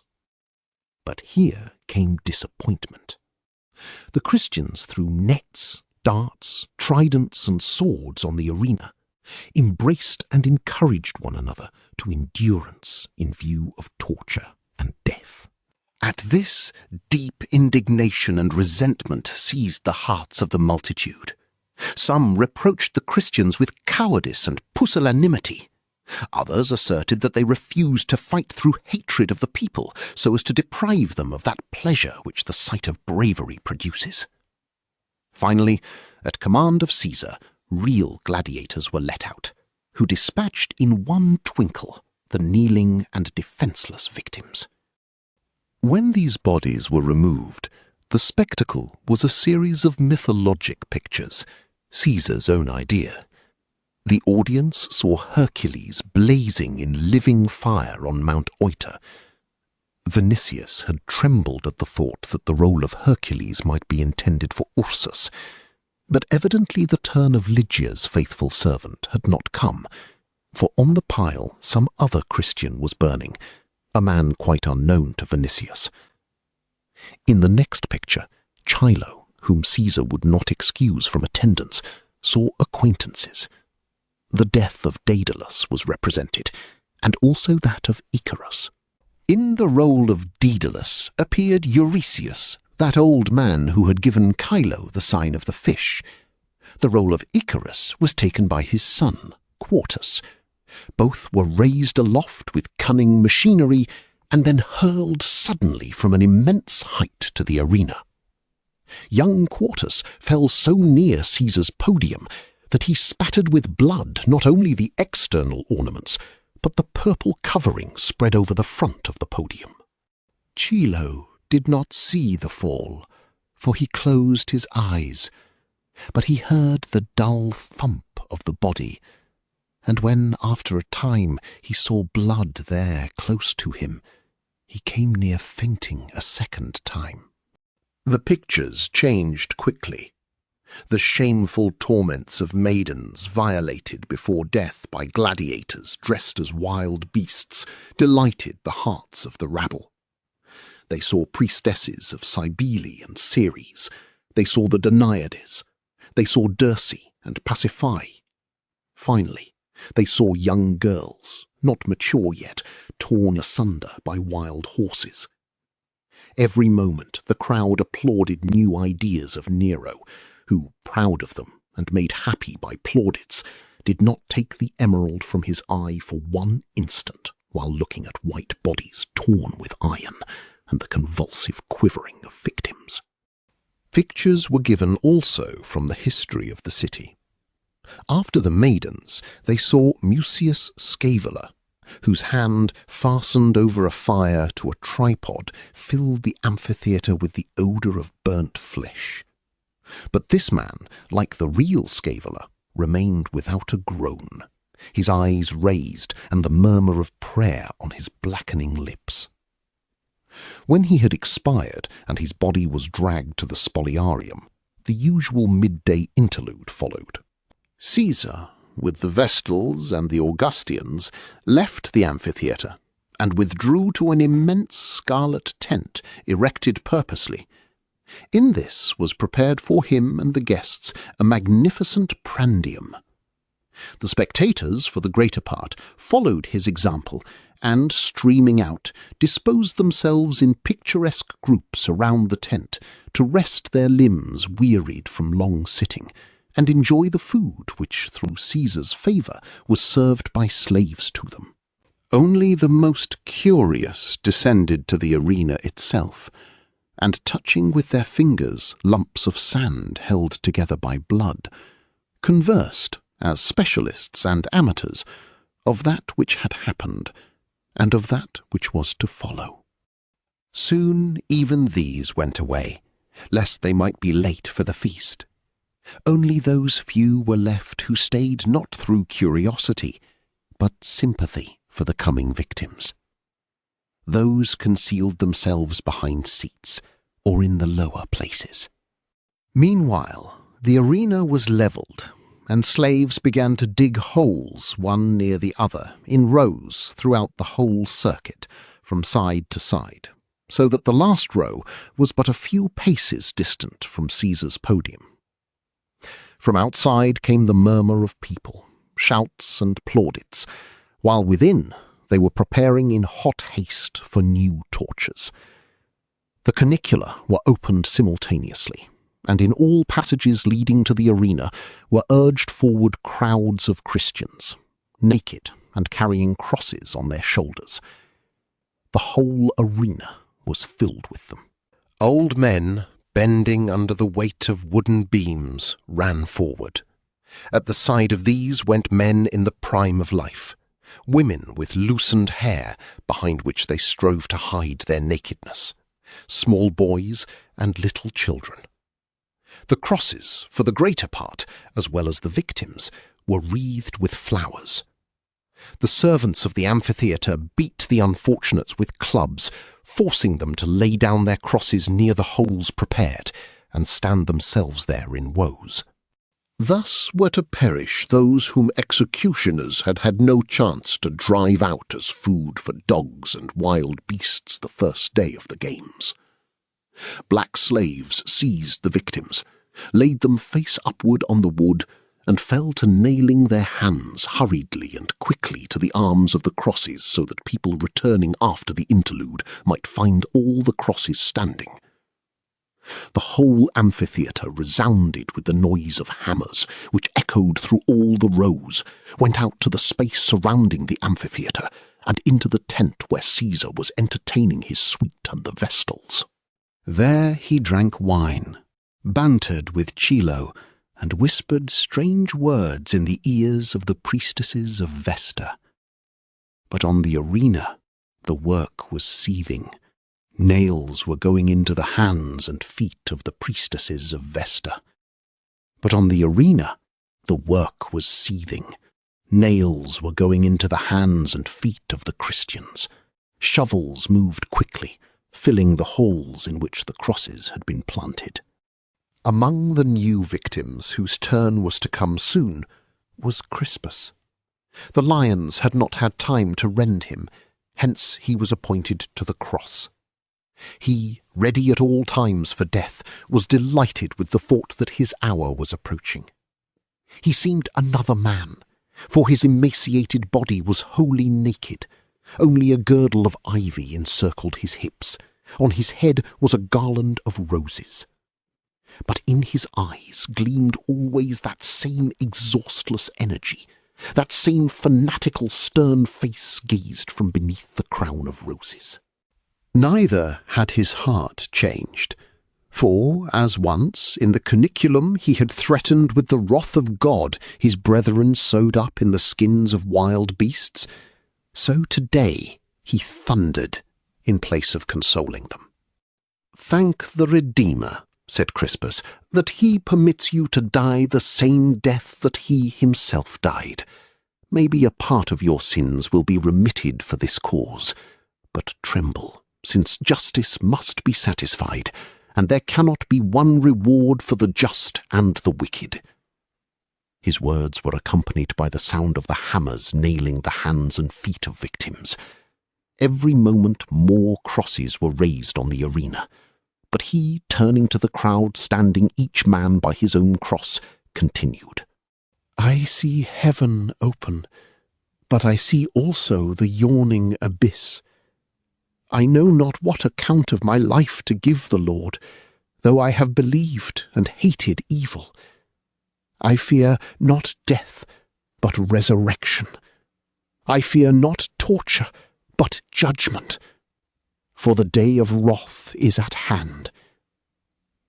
At that moment was heard from between the nearest rows some voice, calm and solemn.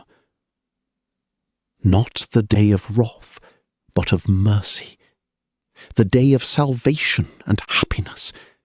For I say that Christ will gather you in, will comfort you, and seat you at his right hand.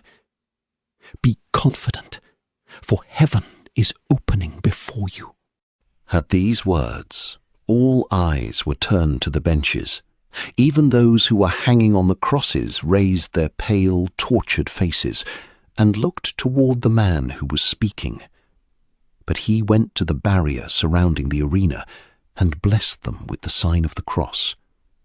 Crispus stretched out his arm as if to thunder at him, but when he saw the man's face, he dropped his arm, the knees bent under him, and his lips whispered, "Paul the Apostle." To the great astonishment of the servants of the circus, all of those who were not nailed to the crosses yet knelt down. Paul turned to Crispus and said, "Threaten them not, Crispus, for this day they will be with thee in paradise. It is thy thought that they may be condemned. But who will condemn? Will God, who gave his Son for them? Will Christ, who died for their salvation, condemn when they die for his name? And how is it possible that he who loves can condemn? Who will accuse the chosen of God? Who will say of this blood, it is cursed? I have hated evil, said the old priest. Christ's command to love men was higher than that to hate evil, for his religion is not hatred, but love. I have sinned in the hour of death, answered Crispus, beating his breast. The manager of the seats approached the apostle and inquired, Who art thou, speaking to the condemned? A Roman citizen, answered Paul calmly. Then, turning to Crispus, he said, Be confident, for today is a day of grace. Die in peace, O servant of God. The black men approached Crispus at that moment to place him on the cross, but he looked around once again and cried, My brethren, pray for me! His face had lost its usual sternness. His stony features had taken an expression of peace and sweetness.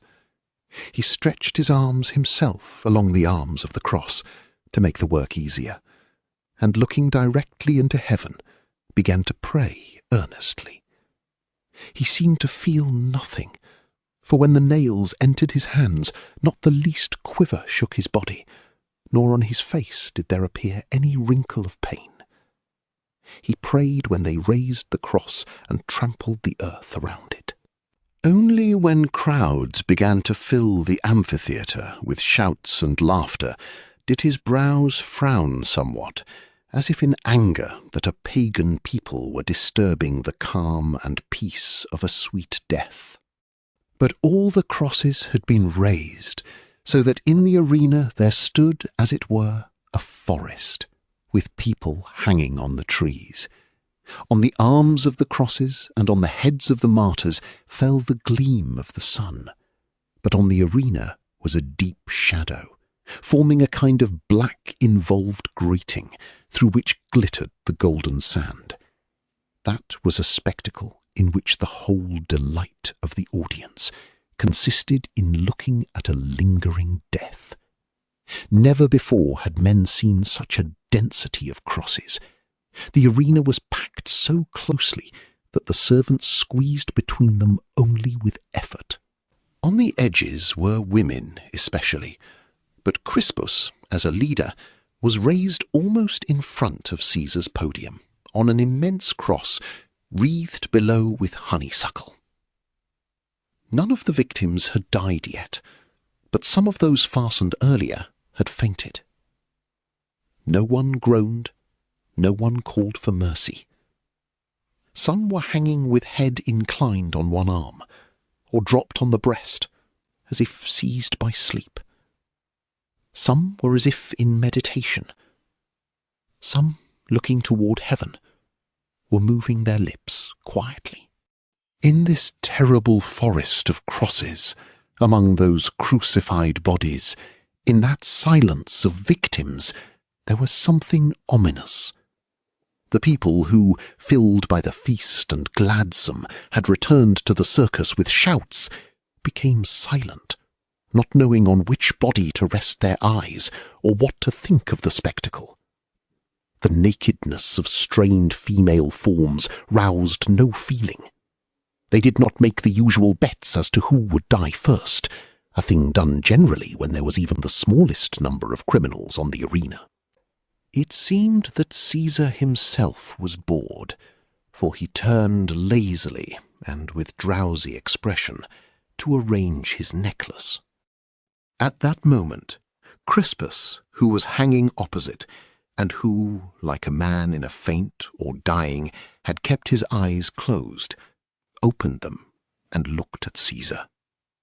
His face assumed an expression so pitiless, and his eyes flashed with such fire, that the Augustians whispered to one another, pointing at him with their fingers, and at last Caesar himself turned to that cross and placed the emerald to his eye sluggishly. Perfect silence followed. The eyes of the spectators were fixed on Crispus, who strove to move his right hand as if to tear it from the tree.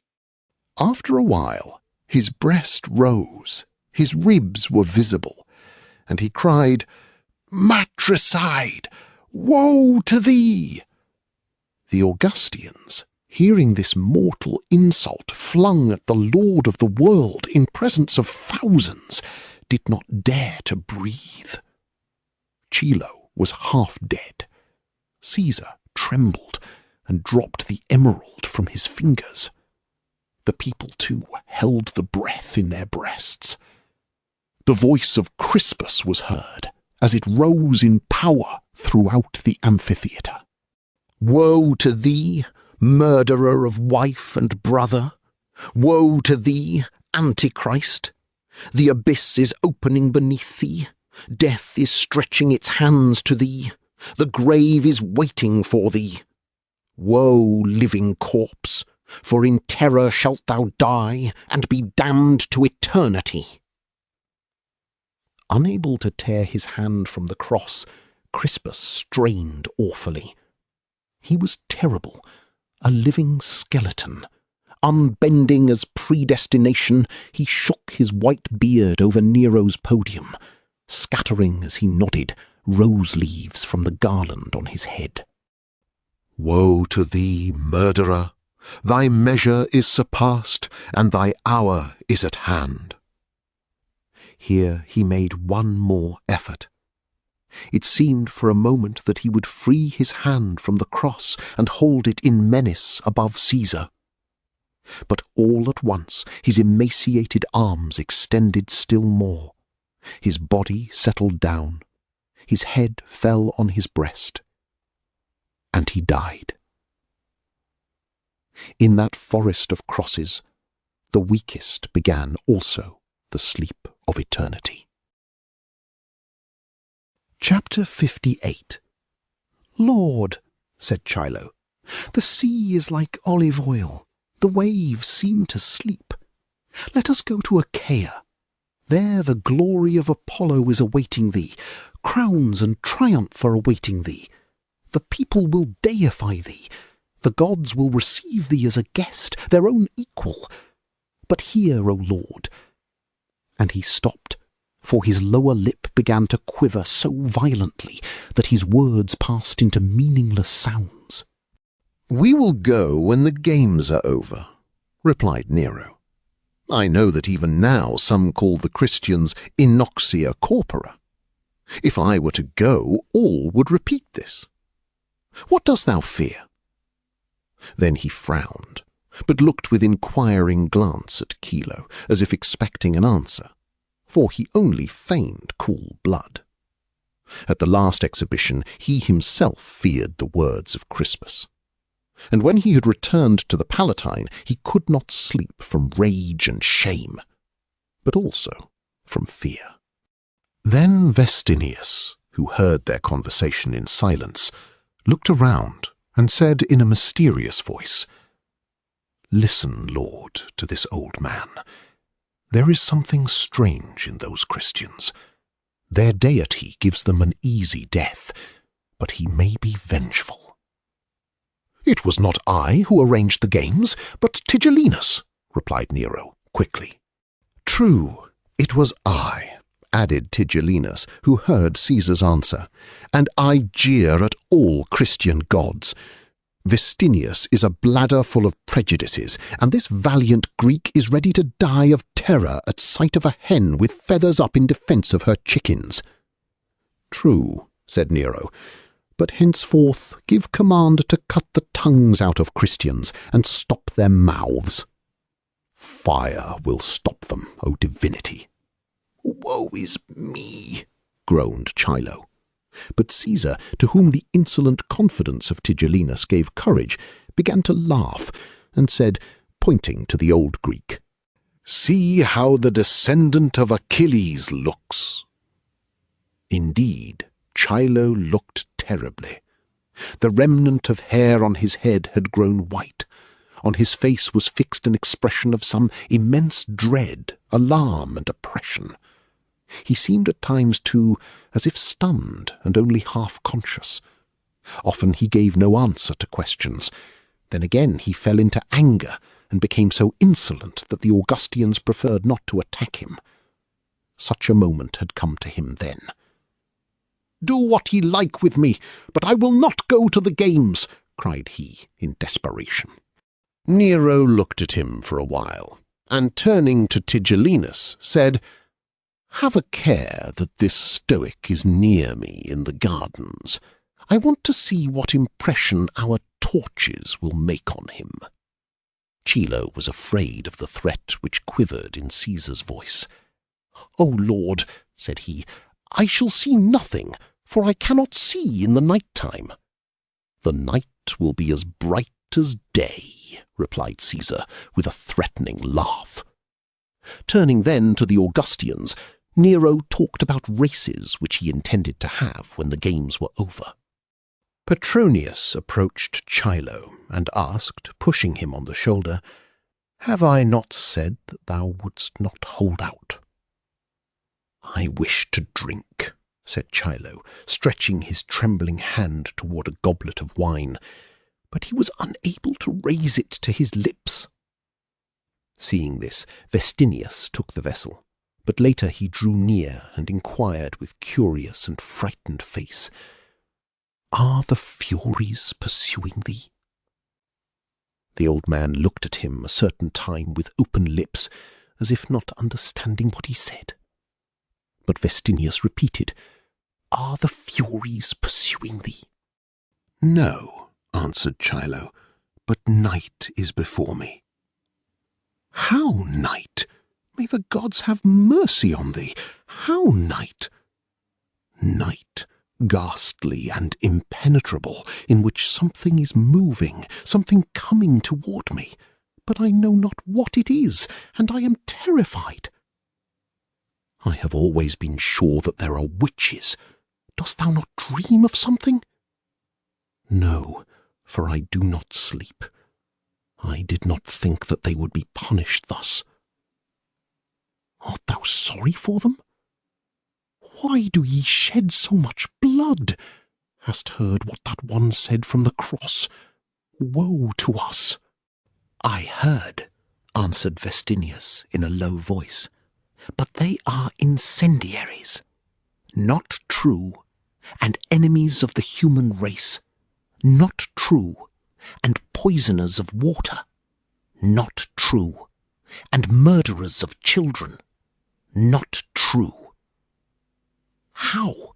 inquired Vestinius with astonishment. "Thou hast said so thyself, and given them into the hands of Tigellinus." "Therefore night has surrounded me, and death is coming toward me. At times it seems to me that I am dead already, and ye also. No, it is they who are dying. We are alive. But tell me, what do they see when they are dying?" "Christ, that is their God. Is he a mighty God?" But Chilo answered with a question. "What kind of torches are to burn in the gardens? Hast thou heard what Caesar said?" "I heard, and I know. Those torches are called Sarmentitii and Semaxii. They are made by arraying men in painful tunics, steeped in pitch, and binding them to pillars, to which fire is set afterward.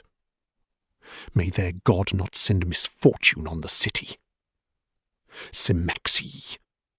That is a dreadful punishment." "I would rather see it, for there will not be blood," answered Chilo.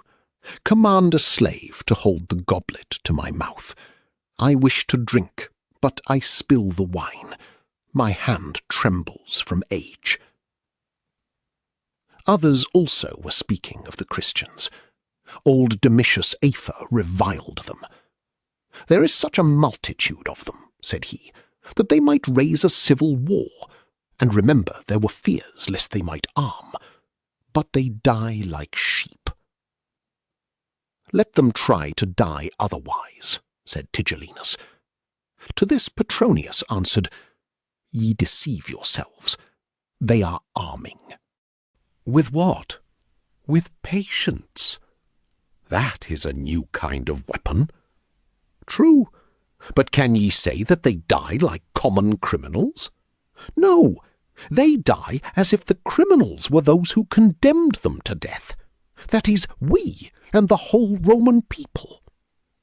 What raving, said Tigellinus. Hic abdera, answered Petronius, a proverbial expression meaning the dullest of the dull, note by the author.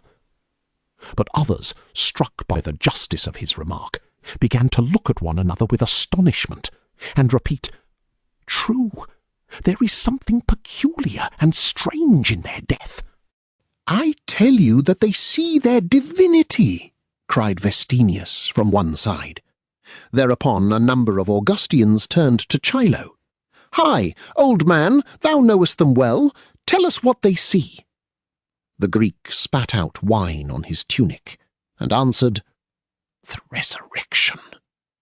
And he began to tremble, so that the guests sitting nearer burst into loud laughter. Chapter 59. For some time, Vinicius had spent his nights away from home. It occurred to Petronius that perhaps he had formed a new plan and was working to liberate Lygia from the Esquiline dungeon. He did not wish, however, to inquire about anything, lest he might bring misfortune to the work. This sceptical exquisite had become, in a certain sense, superstitious. He had failed to snatch Lygia from the Mamertine prison, hence had ceased to believe in his own star. Besides, he did not count this time on a favourable outcome for the efforts of Vinicius. The Esquiline prison, formed in a hurry from the cellars of houses thrown down to stop the fire, was not, it is true, so terrible as the old Tullianum near the capital, but it was 100 times better guarded. Petronius understood perfectly that Lygia had been taken there only to escape death, and not escape the amphitheatre. He could understand at once that for this very reason they were guarding her as a man guards the eye in his head. Evidently, said he to himself, Caesar and Tigellinus have reserved her for some special spectacle, more dreadful than all others, and Vinicius is more likely to perish than rescue her. Vinicius, too, had lost hope of being able to free Lygia. Christ alone could do that. The young tribune now thought only of seeing her in prison. For some time, the knowledge that Nazarius had penetrated the Mamertine prison as a corpse-bearer had given him no peace. Hence, he resolved to try that method also. The overseer of the putrid pits, who had been bribed for an immense sum of money, admitted him at last among servants whom he sent nightly to prisons for corpses. The danger that Vinicius might be recognized was really small. He was preserved from it by night, the dress of a slave, and the defective illumination of the prison. Besides, into whose head could it enter that a patrician, the grandson of one consul, the son of another, could be found among servants, corpse-bearers, exposed to the miasma of prisons and the putrid pits? And he began work to which men were forced only by slavery or the direst need. When the desired evening came, he girded his loins gladly, covered his head with a cloth steeped in turpentine, and with throbbing heart betook himself with a crowd of others to the Esquiline. The Praetorian guards made no trouble, for all had brought proper tesserae, which the centurion examined by the light of a lantern. After a while, the great iron doors opened before them, and they entered. Vinicius saw an extensive vaulted cellar, from which they passed to a series of others. Dim tapers illuminated the interior of each, which was filled with people. Some of these were lying at the walls, sunk in sleep, or dead perhaps. Others surrounded large vessels of water standing in the middle, out of which they drank as people tormented with fever. Others were sitting on the grounds, their elbows on their knees, their heads on their palms. Here and there children were sleeping, nestled up to their mothers. Groans, loud, hurried breathing of the sick, weeping, whispered prayers, hymns in an undertone. The curses of overseers were heard round about it. In this dungeon was the odour of crowds and corpses. In its gloomy depth, dark figures were swarming. Nearer, close to flickering lights, were visible faces, pale, terrified, hungry, and cadaverous, with eyes dim or else flaming with fever, with lips blue, with streams of sweat on their foreheads, and with clammy hair. In corners the sick were moaning loudly. Some begged for water, others to be led to death. And still that prison was less terrible than the old Tullianum. The legs bent under Vinicius when he saw all this, and breath was failing in his breast. At the thought that Ligeia was in the midst of this misery and misfortune, the hair rose on his head, and he stifled a cry of despair. The amphitheatre, the teeth of wild beasts, the cross, anything was better than those dreadful dungeons filled with the odour of corpses, places in which imploring voices called from every corner. "Lead us to death!" Vinicius pressed his nails into his palms, for he felt that he was growing weak and that presence of mind was deserting him. All that he had felt till then, all his love and pain, changed in him to one desire for death. Just then, near his side, was heard the overseer of the putrid pits. "How many corpses have ye today?" "About a dozen," answered the guardian of the prison. "But there will be more before morning. Some are in agony at the walls." And he fell to complaining of women who concealed dead children so as to keep them near and not yield them to the putrid pits. We must discover corpses first by the odour.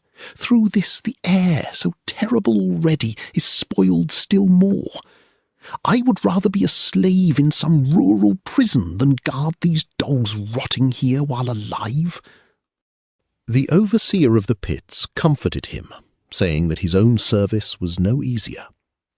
By this time, the sense of reality had returned to Vinicius. He began to search the dungeon, but sought in vain for Ligeia, fearing meanwhile that he would never see her alive. A number of cellars were connected by newly made passages. The corpse-bearers entered only those from which corpses were to be carried.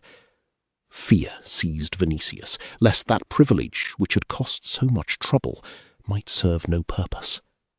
Luckily, his patron aided him. "Infection spreads most through corpses," said he. "Ye must carry out the bodies at once, or die yourselves, together with the prisoners." "There are only 10 of us for all the cellars," said the guardian, "and we must sleep." "I will leave 4 men of mine, who will go through the cellars at night to see if these are dead. We will drink tomorrow if thou do that. Everybody must be taken to the test, for an order has come to pierce the neck of each corpse, and then to the putrid pits at once with it." "Very well, but we will drink," said the overseer. 4 men were selected, and among them Vinicius. The others he took to put the corpses on the biers.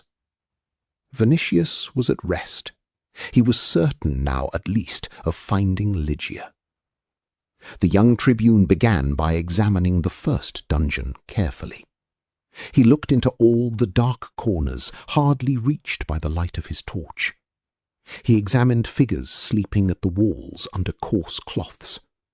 He saw that the most grievously ill were drawn into a corner apart. But Ligeia he found in no place. In a second and third dungeon his search was equally fruitless.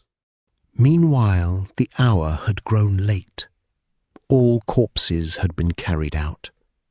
The guards, disposing themselves in the corridors between cellars, were asleep. The children, wearied with crying, were silent. Nothing was heard save the breathing of troubled breasts, and here and there the murmur of prayer.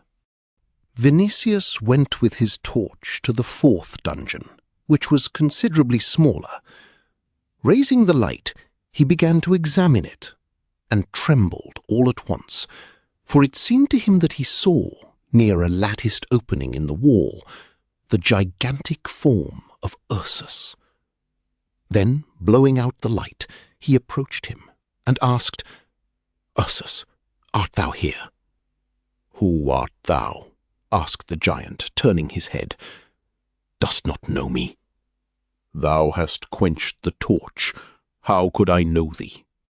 But at that moment Vinicius saw Lygia lying on a cloak near the wall. So, without speaking further, he knelt near her. Ursus recognized him and said, "Praise be to Christ, but do not wake her, Lord." Vinicius, kneeling down, gazed at her through his tears. In spite of the darkness, he could distinguish her face, which seemed to him as pale as alabaster, and her emaciated arms. At that sight, he was seized by a love which was like a rending pain, a love which shook his soul to its uttermost depth, and which at the same time was so full of pity, respect, and homage that he fell on his face and pressed to his lips the hem of the cloak on which rested that head dearer to him than all else on earth. Ursus looked at Vinicius for a long time in silence, but at last he pulled his tunic. "Lord," asked he, "how didst thou come, and hast thou come here to save her?" Vinicius rose and struggled for a time with his emotion. "Show me the means," replied he. "I thought that thou wouldst find them, Lord. Only one method came to my head." Here he turned toward the grating in the wall, as if in answer to himself, and said, "In that way, but there are soldiers outside." 100 Praetorians. "Then we cannot pass?" "No." The Lygian rubbed his forehead and asked again, "How didst thou enter?" "I have a tessera from the overseer of the putrid pits." Then Vinicius stopped suddenly, as if some idea had flashed through his head. "By the passion of the Redeemer," said he in a hurried voice, "I will stay here. Let her take my tessera. She can wrap her head in a cloth, cover her shoulders with a mantle, and pass out. Among the slaves who carry out corpses there are several youths not full grown, hence the Praetorians will not notice her, and once at the house of Petronius she is safe." But the Lygian dropped his head on his breast, and said, "She would not consent, for she loves thee. Besides, she is sick and unable to stand alone. If thou and the noble Petronius cannot save her from prison, who can?" said he, after a while. "Christ alone." Then both were silent. Christ could save all Christians, thought the Lygian in his simple heart. But since he does not save them, it is clear that the hour of torture and death has come. He accepted it for himself, but was grieved to the depth of his soul for that child who had grown up in his arms and whom he loved beyond life. Vinicius knelt again near Lygia. Through the grating in the wall, moonbeams came in and gave better light than the one candle burning yet over the entrance. Lygia opened her eyes now, and said, placing her feverish hand on the arm of Vinicius, "I see thee. I knew that thou wouldst come." He seized her hands, pressed them to his forehead and his heart, raised her somewhat, and held her to his breast. "I have come, dearest. May Christ guard and free thee, beloved Lygia." He could say no more, for the heart began to whine in his breast from pain and love, and he would not show pain in her presence. "I am sick, Marcus," said Lygia, "and I must die. either on the arena or here in prison. I have prayed to see thee before death. Thou hast come. Christ has heard me." Unable to utter a word yet, he pressed her to his bosom, and she continued, "I saw thee through the window in the Tullianum. I saw that thou hadst the wish to come to me. Now the Redeemer has given me a moment of consciousness, so that we may take farewell of each other. I am going to him, Marcus, but I love thee, and shall love always." Vinicius conquered himself. He stifled his pain and began to speak in a voice which he tried to make calm.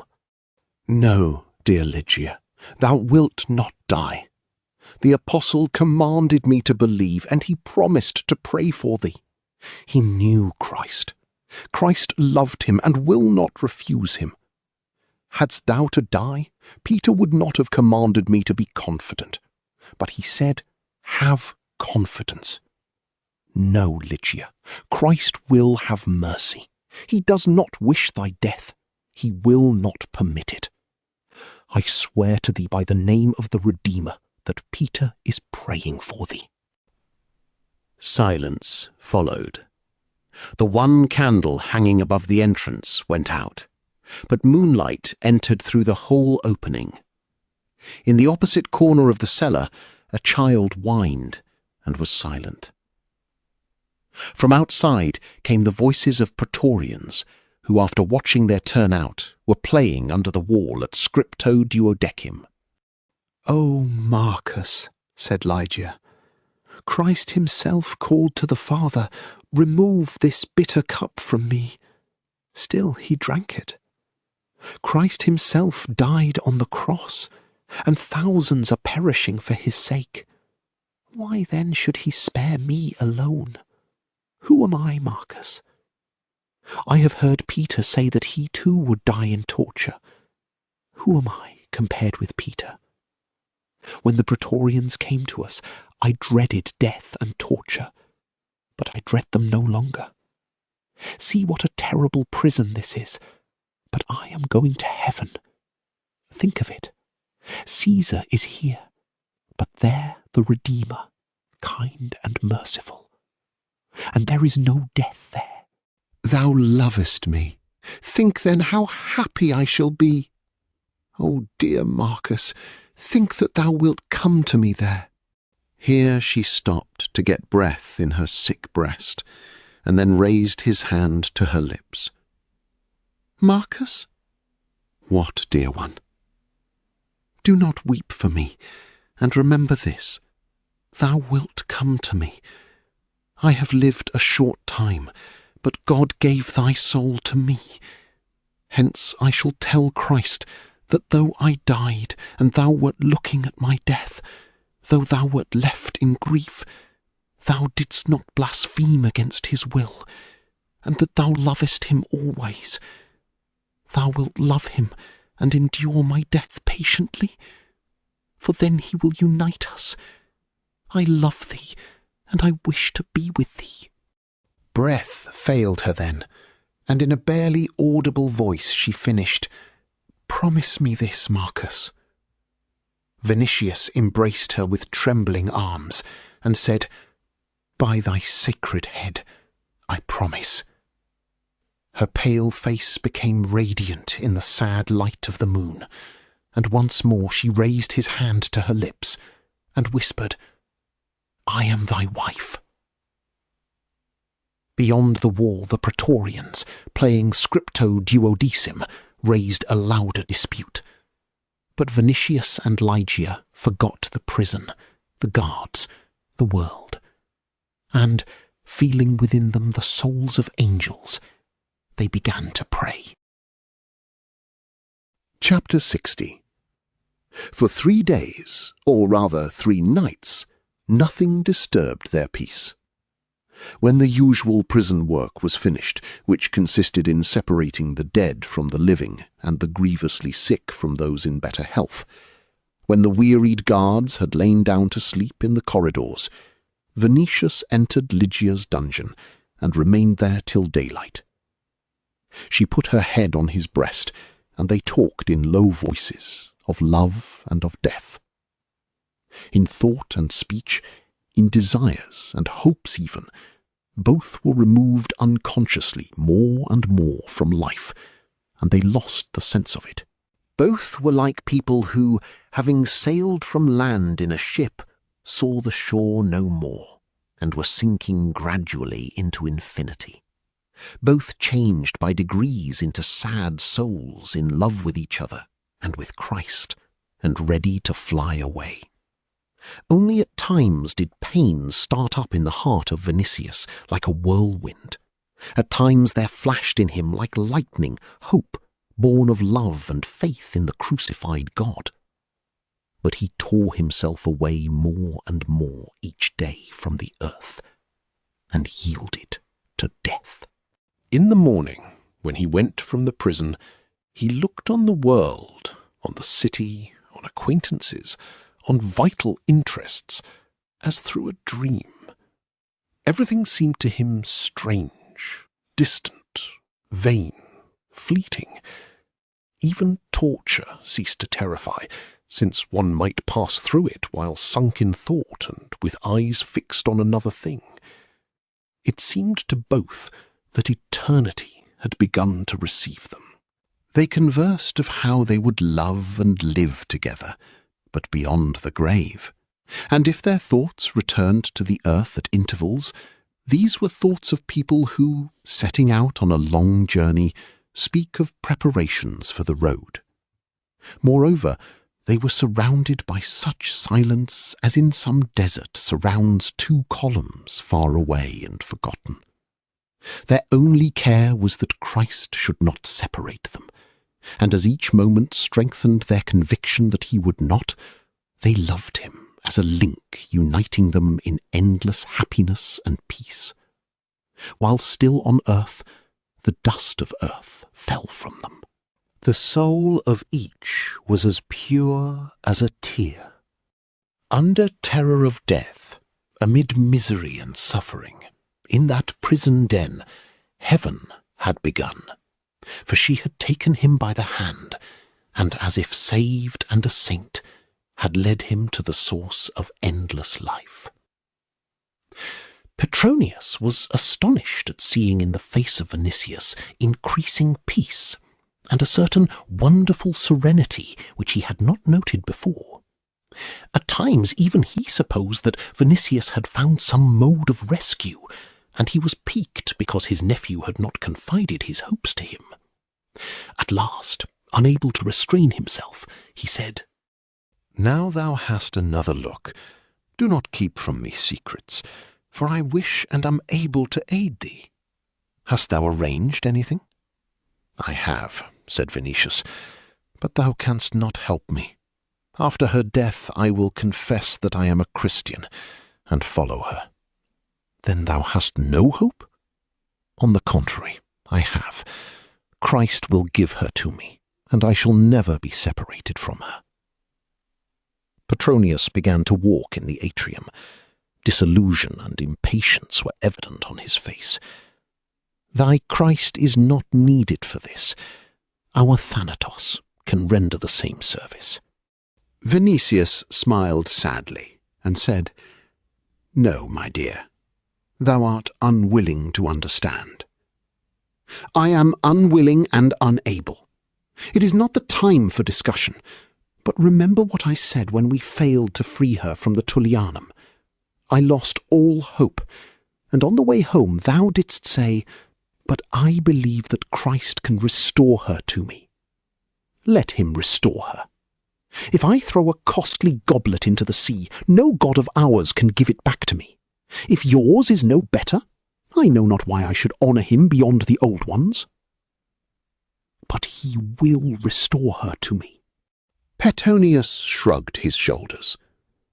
"Dost know," inquired he, "that Christians are to illuminate Caesar's gardens tomorrow?" "Tomorrow?" repeated Vinicius, and in view of the near and dreadful reality, his heart trembled with pain and fear. "This is the last night, perhaps, which I can pass with Lygia," thought he.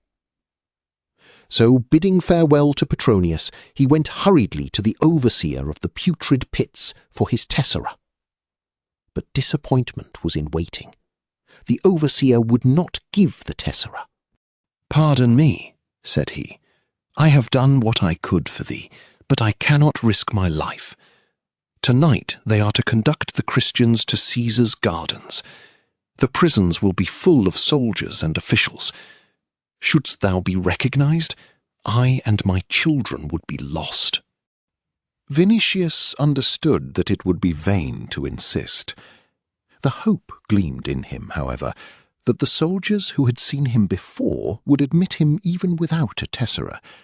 So, with the coming of night, he disguised himself as usual in the tunic of a corpse-bearer, and, winding a cloth around his head, betook himself to the prison. But that day the tesserae were verified with greater care than usual, and what was more, the centurion Scaevinus, a strict soldier, devoted soul and body to Caesar, recognized Vinicius.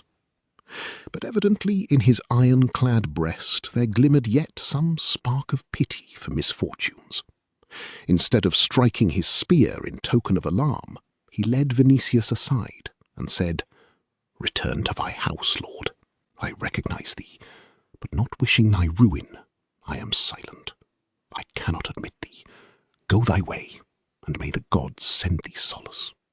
"Thou canst not admit me," said Vinicius, "but let me stand here and look at those who are led forth." "My order does not forbid that," said Scaevinus. Vinicius stood before the gate and waited. About midnight, the prison gate was opened widely, and whole ranks of prisoners appeared, men, women, and children, surrounded by armed praetorians. The night was very bright, hence it was possible to distinguish not only the forms, but the faces of the unfortunates. They went two abreast, in a long, gloomy train, amid stillness broken only by the clatter of weapons. So many were led out that all the dungeons must be empty, as it seemed. In the rear of the line, Vinicius saw Glaucus the physician distinctly, but Lygia and Ursus were not among the condemned. Chapter 61. Darkness had not come when the first waves of people began to flow into Caesar's gardens. The crowds, in holiday costume, crowned with flowers, joyous, singing, and some of them drunk, were going to look at the new, magnificent spectacle. Shouts of "Semaxi! Sarmentiti!" were heard on the Via Tecta, on the bridge of Aemilius, and from the other side of the Tiber, on the Triumphal Way, around the Circus of Nero, and off towards the Vatican Hill. In Rome, people had been seen burnt on pillars before, but never had anyone seen such a number of victims. Caesar and Tigellinus, wishing to finish at once with the Christians, and also to avoid infection, which from the prisons was spreading more and more through the city, had given command to empty all dungeons, so that there remained in them barely a few tens of people intended for the close of the spectacles. So when the crowds had passed the gates, they were dumb with amazement. All the main and side alleys, which lay through dense groves and along lawns, thickets, ponds, fields, and squares filled with flowers, were packed with pillars smeared with pitch, to which Christians were fastened.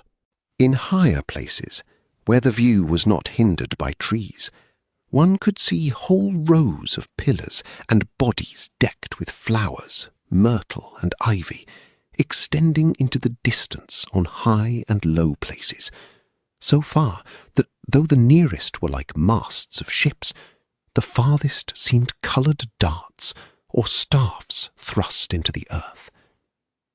The number of them surpassed the expectation of the multitude.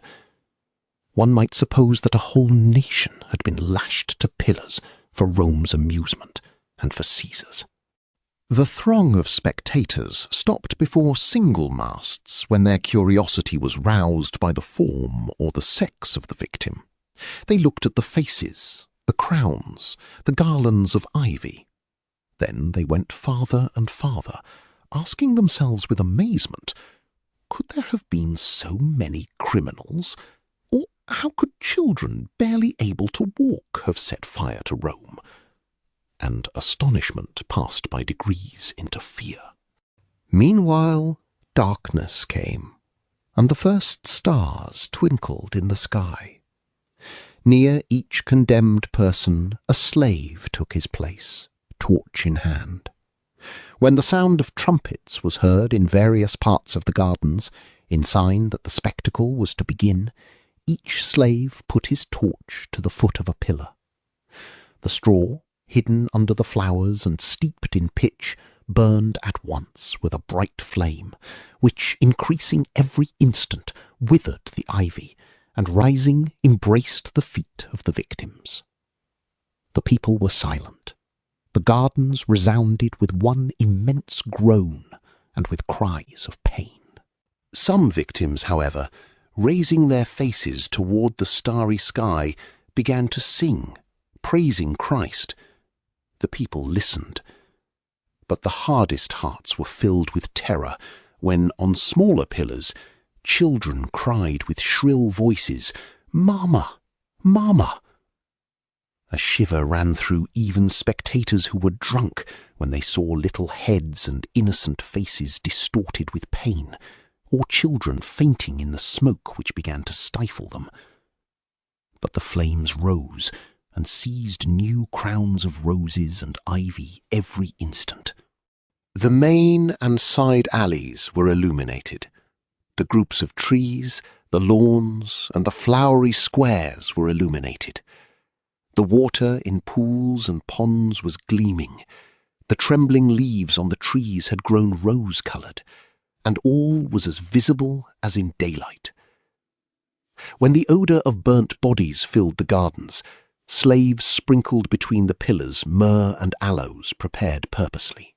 In the crowds were heard here and there shouts, whether of sympathy or delight and joy, it was unknown, and they increased every moment with the fire which embraced the pillars, climbed to the breasts of the victims, shrivelled with burning breath the hair on their heads, threw veils over their blackened faces, and then shot up higher, as if showing the victory and triumph of that power which had given command to rouse it. At the very beginning of the spectacle, Caesar had appeared among the people in a magnificent quadriga of the circus, drawn by 4 white steeds. He was dressed as a charioteer in the colour of the greens, the court party and his. After him followed other chariots filled with courtiers in brilliant array, senators, priests, bacchantes, naked and crowned, holding pitchers of wine and partly drunk, uttering wild shouts. At the side of these were musicians dressed as fauns and satyrs, who played on citharas, formingas, flutes, and horns. In other chariots advanced matrons and maidens of Rome, drunk also and half naked. Around the quadriga ran men who shook thyases ornamented with ribbons. Others beat drums. Others scattered flowers. All that brilliant throng moved forward, shouting "Evo!" on the widest road of the garden, amidst smoke and processions of people. Caesar, keeping near him Tigellinus and also Chilo, in whose terror he sought to find amusement, drove the steeds himself, and, advancing at a walk, looked at the burning bodies and heard the shouts of the multitude. Standing on the lofty gilded chariot, surrounded by a sea of people who bent to his feet, in the glitter of the fire, in the golden crown of a circus victor, he was a head above the courtiers and the crowd. He seemed a giant. His immense arms, stretched forward to hold the reins, seemed to bless the multitude. There was a smile on his face, and in his blinking eyes he shone above the throng as a sun or a deity, terrible but commanding and mighty. At times he stopped to look with more care at some maiden whose bosom had begun to shrink in the flames, or at the face of a child distorted by convulsions. And again he drove on, leading behind him a wild, excited retinue. At times he bowed to the people. Then again he bent backward, drew in the golden reins, and spoke to Tigellinus. At last, when he had reached the great fountain in the middle of two crossing streets, he stepped from the quadriga, and, nodding to his attendants, mingled with the throng. He was greeted with shouts and plaudits. The bacchantes, the nymphs, the senators and Augustians, the priests, the fauns, satyrs and soldiers surrounded him at once in an excited circle. But he, with Tigellinus on one side and Chilo on the other, walked around the fountain, about which were burning some tens of torches. Stopping before each one, he made remarks on the victims, or jeered at the old Greek, on whose face boundless despair was depicted. At last he stood before a lofty mast decked with myrtle and ivy. The red tongues of fire had risen only to the knees of the victim, but it was impossible to see his face, for the green burning twigs had covered it with smoke. After a while, however, the light breeze of night turned away the smoke and uncovered the head of a man, with grey beard falling on his breast. At sight of him, Chilo was twisted into a lump like a wounded snake, and from his mouth came a cry more like cawing than a human voice. "Glaucus! Glaucus!" In fact, Glaucus the physician looked down from the burning pillar at him. Glaucus was alive yet. His face expressed pain and was inclined forward, as if to look closely for the last time at his executioner, at the man who had betrayed him, robbed him of wife and children, set a murderer on him, and who, when all this had been forgiven in the name of Christ, had delivered him to executioners. Never had one person inflicted more dreadful or bloody wrongs on another. Now the victim was burning on the pitched pillar, and the executioner was standing at his feet. The eyes of Glaucus did not leave the face of the Greek. At moments they were hidden by smoke, but when the breeze blew this away, Chilo saw again those eyes fixed on him. He rose and tried to flee, but had not strength. All at once his legs seemed of lead. An invisible hand seemed to hold him at that pillar with superhuman force. He was petrified. He felt that something was overflowing in him, something giving way.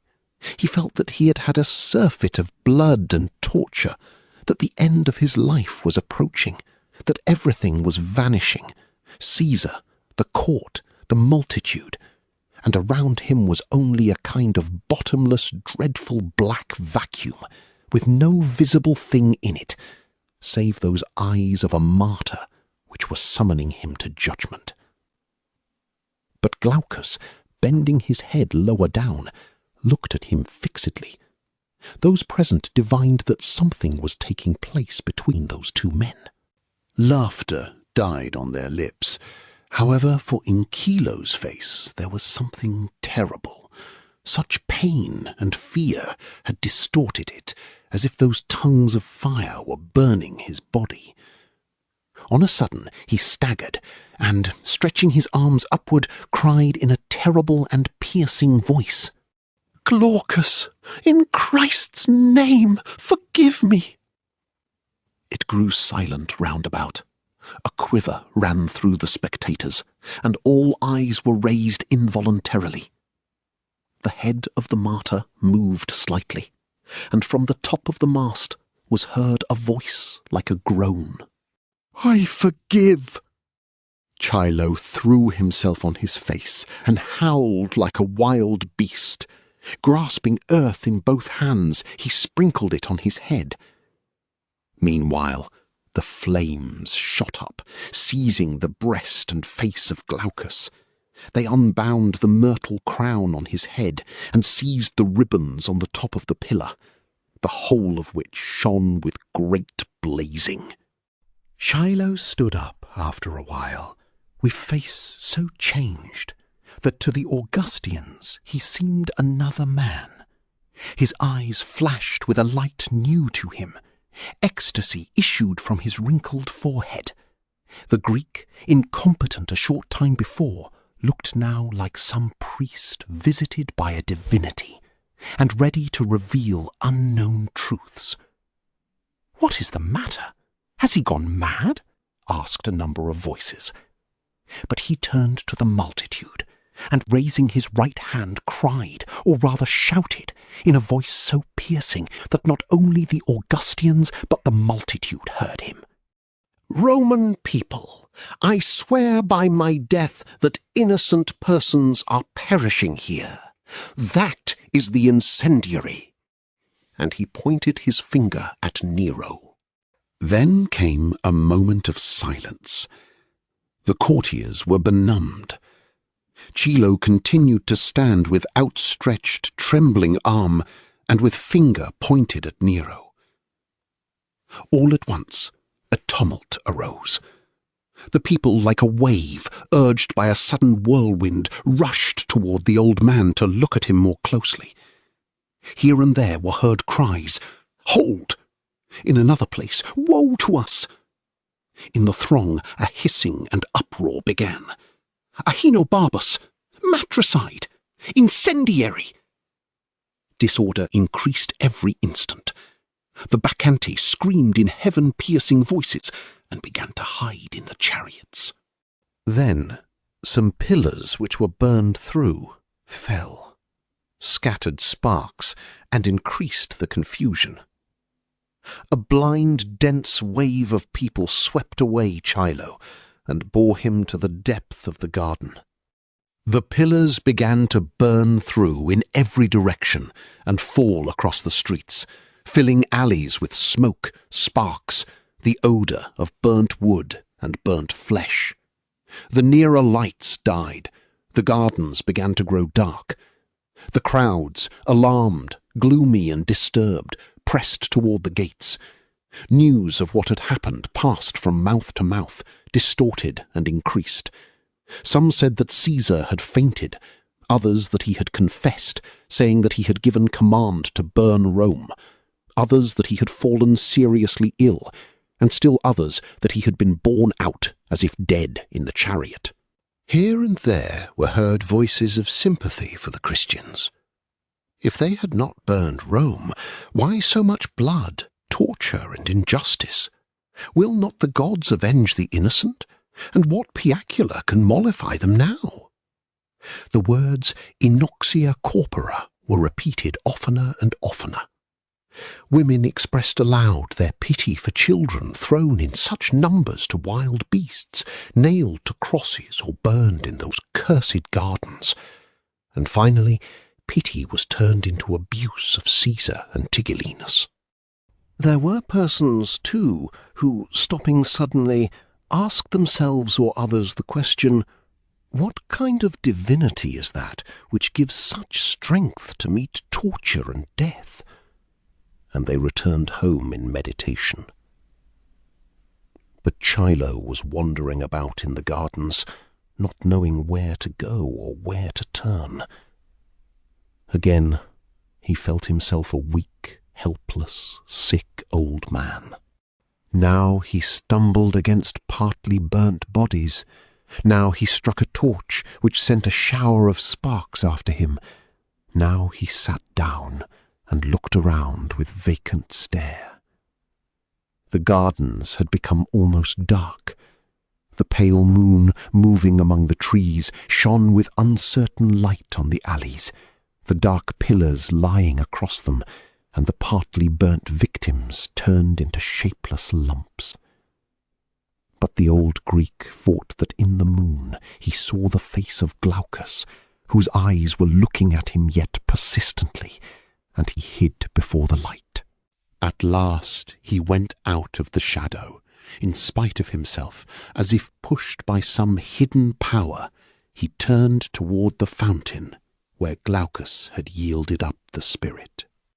Then some hand touched his shoulder. He turned and saw an unknown person before him. "Who art thou?" exclaimed he with terror. "Paul of Tarsus." "I am accursed. What dost thou wish?" "I wish to save thee," answered the apostle. Chilo supported himself against a tree. His legs bent under him, and his arms hung parallel with his body. "For me there is no salvation," said he gloomily. "Hast thou heard how God forgave the thief on the cross who pitied him?" inquired Paul. "Dost thou know what I have done?" "I saw thy suffering, and heard thy testimony to the truth." "O Lord, and if a servant of Christ forgave thee in the hour of torture and death, why should Christ not forgive thee?" Chilo seized his head with both hands as if in bewilderment. "Forgiveness! For me, forgiveness!" "Our God is a God of mercy," said Paul. "For me," repeated Chilo, and he began to groan like a man who lacks strength to control his pain and suffering. "Lean on me," said Paul, "and go with me." And taking him, he went to the crossing of the streets, guided by the voice of the fountain, which seemed to weep in the night stillness over the bodies of those who had died in torture. "Our God is a God of mercy," repeated the apostle. "Wert thou to stand at the sea and cast in pebbles, couldst thou fill its depth with them? I tell thee that the mercy of Christ is as the sea, and that the sins and faults of men sink in it as pebbles in the abyss. I tell thee that it is like the sky which covers mountains, lands, and seas, for it is everywhere, and has neither end nor limit. Thou hast suffered at the pillar of Glaucus. Christ saw thy suffering.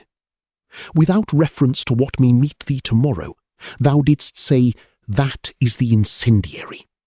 And Christ remembers thy words. Thy malice and falsehood are gone. In thy heart is left only boundless sorrow. Follow me and listen to what I say. I am he who hated Christ and persecuted his chosen ones.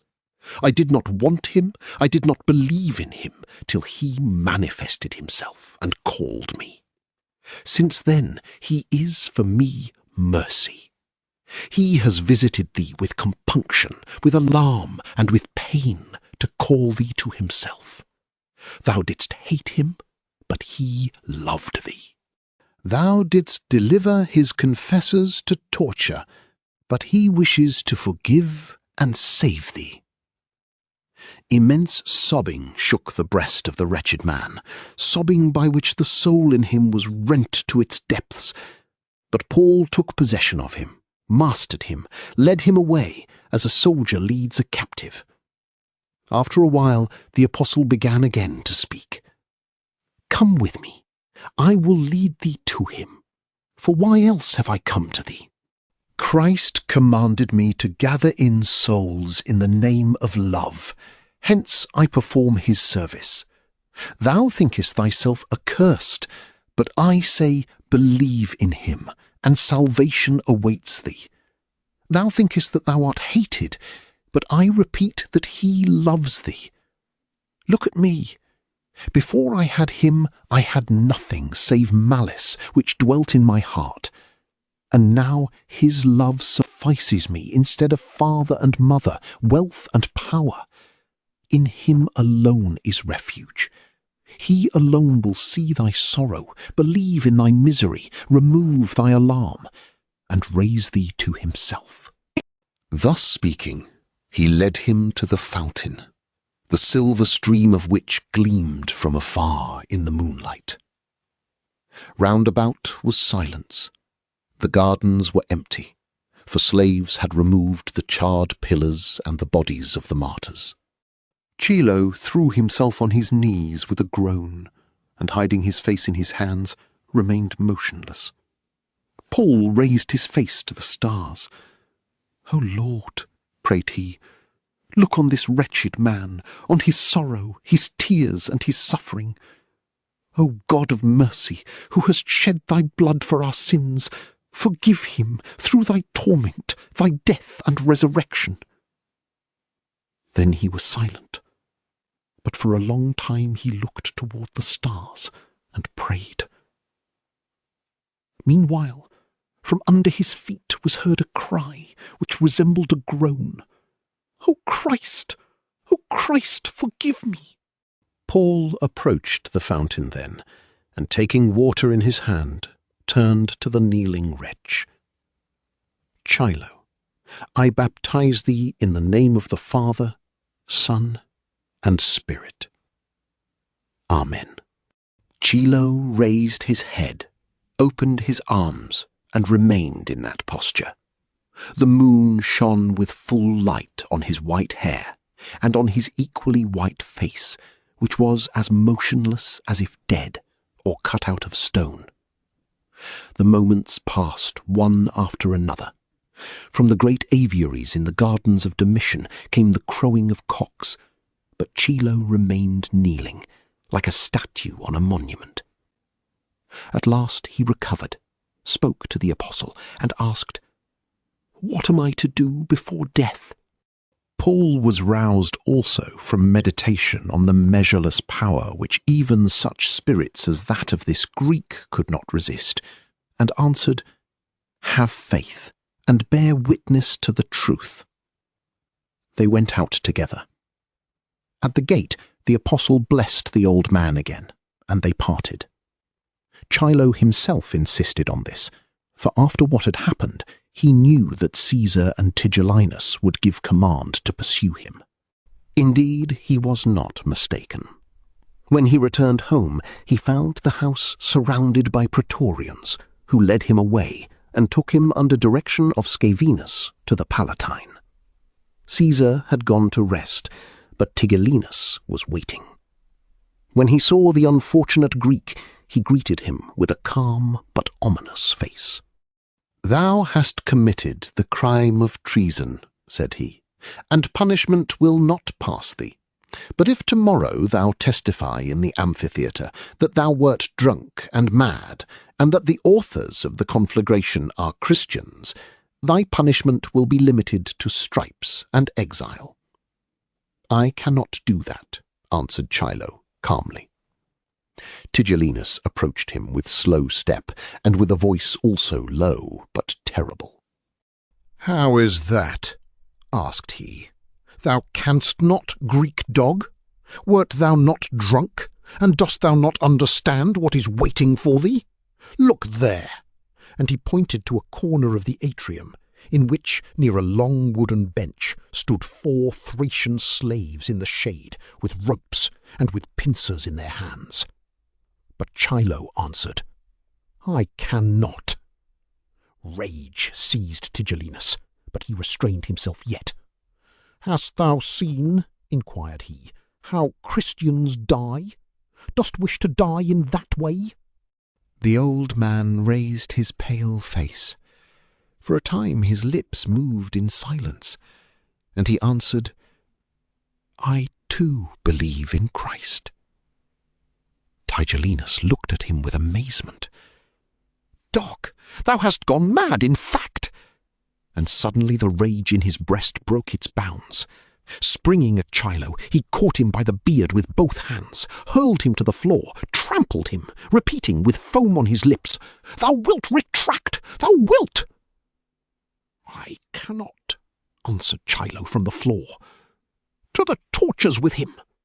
At this command, the Thracians seized the old man and placed him on the bench. Then, fastening him with ropes to it, they began to squeeze his thin shanks with pincers. But when they were tying him, he kissed their hands with humility. Then he closed his eyes and seemed dead. He was alive, though, for when Tigellinus bent over him and inquired once again, "Wilt thou retract?" his white lips moved slightly, and from them came the barely audible whisper, "I cannot." Tigellinus gave command to stop the torture and began to walk up and down in the atrium with a face distorted by anger, but helpless. At last a new idea came to his head, for he turned to the Thracians and said, "Tear out his tongue." Chapter 62. The drama Aureolus was given usually in theatres or amphitheatres, so arranged that they could open and present, as it were, two separate stages. But after the spectacle in the gardens of Caesar, the usual method was omitted. For in this case the problem was to let the greatest number of people look at a slave who, in the drama, is devoured by a bear. In the theatres, the role of the bear is played by an actor sewed up in a skin, but this time the representation was to be real. This was a new idea of Tigellinus. At first, Caesar refused to come, but changed his mind at persuasion of the favourite. Tigellinus explained that after what had happened in the gardens, it was all the more his duty to appear before the people, and he guaranteed that the crucified slave would not insult him, as had Crispus. The people were somewhat sated and tired of blood-spilling. Hence a new distribution of lottery tickets and gifts was promised, as well as a feast, for the spectacle was to be in the evening, in a brilliantly lighted amphitheatre. About dusk the whole amphitheatre was packed. The Augustians, with Tigellinus at the head of them, came to a man, not only for the spectacle itself, but to show their devotion to Caesar and their opinion of Chilo, of whom all Rome was then talking. They whispered to one another that Caesar, when returning from the gardens, had fallen into a frenzy and could not sleep, that terrors and wonderful visions had attacked him. Therefore he had announced on the following morning his early journey to Achaia. But others denied this, declaring that he would be all the more pitiless to the Christians. Cowards, however, were not lacking, who foresaw that the accusation which Chilo had thrown into Caesar's face might have the worst result possible. In conclusion, there were those who through humanity begged Tigellinus to stop persecution. "See whither ye are going," said Barcus Serranus. "Ye wished to allay people's anger and convince them that punishment was falling on the guilty. The result is just the opposite." "True," added Antistius Verus. "All whisper to one another now that the Christians were innocent. If that be cleverness, Chilo was right when he said that your brains could be held in a nutshell." Tigellinus turned to them and said, "Barcus Serranus, people whisper also to one another that thy daughter Servilia secreted her Christian slaves from Caesar's justice. They say the same also of thy wife, Antistius." "That is not true," exclaimed Barcus with alarm. "Your divorced women wish to ruin my wife, whose virtue they envy," said Antistius Verus with no less alarm. But others spoke of Chilo. "What has happened to him?" asked Eprius Marcellus. "He delivered them himself into the hands of Tigellinus. From a beggar he became rich. It was possible for him to live out his days in peace, have a splendid funeral and a tomb. But no, all at once he preferred to lose everything and destroy himself. He must in truth be a maniac." "Not a maniac, but he has become a Christian," said Tigellinus. "Have I not said," put in Vestinius, "kill Christians if ye like, but believe me, ye cannot war with their divinity. With it there is no jesting. See what is taking place. I have not burned Rome, but if Caesar permitted, I would give a hecatomb at once to their divinity.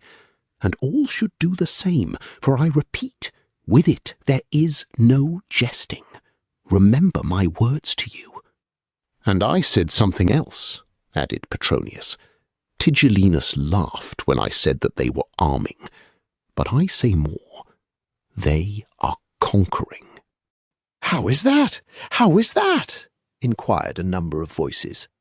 "By Pollux, they are, for if such a man as Chilo could not resist them, who can? If ye think that after every spectacle the Christians do not increase, become coppersmiths, or go to shaving beards, for then ye will know better what people think, and what is happening in the city." "He speaks pure truth, by the sacred Peplus of Diana!" cried Vestinius. But Barcus turned to Petronius. "What is thy conclusion?" "I conclude where ye began. There has been enough of bloodshed." Tigellinus looked at him jeeringly. "Hey, a little more? If thy head is not sufficient, thou hast another on thy cane," said Petronius. Further conversation was interrupted by the coming of Caesar, who occupied his place in company with Pythagoras. Immediately after began the representation of Aurelius, to which not much attention was paid, for the minds of the audience were fixed on Chilo. The spectators, familiar with blood and torture, were bored. They hissed, gave out shouts uncomplimentary to the court, and demanded the bear scene, which for them was the only thing of interest. Had it not been for gifts and the hope of seeing Chilo, the spectacle would not have held the audience. At last the looked-for moment came. Servants of the circus brought in first a wooden cross, so low that a bear standing on his hind feet might reach the martyr's breast. Then 2 men brought, or rather dragged in, Chilo, for as the bones in his legs were broken, he was unable to walk alone. They laid him down and nailed him to the wood so quickly that the curious Augustians had not even a good look at him, and only after the cross had been fixed in the place prepared for it did all eyes turn to the victim. But it was a rare person who could recognize in that naked man the former Chilo. After the tortures which Tigellinus had commanded, there was not one drop of blood in his face, and only on his white beard was evident a red trace left by blood after they had torn his tulle out. Through the transparent skin it was quite possible to see his bones. He seemed far older also, almost decrepit. Formerly his eyes cast glances ever filled with disquiet and ill will. His watchful face reflected constant alarm and uncertainty. Now his face had an expression of pain, but it was as mild and calm as faces of the sleeping or the dead. Perhaps remembrance of that thief on the cross whom Christ had forgiven lent him confidence. Perhaps also he said in his soul to the merciful God, "O Lord, I bit like a venomous worm, but all my life I was unfortunate. I was famishing from hunger. People trampled on me, beat me, jeered at me. I was poor and very unhappy, and now they put me to torture and nail me to a cross. But thou, O merciful, wilt not reject me in this hour." Peace descended evidently into his crushed heart. No one laughed, for there was in that crucified man something so calm. He seemed so old, so defenceless, so weak, calling so much for pity with his lowliness, that each one asked himself unconsciously how it was possible to torture and nail to crosses men who would die soon in any case. The crowd was silent. Among the Augustians, Vestinius, bending to right and left, whispered in a terrified voice, "See how they die." Others were looking for the bear, wishing the spectacle to end at the earliest.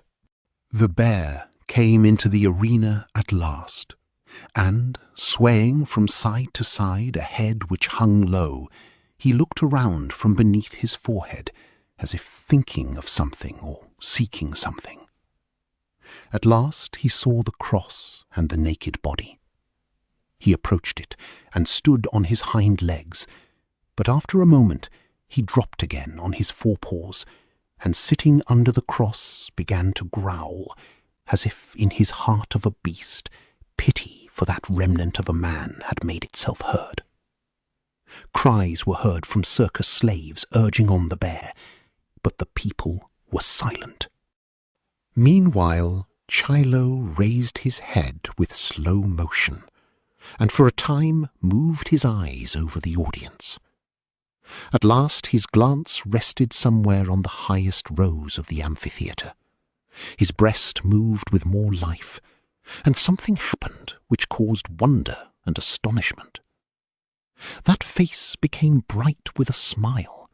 A ray of light, as it were, encircled that forehead. His eyes were uplifted before death, and after a while, 2 great tears, which had risen between the lids, flowed slowly down his face. And he died. At that same moment, a resonant manly voice, high up under the velarium, exclaimed, "Peace to the martyrs!" Deep silence reigned in the amphitheatre. Chapter 63. After the spectacle in Caesar's gardens, the prisons were emptied considerably. It is true that victims suspected of the Oriental superstition were seized yet and imprisoned, but pursuit brought in fewer and fewer persons, barely enough for coming exhibitions, which were to follow quickly. People were sated with blood. They showed growing weariness and increasing alarm because of the unparalleled conduct of the condemned. Fears like those of the superstitious Vestinius seized thousands of people. Among the crowds, tales more and more wonderful were related of the vengefulness of the Christian god. Prison typhus, which had spread through the city, increased the general dread. The number of funerals was evident, and it was repeated from ear to ear that fresh piacula were needed to mollify the unknown god. Offerings were made in the temples to Jove and Libertina. At last, in spite of every effort of Tigellinus and his assistants, the opinion kept spreading that the city had been burned at command of Caesar, and that the Christians were suffering innocently. But for this very reason, Nero and Tigellinus were untiring in persecution. To calm the multitude, fresh orders were issued to distribute wheat, wine, and olives. To relieve owners, new rules were published to facilitate the building of houses, and others touching width of streets and materials to be used in building, so as to avoid fires in future. Caesar himself attended sessions of the Senate and counselled with the fathers on the good of the people and the city, but not a shadow of favour fell on the doomed. The ruler of the world was anxious, above all, to fix in people's minds a conviction that such merciless punishments could strike only the guilty. In the Senate, no voice was heard on behalf of the Christians, for no one wished to offend Caesar. And besides, those who looked farther into the future insisted that the foundations of Roman rule could not stand against the new faith.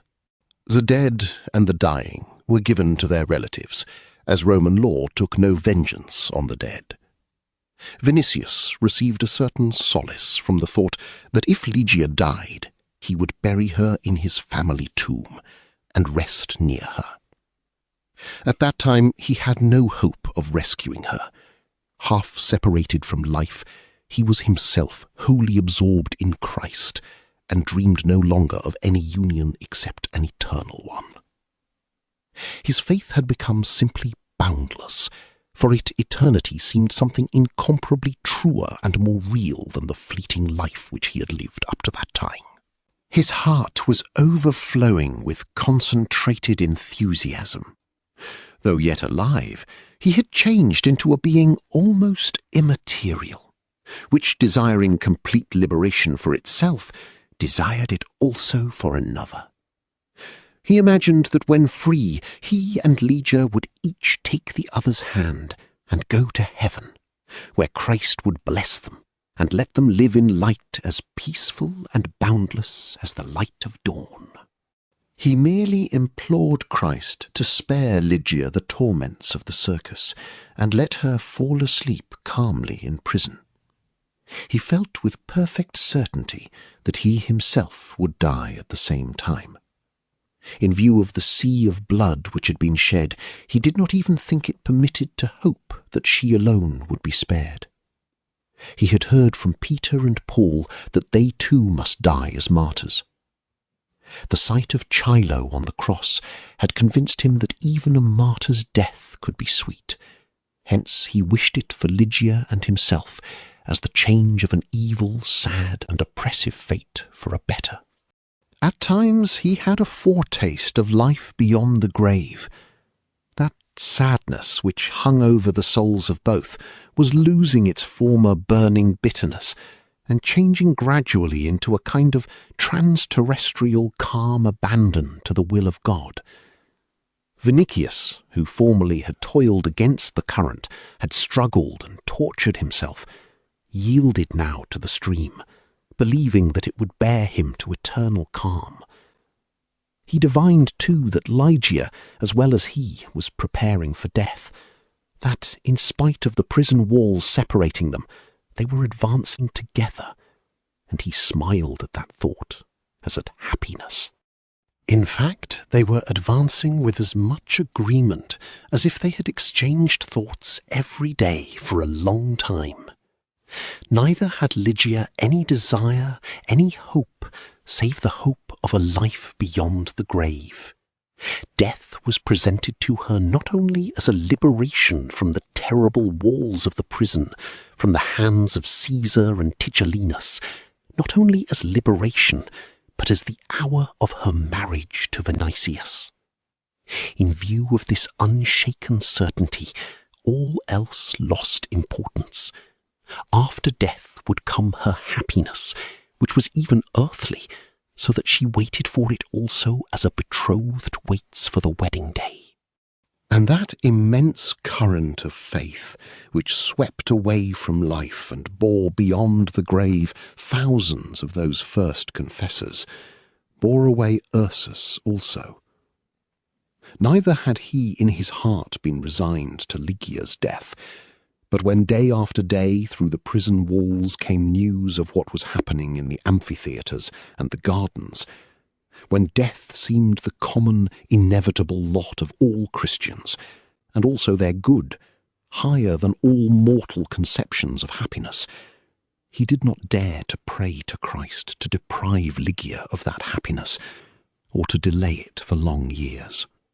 In his simple barbarian soul, he thought, besides, that more of those heavenly delights would belong to the daughter of the Lygian chief, that she would have more of them than would a whole crowd of simple ones, to whom he himself belonged, and that in eternal glory she would sit nearer to the Lamb than would others. He had heard, it is true, that before God men are equal, but a conviction was lingering at the bottom of his soul that the daughter of a leader, and besides of a leader of all the Lygians, was not the same as the first slave one might meet. He hoped also that Christ would let him continue to serve her. His one secret wish was to die on a cross as the Lamb died. But this seemed a happiness so great that he hardly dared to pray for it, though he knew that in Rome even the worst criminals were crucified. He thought that surely he would be condemned to die under the teeth of wild beasts, and this was his one sorrow. From childhood he had lived in impassable forests amid continual hunts, in which, thanks to his superhuman strength, he was famous among the legions, even before he had grown to manhood. This occupation had become for him so agreeable that later, when in Rome and forced to live without hunting, he went to vivaria and amphitheatres just to look at beasts known and unknown to him. The sight of these always roused in the man an irresistible desire for struggle and killing. So now he feared in his soul that on meeting them in the amphitheatre he would be attacked by thoughts unworthy of a Christian, whose duty it was to die piously and patiently.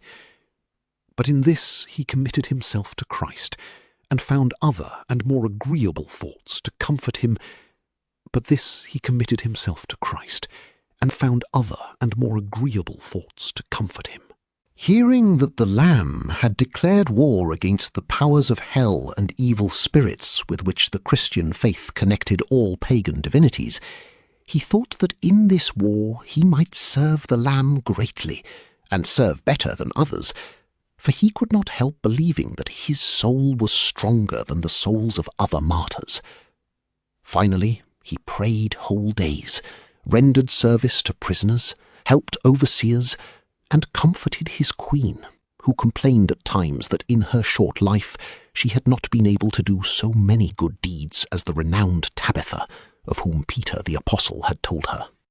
Even the prison guards, who feared the terrible strength of this giant, since neither bars nor chains could restrain it, came to love him at last for his mildness. Amazed at his good temper, they asked more than once what its cause was. He spoke with such firm certainty of the life waiting after death for him that they listened with surprise, seeing for the first time that happiness might penetrate a dungeon which sunlight could not reach. And when he urged them to believe in the Lamb, it occurred to more than one of those people that his own service was the service of a slave, his own life the life of an unfortunate, and he fell to thinking over his evil fate, the only end to which was death. But death brought new fear, and promised nothing beyond, while that giant and that maiden, who was like a flower cast on the straw of the prison, went toward it with delight, as toward the gates of happiness. Chapter 64. One evening, Scaevinus, a senator, visited Petronius and began a long conversation touching the grievous times in which they were living, and also touching Caesar. He spoke so openly that Petronius, though his friend, began to be cautious. Scaevinus complained that the world was living madly and unjustly, that all must end in some catastrophe more dreadful still than the burning of Rome. He said that even Augustians were dissatisfied, that Fenius Rufus, second prefect of the Praetorians, endured with the greatest effort the vile orders of Tigellinus, and that all Seneca's relatives were driven to extremes by Caesar's conduct, as well toward his old master as toward Lucan. Finally, he began to hint of the dissatisfaction of the people, and even of the Praetorians, the greater part of whom had been won by Fenius Rufus. "Why dost thou say this?" inquired Petronius. "Out of care for Caesar," said Scaevinus. "I have a distant relative among the Praetorians, also Scaevinus. Through him I know what takes place in the camp. Disaffection is growing there also. Caligula, knowest thou, was mad too, and see what happened. Cassius Chaerea appeared. That was a dreadful deed, and surely there is no one among us to praise it. Still Chaerea freed the world of a monster." "Is thy meaning as follows? I do not praise Chaerea, but he was a perfect man, and would that the gods had given us as many such as possible," inquired Petronius. But Scaevinus changed the conversation, and began all at once to praise Piso, exalting his family, his nobility of mind, his attachment to his wife, and finally his intellect, his calmness, and his wonderful gift of winning people. "Caesar is childless," said he, and all see his successor in Piso. Doubtless, too, every man would help him with whole soul to gain power. Phemius Rufus loves him. The relatives of Aeneas are devoted to him altogether. Plautius Lateranus and Tullius Senecio would spring into fire for him, as would Natalis and Subrius Flavius and Sulpicius Asper and Afranius Quinacianus and even Vestinius. From this last man not much will result to Piso, replied Petronius. Vestinius is afraid of his own shadow. Vestinius fears dreams and spirits, answered Scaevinus, but he is a practical man, whom people wish wisely to make consul. That in his soul he is opposed to persecuting Christians, thou shouldst not take ill of him, for it concerns thee too that this madness should cease. Not me, but Vinicius, answered Petronius. Out of concern for Vinicius, I should like to save a certain maiden, but I cannot, for I have fallen out of favour with Ahenobarbus. How is that? Dost thou not notice that Caesar is approaching thee again, and beginning to talk with thee? And I will tell thee why. He is preparing again for Achaia, where he is to sing songs in Greek of his own composition. He is burning for that journey, but also he trembles at thought of the cynical genius of the Greeks. He imagines that either the greatest triumph may meet him or the greatest failure. He needs good counsel, and he knows that no one can give it better than thou. This is why thou art returning to favour. Lucan might take my place. Bronzebeard hates Lucan, and in his soul has written down death for the poet. He is merely seeking a pretext, for he seeks pretexts always. By Castor, said Petronius, that may be, but I might have still another way for a quick return to favour. What? To repeat to Bronzebeard what thou hast told me just now. I have said nothing, cried Scaevinus with alarm.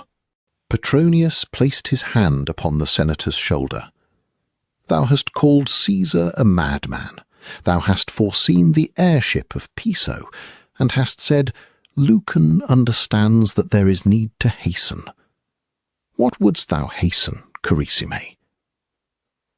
Scaevinus grew pale, and for a moment each looked into the eyes of the other.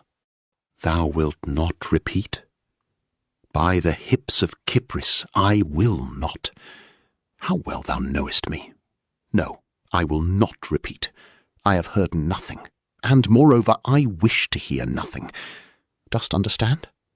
Life is too short to make any undertaking worth the while. I beg thee only to visit Tigellinus today, and talk with him as long as thou hast with me, of whatever may please thee. Why? So that should Tigellinus ever say to me, Scaevinus was with thee, I might answer, he was with thee too, that very day. Scaevinus, when he heard this, broke the ivory cane which he had in his hand, and said, May the evil fall on this stick. I shall be with Tigellinus today, and later at Nerva's feast. Thou too wilt be there? In every case till we meet in the amphitheatre, where the last of the Christians will appear the day after tomorrow. Till we meet. After tomorrow, repeated Petronius, when alone.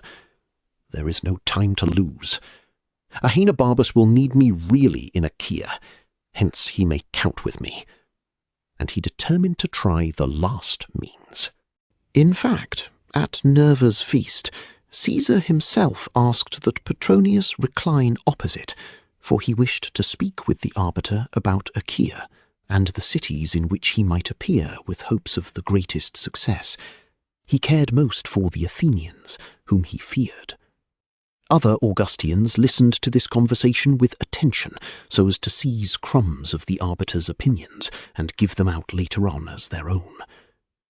It seems to me that I have not lived up to this time, said Nero, and that my birth will come only in Greece. Thou wilt be born to new glory and immortality, answered Petronius. I trust that this is true, and that Apollo will not seem jealous. If I return in triumph, I will offer him such a hecatomb as no god has had so far." Scaevinus fell to repeating the lines of Horace. "Sic te diva potens Cypri, sic fratres Helenae lucida sidera, ventorum quae regat pater." "The vessel is ready at Naples," said Caesar. "I should like to go even tomorrow." At this, Petronius rose and, looking straight into Nero's eyes, said, "Permit me, O divinity, to celebrate a wedding feast, to which I shall invite thee before others." "A wedding feast? What wedding feast?" inquired Nero. "That of Vinicius, with thy hostage, the daughter of the Lygian king.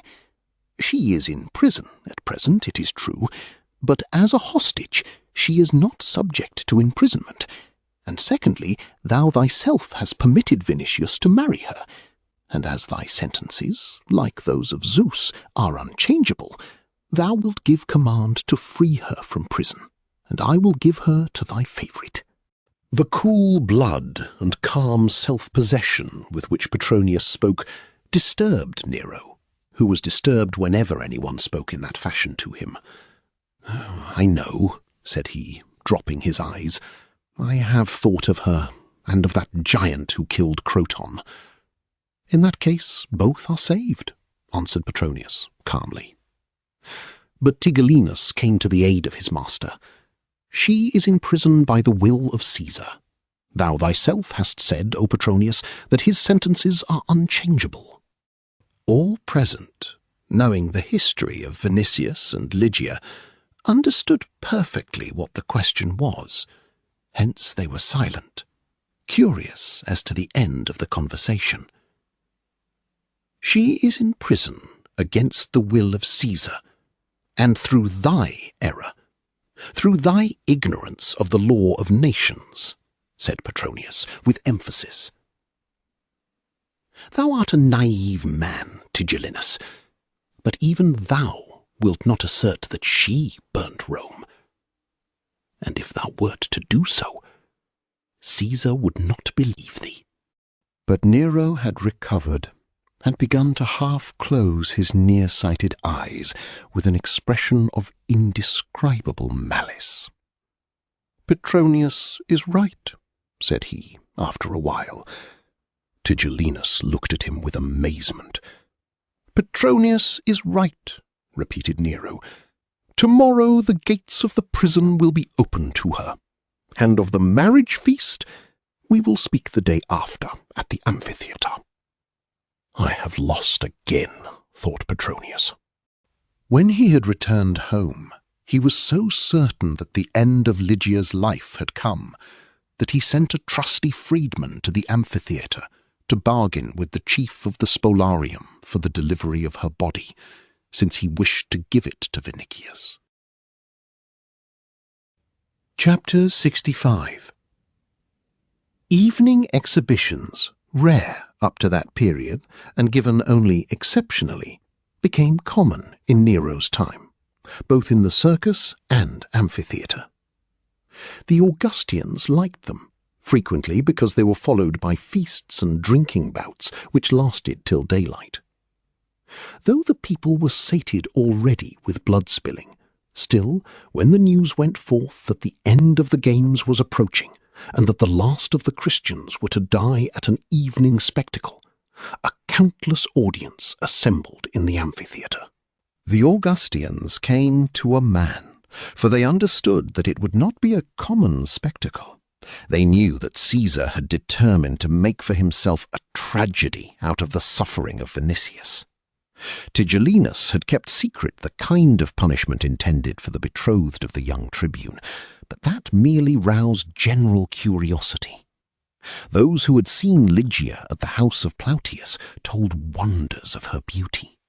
Others were occupied above all with the question, would they see her really on the arena that day? For many of those who had heard the answer given Petronius and Nerva by Caesar explained it in two ways. Some supposed simply that Nero would give, or perhaps had given, the maiden to Vinicius, They remembered that she was a hostage, hence free to worship whatever divinities she liked, and that the law of nations did not permit her punishment. Uncertainty, waiting, and curiosity had mastered all spectators. Caesar arrived earlier than usual, and immediately at his coming people whispered that something uncommon would happen, for besides Tigellinus and Vatinius, Caesar had with him Cassius, a centurion of enormous size and gigantic strength, whom he summoned only when he wished to have a defender at his side. For example, when he desired night expeditions to the Subura, where he arranged the amusement called sagatio, which consisted in tossing on a soldier's mantle maidens met on the way. It was noted also that certain precautions had been taken in the amphitheatre itself. The Praetorian guards were increased. Command over them was held not by a centurion, but by the tribune Subrius Flavius, known hitherto for blind attachment to Nero. It was understood then that Caesar wished in every case to guard himself against an outburst of despair from Vinicius, and curiosity rose all the more. Every eye was turned with strained gaze to the place where the unfortunate lover was sitting. He was exceedingly pale, and his forehead was covered with drops of sweat. He was in as much doubt as were other spectators, but alarmed to the lowest depth of his soul. Petronius knew not what would happen. He was silent, except that, while turning from Nerva, he asked Vinicius whether he was ready for everything, and next whether he would remain at the spectacle. To both questions Vinicius answered yes, but a shudder passed through his whole body. He divined that Petronius did not ask without reason. For some time he had lived with only half his life. He had sunk in death and reconciled himself to Lygia's death, since for both it was to be liberation and marriage.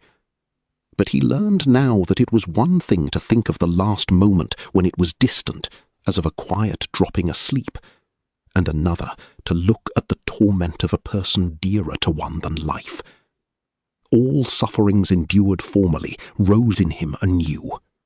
Despair, which had been set at rest, began again to cry in his soul. The former desire to save Lygia at any price seized him anew. Beginning with the morning, he had tried to go to the Canicula to be sure that she was there. But the Praetorians watched every entrance, and orders were so strict that the soldiers, even those whom he knew, would not be softened by prayers or gold. It seemed to the tribune that uncertainty would kill him before he should see the spectacle. Somewhere at the bottom of his heart, the hope was still throbbing, that perhaps Lygia was not in the amphitheatre, that his fears were groundless. At times he seized on this hope with all his strength. He said in his soul that Christ might take her to himself out of the prison, but could not permit her torture in the circus. Formerly he was resigned to the divine will in everything. Now, when repulsed from the doors of the cunicula, he returned to his place in the amphitheatre, and when he learned, from the curious glances turned on him, that the most dreadful suppositions might be true, he began to implore in his soul, with passionateness almost approaching a threat. "Thou canst," repeated he, clenching his fists convulsively. "Thou canst." Hitherto he had not supposed that that moment, when present, would be so terrible. Now, without clear consciousness of what was happening in his mind, he had the feeling that if he should see Lygia tortured, his love for God would be turned to hatred, and his faith to despair. But he was amazed at the feeling, for he feared to offend Christ, whom he was imploring for mercy and miracles. He implored no longer for her life.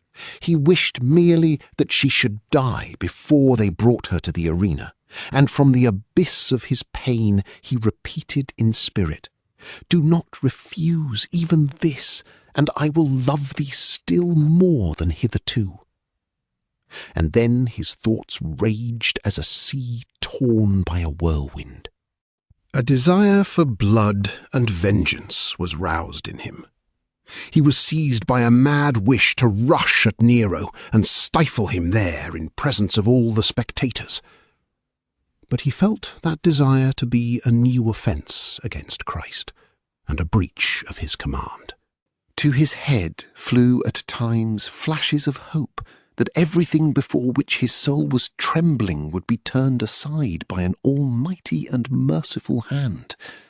But they were quenched at once, as if in measureless sorrow, that he who could destroy that circus with one word and save Lygia had abandoned her, though she trusted in him and loved him with all the strength of her pure heart.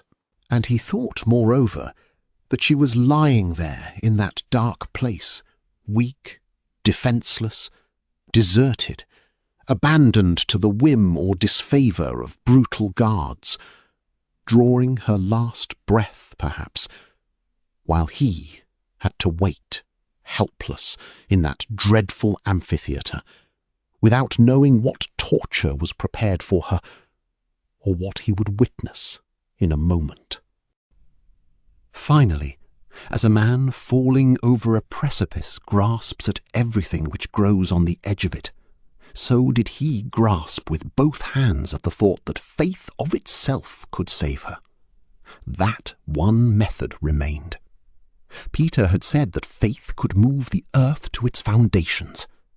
Hence he rallied, he crushed doubt in himself, he compressed his whole being into the sentence, "I believe," and he looked for a miracle. But as an overdrawn cord may break, so exhaustion broke him.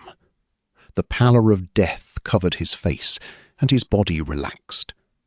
He thought then that his prayer had been heard, for he was dying. It seemed to him that Lygia must surely die too, and that Christ would take them to himself in that way. The arena, the white togas, the countless spectators, the light of thousands of lamps and torches, all vanished from his vision. But his weakness did not last long. After a while he roused himself, or rather the stamping of the impatient multitude roused him. "Thou art ill," said Petronius. "Give command to bear thee home." And without regard to what Caesar would say, he rose to support Venetius and go out with him. His heart was filled with pity, and moreover he was irritated beyond endurance because Caesar was looking through the emerald at Venetius, studying his pain with satisfaction, to describe it afterwards perhaps in pathetic strophes and win the applause of hearers. Vinicius shook his head. He might die in that amphitheatre, but he could not go out of it. Moreover, the spectacle might begin any moment. In fact, at that very instant almost, the prefect of the city waved a red handkerchief. The hinges opposite Caesar's podium creaked, and out of the dark gully came Ursus into the brightly lighted arena. The giant blinked, dazed evidently by the glitter of the arena. Then he pushed into the centre, gazing around as if to see what he had to meet. It was known to all the Augustians and to most of the spectators that he was the man who had stifled Croton. Hence, at sight of him, a murmur passed along every bench. In Rome there was no lack of gladiators larger by far than the common measure of man, but Roman eyes had never seen the like of Ursus. Cassius, standing in Caesar's podium, seemed puny compared with that Lygian. Senators, Vestals, Caesar, the Augustians, and the people gazed with the delight of experts at his mighty limbs, as large as tree trunks, at his breast as large as two shields joined together, and his arms of a Hercules. The murmur rose every instant. For those multitudes there could be no higher pleasure than to look at those muscles in play in the exertion of a struggle. The murmur rose to shouts, and eager questions were put. Where do the people live who can produce such a giant? He stood there in the middle of the amphitheatre, naked, more like a stone colossus than a man, with a collected expression, and at the same time the sad look of a barbarian. And while surveying the empty arena, he gazed wonderingly with his blue childlike eyes, now at the spectators, now at Caesar, now at the grating of the cornicula, whence, as he thought, his executioners would come. At the moment when he stepped into the arena, his simple heart was beating for the last time, with the hope that perhaps a cross was waiting for him. But when he saw neither the cross nor the hole in which it might be put, he thought that he was unworthy of such favour, that he would find death in another way, and surely from wild beasts. He was unarmed, and had determined to die as became a confessor of the Lamb, peacefully and patiently. Meanwhile, he wished to pray once more to the Saviour. So he knelt on the arena, joined his hands, and raised his eyes toward the stars, which were glittering in the lofty opening of the amphitheatre. That act displeased the crowds. They had had enough of those Christians who died like sheep. They understood that if the giant would not defend himself, the spectacle would be a failure. Here and there hisses were heard. Some began to cry for scourgers, whose office it was to lash combatants unwilling to fight. But soon all had grown silent, for no one knew what was waiting for the giant, nor whether he would not be ready to struggle when he met death eye to eye. In fact, they had not long to wait. Suddenly the shrill sound of brazen trumpets was heard, and at that signal a grating opposite Caesar's podium was opened, and into the arena rushed, amid shouts of beast-keepers, an enormous German aurochs, bearing on his head the naked body of a woman. "Lygia! Lygia!" cried Vinicius. Then he seized his hair near the temples, squirmed like a man who feels a sharp dart in his body, and began to repeat in hoarse accents, I believe, oh Christ, a miracle!" And he did not even feel that Petronius covered his head that moment with the toga. It seemed to him that death or pain had closed his eyes. He did not look, he did not see. The feeling of some awful emptiness possessed him. In his head there remained not a thought. His lips merely repeated, as if in madness, I believe, I believe, I believe. This time the amphitheatre was silent. The Augustians rose in their places as one man, for in the arena something uncommon had happened. That Lygian, obedient and ready to die, when he saw his queen on the horns of the wild beast, sprang up as if touched by living fire, and bending forward he ran at the raging animal. From all breasts a sudden cry of amazement was heard, after which came deep silence. The Lygian fell on the raging bull in a twinkle, and seized him by the horns. "Look!" cried Petronius, snatching the toga from the head of Vinicius. The latter rose and bent back his head. His face was as pale as linen, and he looked into the arena with a glassy, vacant stare. All breasts ceased to breathe. In the amphitheatre a fly might be heard on the wing. People could not believe their own eyes. Since Rome was Rome, no one had seen such a spectacle. The Lygian held the wild beast by the horns. The man's feet sank in the sand to his ankles. His back was bent like a drawn bow. His head was hidden between his shoulders. On his arms the muscles came out so that the skin almost burst from their pressure. But he had stopped the bull in his tracks. And the man and the beast remained so still that the spectators thought themselves looking at a picture showing a deed of Hercules or Theseus, or a group hewn from stone. But in that apparent repose there was a tremendous exertion of two struggling forces. The bull sank his feet as well as did the man in the sand, and his dark, shaggy body was curved so that it seemed a gigantic ball. Which of the two would fail first? Which would fall first? That was the question for those spectators enamoured of such struggles, a question which at that moment meant more for them than their own fate, than all Rome and its lordship over the world. That Lygian was in their eyes then a demigod, worthy of honour and statues. Caesar himself stood up as well as others. He and Tigellinus, hearing of the man's strength, had arranged this spectacle purposely, and said to each other with a jeer, "Let that slayer of Croton kill the bull which we choose for him." So they looked now with amazement at that picture, as if not believing that it could be real. In the amphitheatre were men who had raised their arms and remained in that posture.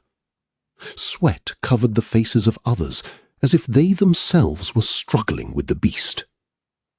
In the circus, nothing was heard save the sound of flame in the lamps and the crackle of bits of coal as they dropped from the torches. Their voices died on the lips of the spectators, but their hearts were beating in their breasts as if to split them. It seemed to all that the struggle was lasting for ages. But the man and the beast continued on in their monstrous exertion. One might have said that they were planted in the earth. Meanwhile, a dull roar resembling a groan was heard from the arena, after which a brief shout was wrested from every breast, and again there was silence. People thought themselves dreaming, till the enormous head of the bull began to turn in the iron hands of the barbarian. The face, neck, and arms of the Lygian grew purple. His back bent still more. It was clear that he was rallying the remnant of his superhuman strength, but that he could not last long. Duller and duller, hoarser and hoarser, more and more painful grew the groan of the bull as it mingled with the whistling breath from the breast of the giant.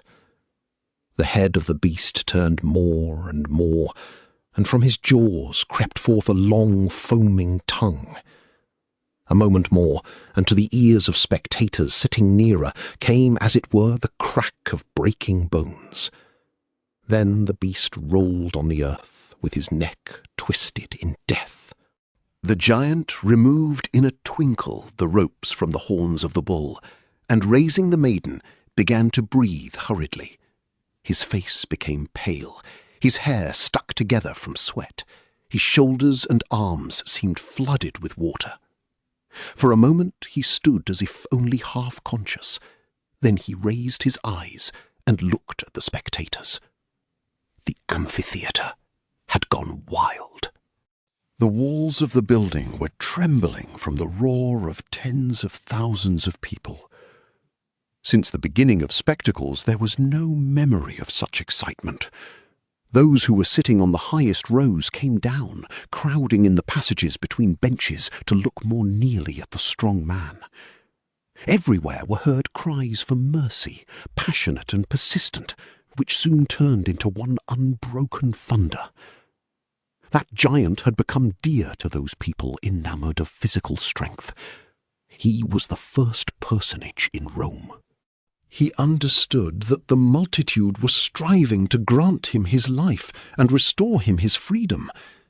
But clearly his thought was not on himself alone. He looked around a while, then approached Caesar's podium, and holding the body of the maiden on his outstretched arms, raised his eyes with entreaty, as if to say, "Have mercy on her. Save the maiden. I did that for her sake." The spectators understood perfectly what he wanted. At sight of the unconscious maiden, who near the enormous Lygian seemed a child, emotion seized the multitude of knights and senators. Her slender form, as white as if chiselled from alabaster, her fainting, the dreadful danger from which the giant had freed her, and finally her beauty and attachment had moved every heart.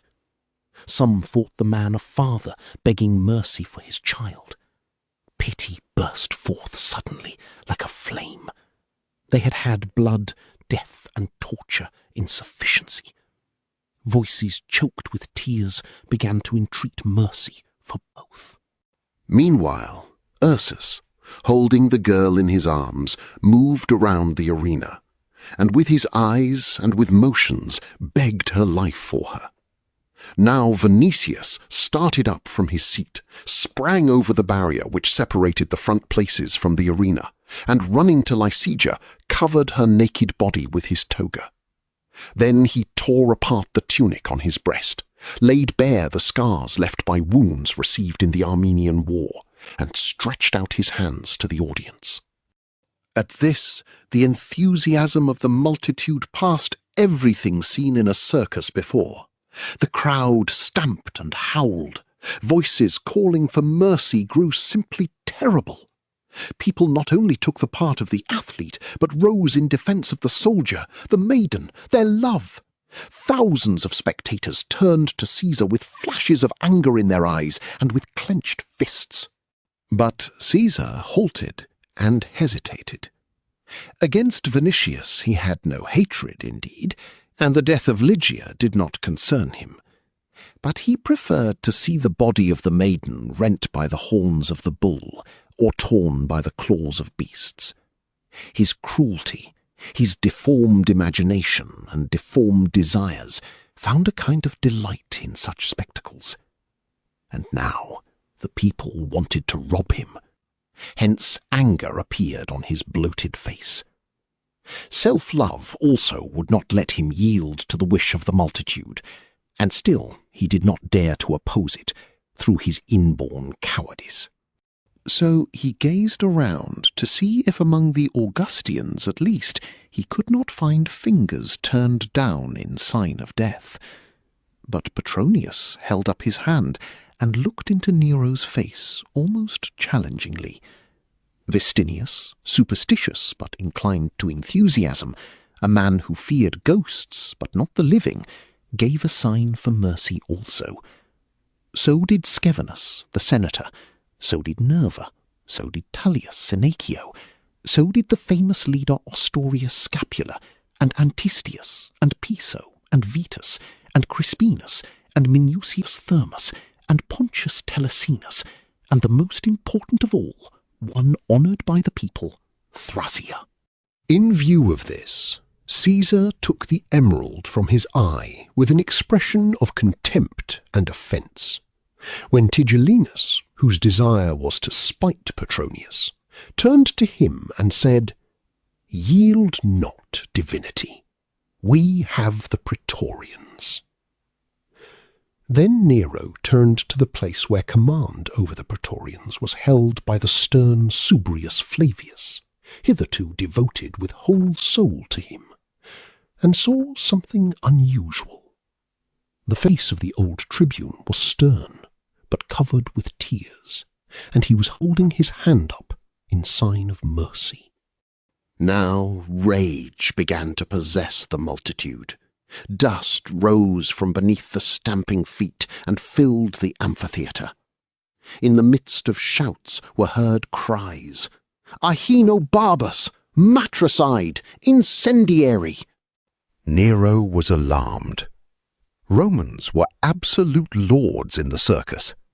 Former Caesars, and especially Caligula, had permitted themselves sometimes to act against the will of the people.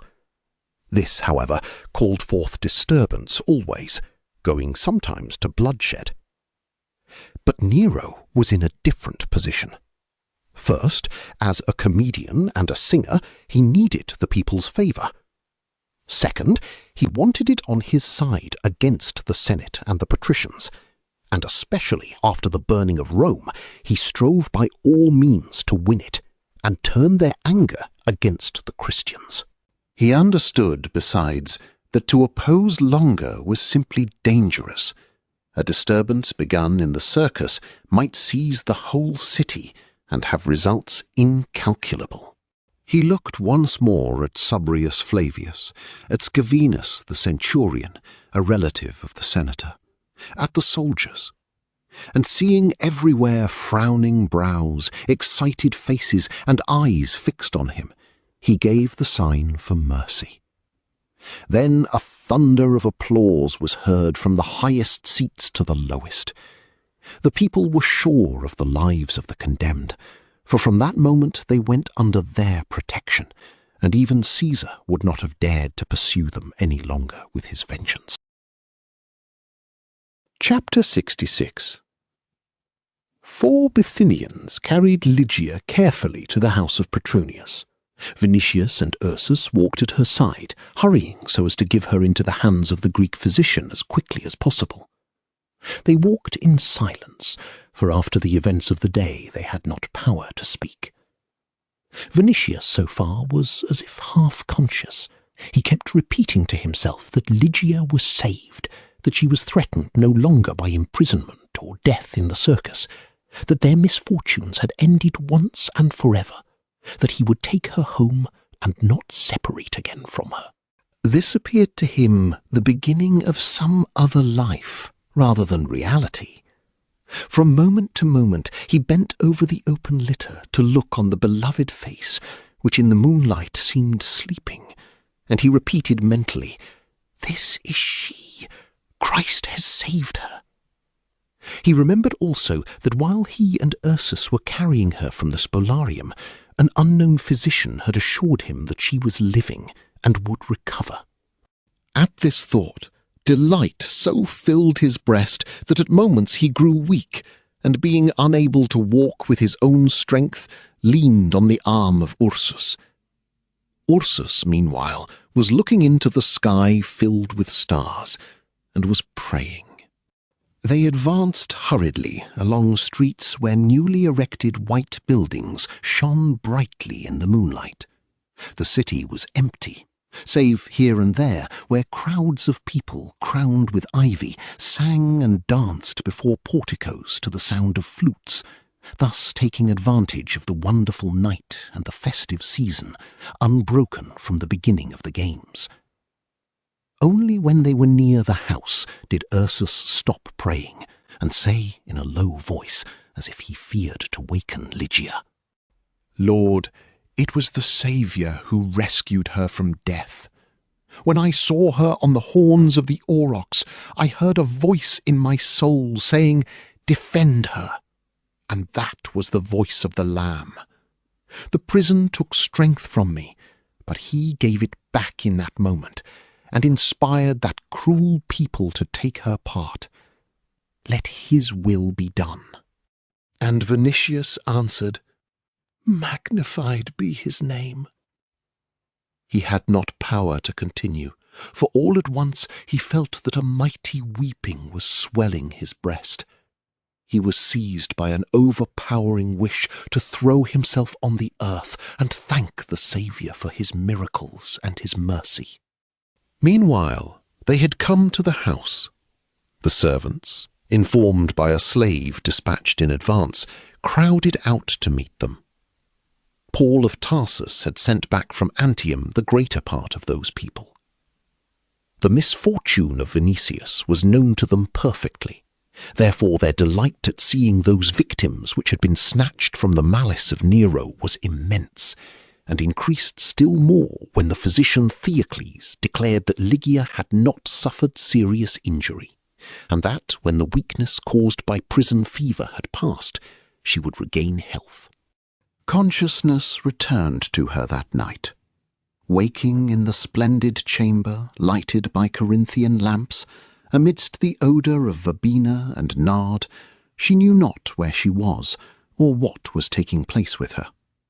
She remembered the moment in which she had been lashed to the horns of the chained bull, and now, seeing above her the face of Vinicius, lighted by the mild rays of the lamp, she supposed herself no longer on earth. The thoughts were confused in her weakened head. It seemed to her natural to be detained somewhere on the way to heaven because of her tortures and weakness. Feeling no pain, however, she smiled at Vinicius and wanted to ask where they were, but from her lips came merely a low whisper in which he could barely detect his own name. Then he knelt near her, and placing his hand on her forehead lightly, he said, "Christ saved thee, and returned thee to me." Her lips moved again with a meaningless whisper. Her lids closed after a moment. Her breast rose with a light sigh, and she fell into a deep sleep, for which the physician had been waiting, and after which she would return to health, he said. Vinicius remained kneeling near her, however, sunk in prayer. His soul was melting with a love so immense that he forgot himself utterly. Theocles returned often to the chamber, and the golden-haired Eunice appeared behind the raised curtain a number of times. Finally, cranes reared in the gardens began to call, heralding the coming day, but Vinicius was still embracing in his mind the feet of Christ, neither seeing nor hearing what was passing around him, with a heart turned into a thanksgiving sacrificial flame, sunk in ecstasy, and though alive, half seized into heaven. Chapter 67. Petronius, after the liberation of Lygia, not wishing to irritate Caesar, went to the Palatine with other Augustians. He wanted to hear what they were saying, and especially to learn if Tigellinus was devising something new to destroy Lygia. Both she and Ursus had passed under the protection of the people, it is true, and no one could place a hand on him without raising a riot. Still, Petronius, knowing the hatred toward him of the all-powerful Praetorian prefect, considered that very likely Tigellinus, while unable to strike him directly, would strive to find some means of revenge against his nephew. Nero was angry and irritated, since the spectacle had ended quite differently from what he had planned. At first, he did not wish even to look at Petronius, but the latter, without losing cool blood, approached him with all the freedom of the arbiter elegantiarum, and said, "Dost thou know, divinity, what occurs to me? Write a poem on the maiden who, at command of the Lord of the world, was freed from the horns of the wild bull and given to her lover. The Greeks are sensitive, and I am sure that the poem will enchant them." This thought pleased Nero, in spite of all his irritation, and it pleased him doubly, first, as a subject for a poem, and second, because in it he could glorify himself as the magnanimous lord of the earth. Hence he looked for a time at Petronius, and then said, "Yes, perhaps thou art right, but does it become me to celebrate my own goodness? There is no need to give names. In Rome all will know who is meant, and from Rome reports go through the whole world. But art thou sure that this will please the people in Achaia?" "By Pollux it will," said Petronius. And he went away satisfied, for he felt certain that Nero, whose whole life was an arrangement of reality to literary plans, would not spoil the subject, and by this alone he would tie the hands of Tigellinus. This, however, did not change his plan of sending Vinicius out of Rome as soon as Lygia's health should permit. So when he saw him next day, he said, "Take her to Sicily. As things have happened, on Caesar's part thou art threatened by nothing, but Tigellinus is ready to use even poison, if not out of hatred to you both, out of hatred to me." Vinicius smiled at him and said, "She was on the horns of the wild bull. Still, Christ saved her." "Then honour him with a hecatomb," replied Petronius, with an accent of impatience, "but do not beg him to save her a second time. Dost remember how Aeolus received Ulysses when he returned to ask a second time for favouring winds? Deities do not like to repeat themselves." "When her health returns, I will take her to Pomponia Graecina," said Vinicius. and thou wilt do that all the better, since Pomponia is ill. Antistius, a relative of Aulus, told me so. Meanwhile, things will happen here to make people forget thee, and in these times the forgotten are the happiest. May fortune be thy sun in winter, and thy shade in summer. Then he left Vinicius to his happiness, but went himself to inquire of Theocles touching the life and health of Lygia. Danger threatened her no longer. Emaciated as she was in the dungeon, after prison fever, foul air and discomfort would have killed her. But now she had the most tender care, and not only plenty, but luxury. At command of Theocles, they took her to the gardens of the villa after 2 days. In these gardens she remained for hours. Vinicius decked her litter with anemones, and especially with irises, to remind her of the atrium of the house of Aulus. More than once, hidden in the shade of spreading trees, they spoke of past sufferings and fears, each holding the other's hand. Lygia said that Christ had conducted him through suffering purposely to change his soul and raise it to himself. Vinicius felt that this was true, and that there was in him nothing of the former patrician who knew no law but his own desire. In those memories there was nothing bitter, however. It seemed to both that whole years had gone over their heads, and that the dreadful past lay far behind. At the same time, such a calmness possessed them as they had never known before. A new life of immense happiness had come and taken them into itself. In Rome, Caesar might rage and fill the world with terror. They felt above them a guardianship 100 times mightier than his power, and had no further fear of his rage or his malice, just as if for them he had ceased to be the lord of life or death. Once, about sunset, the roar of lions and other beasts reached them from distant Vivaria. Formerly those sounds filled Vinicius with fear because they were ominous. Now he and Lygia merely looked at each other and raised their eyes to the evening twilight. At times, Lygia, still very weak and unable to walk alone, fell asleep in the quiet of the garden. He watched over her, and looking at her sleeping face, thought involuntarily that she was not that Lygia whom he had met at the house of Aulus. In fact, imprisonment and disease had to some extent quenched her beauty. When he saw her at the house of Aulus, and later when he went to Miriam's house to seize her, she was as wonderful as a statue, and also as a flower. Now her face had become almost transparent, her hands thin, her body reduced by disease, her lips pale, and even her eyes seemed less blue than formerly.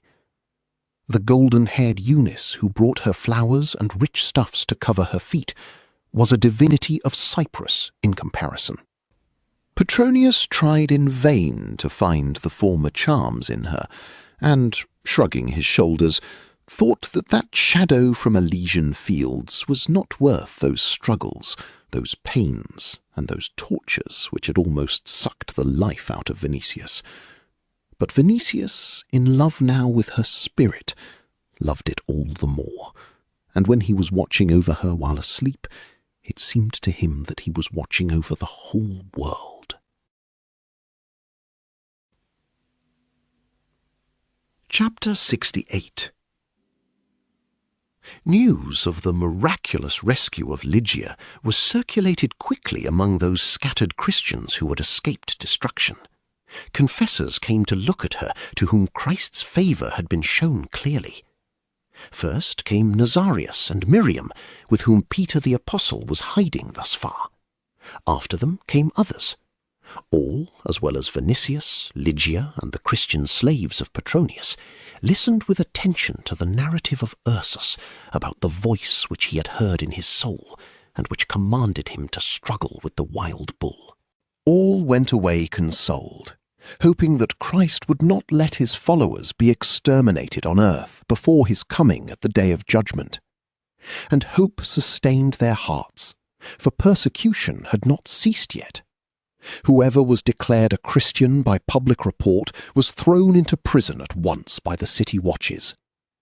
It is true that the victims were fewer, for the majority of confessors had been seized and tortured to death. The Christians who remained had either left Rome to wait out the storm in distant provinces, or had hidden most carefully, not daring to assemble in common prayer, unless in sand pits outside the city. They were persecuted yet, however, and though the games were at an end, the newly arrested were reserved for future games, or punished specially. Though it was believed in Rome no longer that Christians had caused the conflagration, they were declared enemies of humanity and the state, and the edict against them remained in former force. The Apostle Peter did not venture for a long time to appear in the house of Petronius, but at last, on a certain evening, Nazarius announced his arrival. Lygia, who was able to walk alone now, and Vinicius ran out to meet him, and fell to embracing his feet. He greeted them with emotion, all the greater that not many sheep in that flock over which Christ had given him authority, and over the fate of which his great heart was weeping, remained to him. So when Vinicius said, "Lord, because of thee the Redeemer returned her to me," he answered, "He returned her because of thy faith, and so that not all the lips which profess his name should grow silent." And evidently he was thinking then of those thousands of his children torn by wild beasts, of those crosses with which the arena had been filled, and those fiery pillars in the gardens of the beast, for he spoke with great sadness. Vinicius and Lygia noticed also that his hair had grown entirely white, that his whole form was bent, and that in his face there was as much sadness and suffering as if he had passed through all those pains and torments which the victims of Nero's rage and madness had endured. But both understood that since Christ had given himself to torture and to death, no one was permitted to avoid it. Still, their hearts were cut at sight of the apostle, bent by years, toil, and pain. So Vinicius, who intended to take Lygia soon to Naples, where they would meet Pomponia, implored him to leave Rome in their company.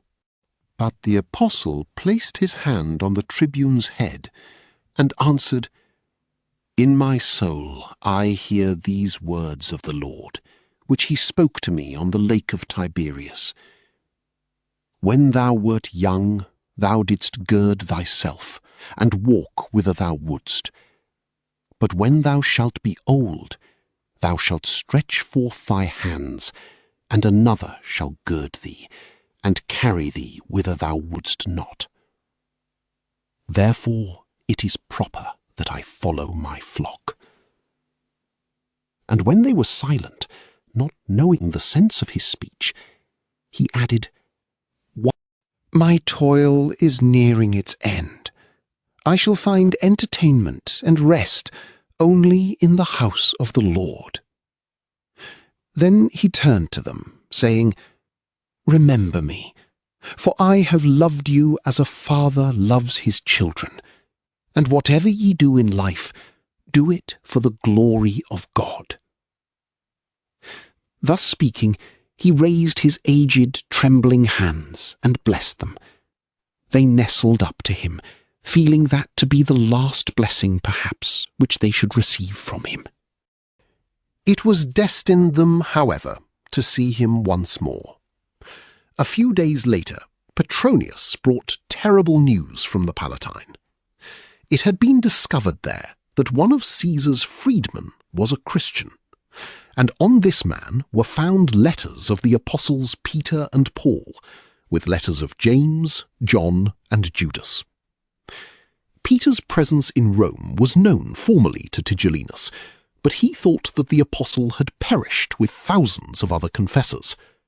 Now it transpired that the two leaders of the new faith were alive and in the capital. It was determined, therefore, to seize them at all costs, for it was hoped that with their death the last root of the hated sect would be plucked out.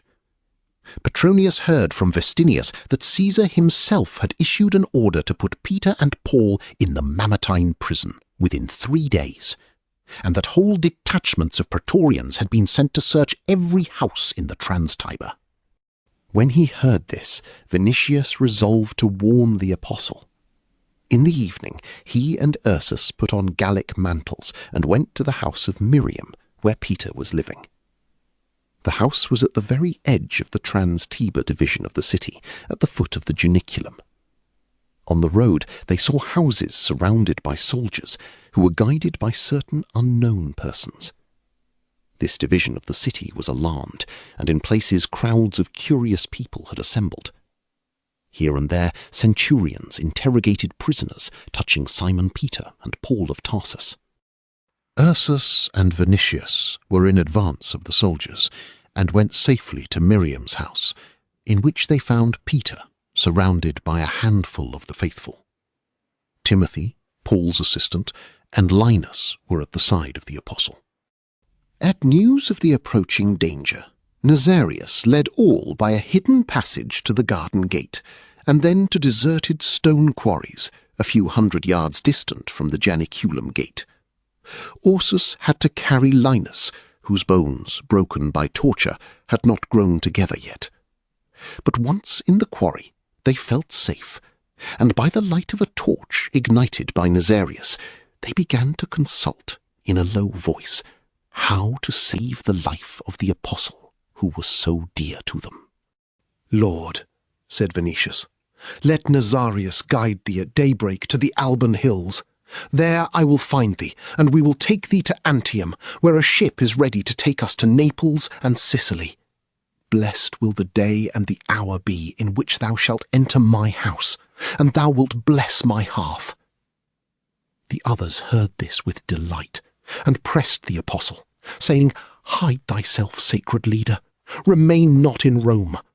Preserve the living truth, so that it perish not with us and thee. Hear us, who entreat thee as a father." "Do this in Christ's name," cried others, grasping at his robes. "My children," answered Peter, "who knows the time when the Lord will mark the end of his life?" But he did not say that he would not leave Rome, and he hesitated what to do, for uncertainty and even fear had been creeping into his soul for some time. His flock was scattered, the work was wrecked. That church, which before the burning of the city had been flourishing like a splendid tree, was turned into dust by the power of the beast. Nothing remained save tears, nothing save memories of torture and death. The sowing had yielded rich fruit, but Satan had trampled it into the earth. Legions of angels had not come to aid the perishing, and Nero was extending in glory over the earth, terrible, mightier than ever, the Lord of all seas and all lands. More than once had that fisherman of the Lord stretched his hands heavenward in loneliness and asked, "Lord, what must I do? How must I act? And how am I, a feeble old man, to fight with this invincible power of evil, which thou hast permitted to rule and have victory?" And he called out thus in the depth of his immense pain, repeating in spirit, "Those sheep which thou didst command me to feed are no more. Thy church is no more. Loneliness and mourning are in thy capital. What dost thou command me to do now? Am I to stay here, or lead forth the remnant of the flock to glorify thy name in secret somewhere beyond the sea?" And he hesitated. He believed that the living truth would not perish, that it must conquer. But at moments he thought that the hour had not come yet, that it would come only when the Lord should descend to the earth in the day of judgment, in glory and power 100 times greater than the might of Nero. Frequently it seemed to him that if he left Rome, the faithful would follow, that he would lead them then far away to the shady groves of Galilee, to the quiet surface of the lake of Tiberias, to shepherds as peaceful as doves, or as sheep who feed there among thyme and pepperwort. And an increasing desire for peace and rest, an increasing yearning for the lake and Galilee, seized the heart of the fisherman. Tears came more frequently to the old man's eyes. But at the moment when he made the choice, sudden alarm and fear came on him. How was he to leave that city, in which so much martyr's blood had sunk into the earth, and where so many lips had given the true testimony of the dying? Was he alone to yield? And what would he answer the Lord on hearing the words, "These have died for the faith, but thou didst flee"? Nights and days passed for him in anxiety and suffering. Others who had been torn by lions, who had been fastened to crosses, who had been burnt in the gardens of Caesar, had fallen asleep in the Lord after moments of torture. But he could not sleep, and he felt greater tortures than any of those invented by executioners for victims. Often was the dawn whitening the roofs of houses, while he was still crying from the depth of his mourning heart, "Lord, why didst thou command me to come hither, and found thy capital in the den of the beast?" For 33 years after the death of his master, he knew no rest. Staff in hand, he had gone through the world and declared the good tidings. His strength had been exhausted in journeys and toil, till at last, when in that city, which was the head of the world, he had established the work of his master, one bloody breath of wrath had burned it, and he saw that there was need to take up the struggle anew. And what a struggle! On one side, Caesar, the Senate, the people, the legions holding the world with a circle of iron, countless cities, countless lands, power such as the eye of man had not seen. On the other side, he, so bent with age and toil that his trembling hand was hardly able to carry his staff. At times, therefore, he said to himself that it was not for him to measure with the Caesar of Rome, that Christ alone could do that. All these thoughts were passing through his care-filled head when he heard the prayers of the last handful of the faithful. They, surrounding him in an ever-narrowing circle, repeated with voices of entreaty, "Hide thyself, Rabbi, and lead us away from the power of the beast." Finally, Linus also bowed his tortured head before him. "O Lord," said he, "the Redeemer commanded thee to feed his sheep, but they are here no longer, or tomorrow they will not be here. Go therefore where thou mayest find them yet. The word of God is living still in Jerusalem, in Antioch, in Ephesus, and in other cities. What wilt thou do by remaining in Rome? If thou fall, thou wilt merely swell the triumph of the beast.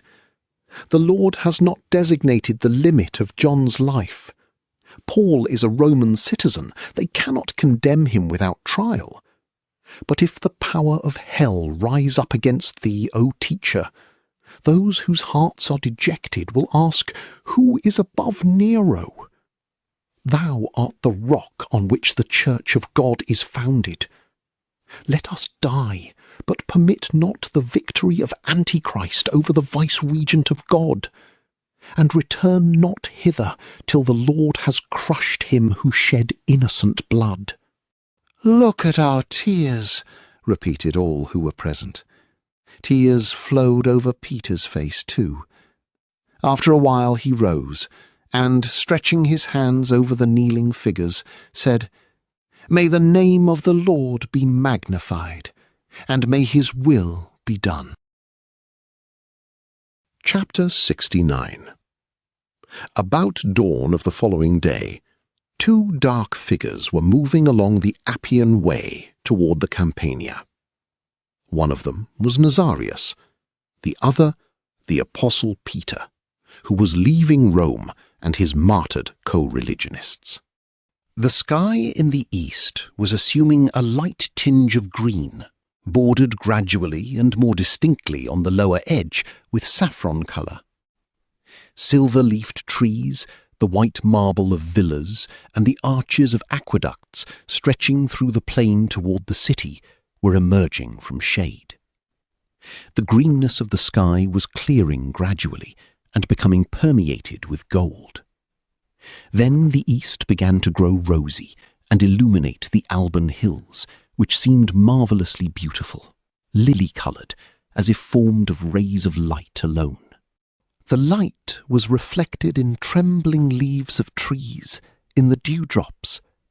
The haze grew thinner, opening wider and wider views on the plain, on the houses dotting it, on the cemeteries, on the towns, and on groups of trees among which stood white columns of temples. The road was empty. The villagers who took vegetables to the city had not succeeded yet, evidently, in harnessing beasts to their vehicles. From the stone blocks with which the road was paved as far as the mountains, there came a low sound from the bark shoes on the feet of the 2 travellers. Then the sun appeared over the line of hills, but at once a wonderful vision struck the apostle's eyes. It seemed to him that the golden circle, instead of rising in the sky, moved down from the heights, and was advancing on the road. Peter stopped and asked, "Seest thou that brightness approaching us?" "I see nothing," replied Nazarius. But Peter shaded his eyes with his hand, and said after a while, "Some figure is coming in the gleam of the sun." But not the slightest sound of steps reached their ears. It was perfectly still all around. Nazarius saw only that the trees were quivering in the distance, as if someone were shaking them, and the light was spreading more broadly over the plain. He looked with wonder at the apostle. "Rabbi, what ails thee?" cried he with alarm. The pilgrim's staff fell from Peter's hands to the earth. His eyes were looking forward, motionless. His mouth was open. On his face were depicted astonishment, delight, rapture. Then he threw himself on his knees, his arms stretched forward, and this cry left his lips, "O Christ! O Christ!" He fell with his face to the earth, as if kissing someone's feet. The silence continued long. Then were heard the words of the aged man, broken by sobs. "Quo Vadis, Domine?" Nazarius did not hear the answer, but to Peter's ears came a sad and sweet voice, which said, "If thou desert my people, I am going to Rome to be crucified a 2nd time." The apostle lay on the ground, his face in the dust, without motion or speech. It seemed to Nazarius that he had fainted or was dead, but he rose at last, seized the staff with trembling hands, and turned, without a word, toward the 7 hills of the city. The boy, seeing this, repeated as an echo, "Quo Vadis, Domine?" "To Rome," said the apostle, in a low voice. And he returned. Paul, John, Linus, and all the faithful received him with amazement, and the alarm was the greater, since at daybreak, just after his departure, praetorians had surrounded Miriam's house and searched it for the apostle. But to every question he answered only with delight and peace. I have seen the Lord." And that same evening he went to the Ostian cemetery to teach and baptize those who wished to bathe in the water of life. And thenceforward he went there daily, and after him went increasing numbers. It seemed that out of every tear of a martyr new confessors were born, and that every groan on the arena found an echo in thousands of breasts. Caesar was swimming in blood. Rome and the whole pagan world was mad. But those who had had enough of transgression and madness, those who were trampled upon, those whose lives were misery and oppression, all the weighed down, all the sad, all the unfortunate, came to hear the wonderful tidings of God, who out of love for men had given himself to be crucified and redeem their sins. When they found a God whom they could love, they had found that which the society of the time could not give anyone: happiness and love. And Peter understood that neither Caesar nor all his legions could overcome the living truth, that they could not overwhelm it with tears or blood, and that now its victory was beginning. He understood with equal force why the Lord had turned him back on the road. That city of pride, crime, wickedness, and power was beginning to be his city, and the double capital from which would flow out upon the world government of souls and bodies. Chapter 70. At last the hour was accomplished for both apostles. But as if to complete his service, it was given to the fisherman of the Lord to win 2 souls, even in confinement. The soldiers, Processus and Martinianus, who guarded him in the Mamertine prison, received baptism. Then came the hour of torture. Nero was not in Rome at that time. Sentence was passed by Helius and Polythates, 2 freedmen to whom Caesar had confided the government of Rome during his absence. On the aged apostle had been inflicted the stripes prescribed by law, and next day he was led forth beyond the walls of the city, toward the Vatican Hill, where he was to suffer the punishment of the cross assigned to him. Soldiers were astonished by the crowd which had gathered before the prison, for in their minds the death of a common man, and besides a foreigner, should not rouse such interest. They did not understand that that retinue was composed not of sightseers, but confessors, anxious to escort the great apostle to the place of execution. In the afternoon, the gates of the prison were thrown open at last, and Peter appeared in the midst of a detachment of praetorians. The sun had inclined somewhat toward Austria already. The day was clear and calm. Because of his advanced age, Peter was not required to carry the cross. It was supposed that he could not carry it. They had not put the fork on his neck either, so as not to retard his pace. He walked without hindrance, and the faithful could see him perfectly. At moments when his white head showed itself among the iron helmets of the soldiers, weeping was heard in the crowd, but it was restrained immediately, for the face of the old man had in it so much calmness, and was so bright with joy, that all understood him to be not a victim going to destruction, but a victor celebrating his triumph. And thus it was, really. The fisherman, usually humble and stooping, walked now erect, taller than the soldiers, full of dignity. Never had men seen such majesty in his bearing. It might have seemed that he was a monarch attended by people and military. From every side voices were raised. "There is Peter going to the Lord!" All forgot, as it were, that torture and death were waiting for him. He walked with solemn attention, but with calmness, feeling that since the death on Golgotha, nothing equally important had happened, and that as the first death had redeemed the whole world, this was to redeem the city. Along the road, people halted from wonder at sight of that old man. But believers, laying hands on their shoulders, said with calm voices, "See how a just man goes to death, one who knew Christ and proclaimed love to the world." These became thoughtful and walked away, saying to themselves, "He cannot indeed be unjust." Along the road noise was hushed, and the cries of the street. The retinue moved on before houses newly reared, before white columns of temples, over whose summits hung the deep sky, calm and blue. They went in quiet. Only at times the weapons of the soldiers clattered, or the murmur of prayer rose.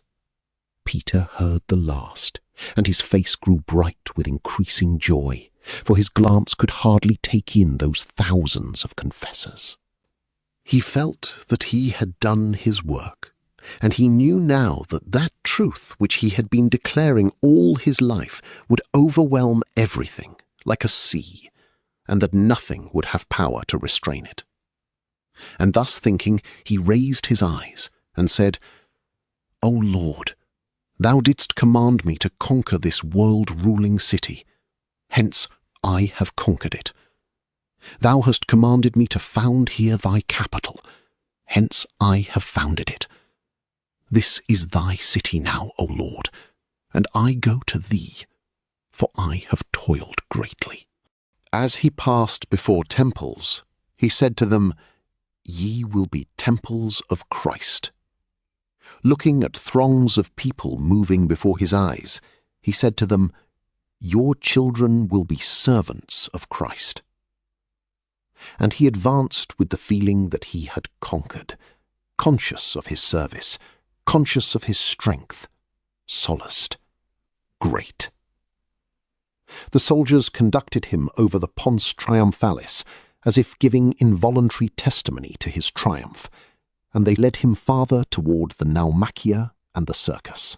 The faithful from beyond the Tiber joined the procession, and such a throng of people was formed that the centurion commanding the Praetonians understood at last that he was leading a high priest surrounded by believers, and grew alarmed because of the small number of soldiers. But no cry of indignation or rage was given out in the throng. Men's faces were penetrated with the greatness of the moment, solemn and full of expectation. Some believers, remembering that when the Lord died, the earth opened from fright and the dead rose from their graves, thought that now some evident signs would appear, after which the death of the apostle would not be forgotten for ages. Others said to themselves, "Perhaps the Lord will select the hour of Peter's death to come from heaven, as he promised, and judge the world."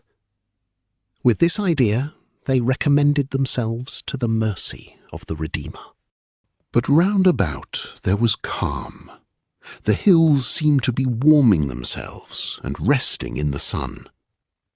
The procession stopped at last between the Circus and the Vatican Hill. Soldiers began now to dig a hole. Others placed on the ground the cross, hammers, and nails, waiting till all preparations were finished. The crowd, continuing quiet and attentive, knelt round about. The apostle, with his head in the sun rays and golden light, turned for the last time toward the city. At a distance, lower down, was seen the gleaming Tiber. Beyond was the Campus Martius, higher up the Mausoleum of Augustus. Below that, the gigantic baths just begun by Nero.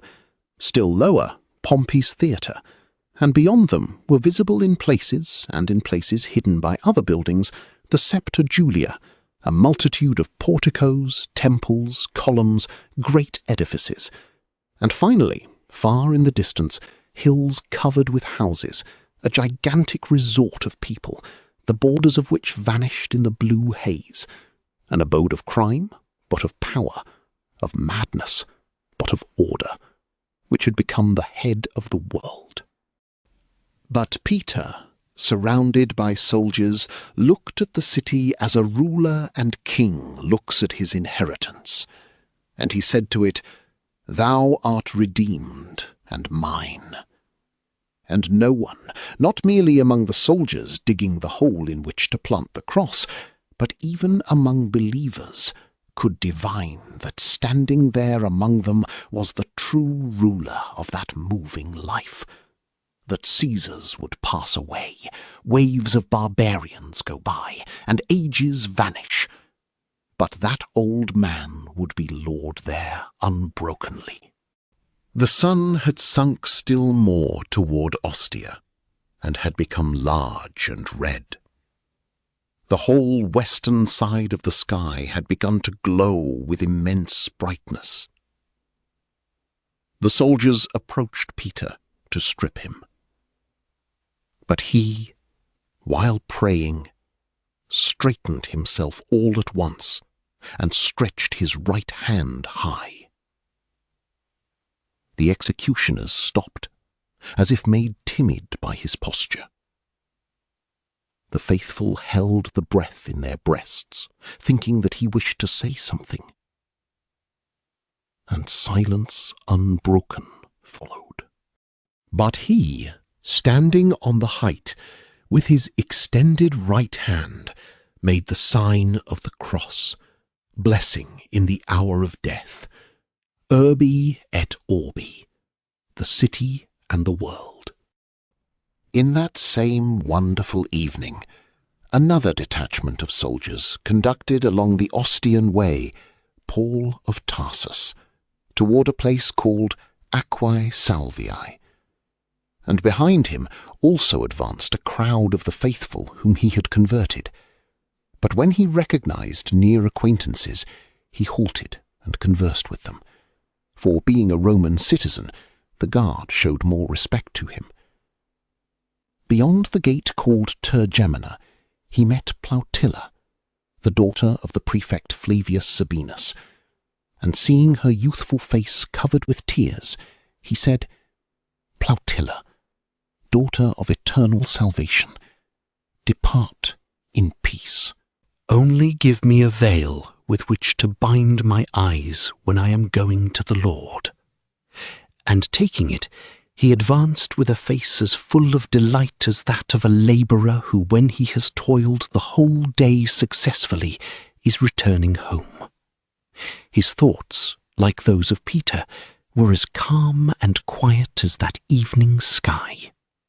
His eyes gazed with thoughtfulness upon the plain which stretched out before him, and to the Alban hills, immersed in light.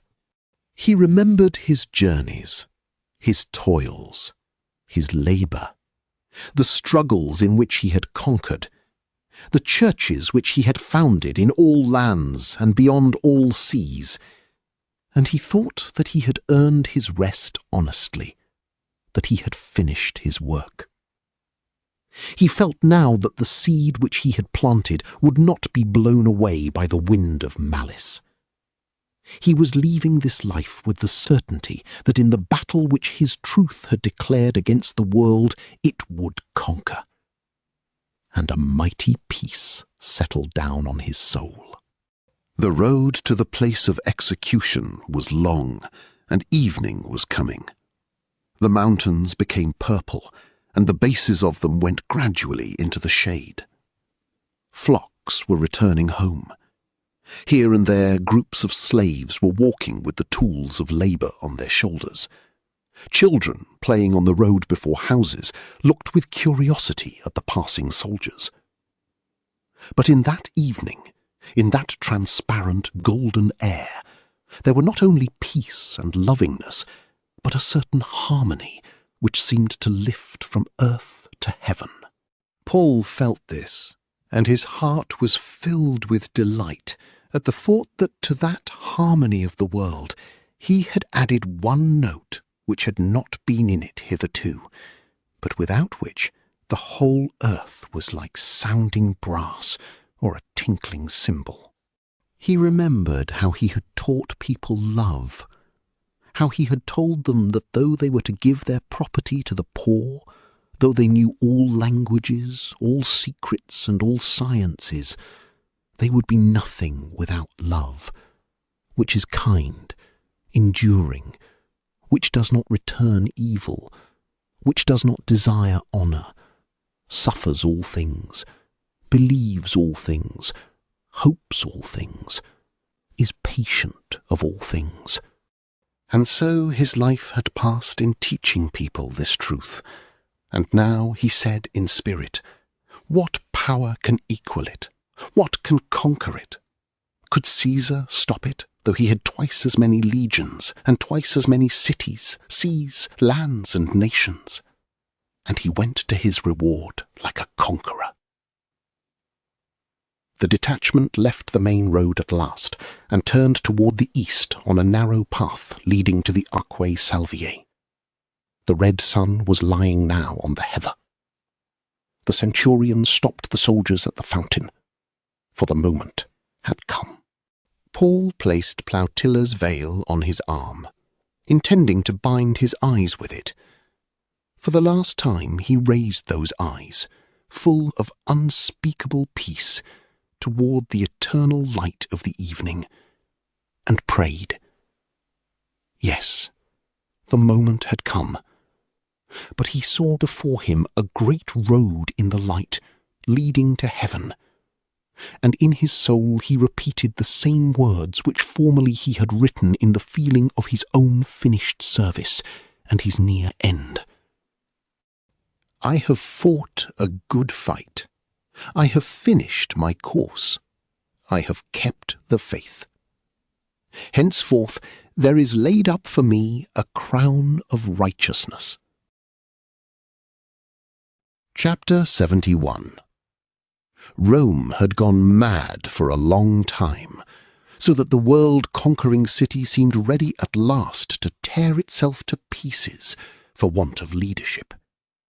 Even before the last hour of the apostles had struck, Piso's conspiracy appeared, and then such merciless reaping of Rome's highest heads that even to those who saw divinity in Nero, he seemed at last a divinity of death. Mourning fell on the city. Terror took its lodgment in houses and in hearts. But porticos were crowned with ivy and flowers, for it was not permitted to show sorrow for the dead. People waking in the morning asked themselves whose turn would come next. The retinue of ghosts following Caesar increased every day. Piso paid for the conspiracy with his head.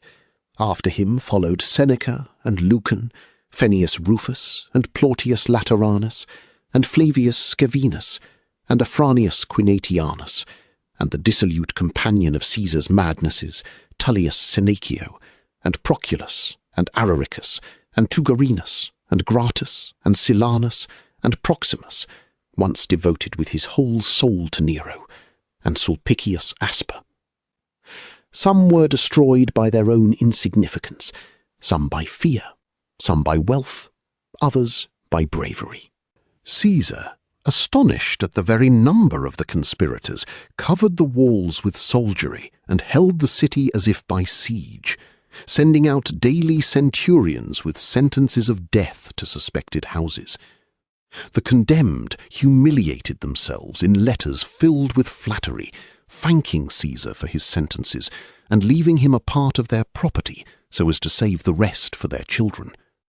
It seemed at last that Nero was exceeding every measure on purpose to convince himself of the degree in which men had grown abject, and how long they would endure bloody rule. After the conspirators, their relatives were executed, then their friends, and even simple acquaintances. Dwellers in lordly mansions built after the fire, when they went out on the street, felt sure of seeing a whole row of funerals.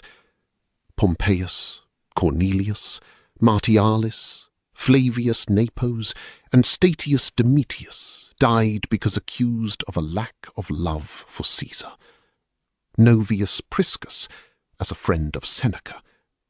Rufius Crispus was deprived of the right of fire and water because on a time he had been the husband of Poppaea. The great Thrasea was ruined by his virtue. Many paid with their lives for noble origin. Even Poppaea fell a victim to the momentary rage of Nero. The Senate crouched before the dreadful ruler. It raised a temple in his honor, made an offering in favor of his voice, crowned his statues, appointed priests to him as to a divinity. Senators, trembling in their souls, went to the Palatine to magnify the song of the Periodonices and go wild with him amid orgies of naked bodies, wine and flowers.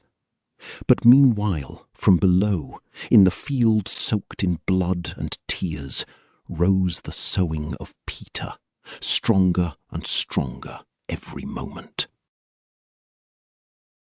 Chapter 72. We know, carissime, most of what is happening in Rome, and what we do not know is told us in thy letters. When one casts a stone in the water, the wave goes farther and farther in a circle. So the wave of madness and malice has come from the Palatine to us.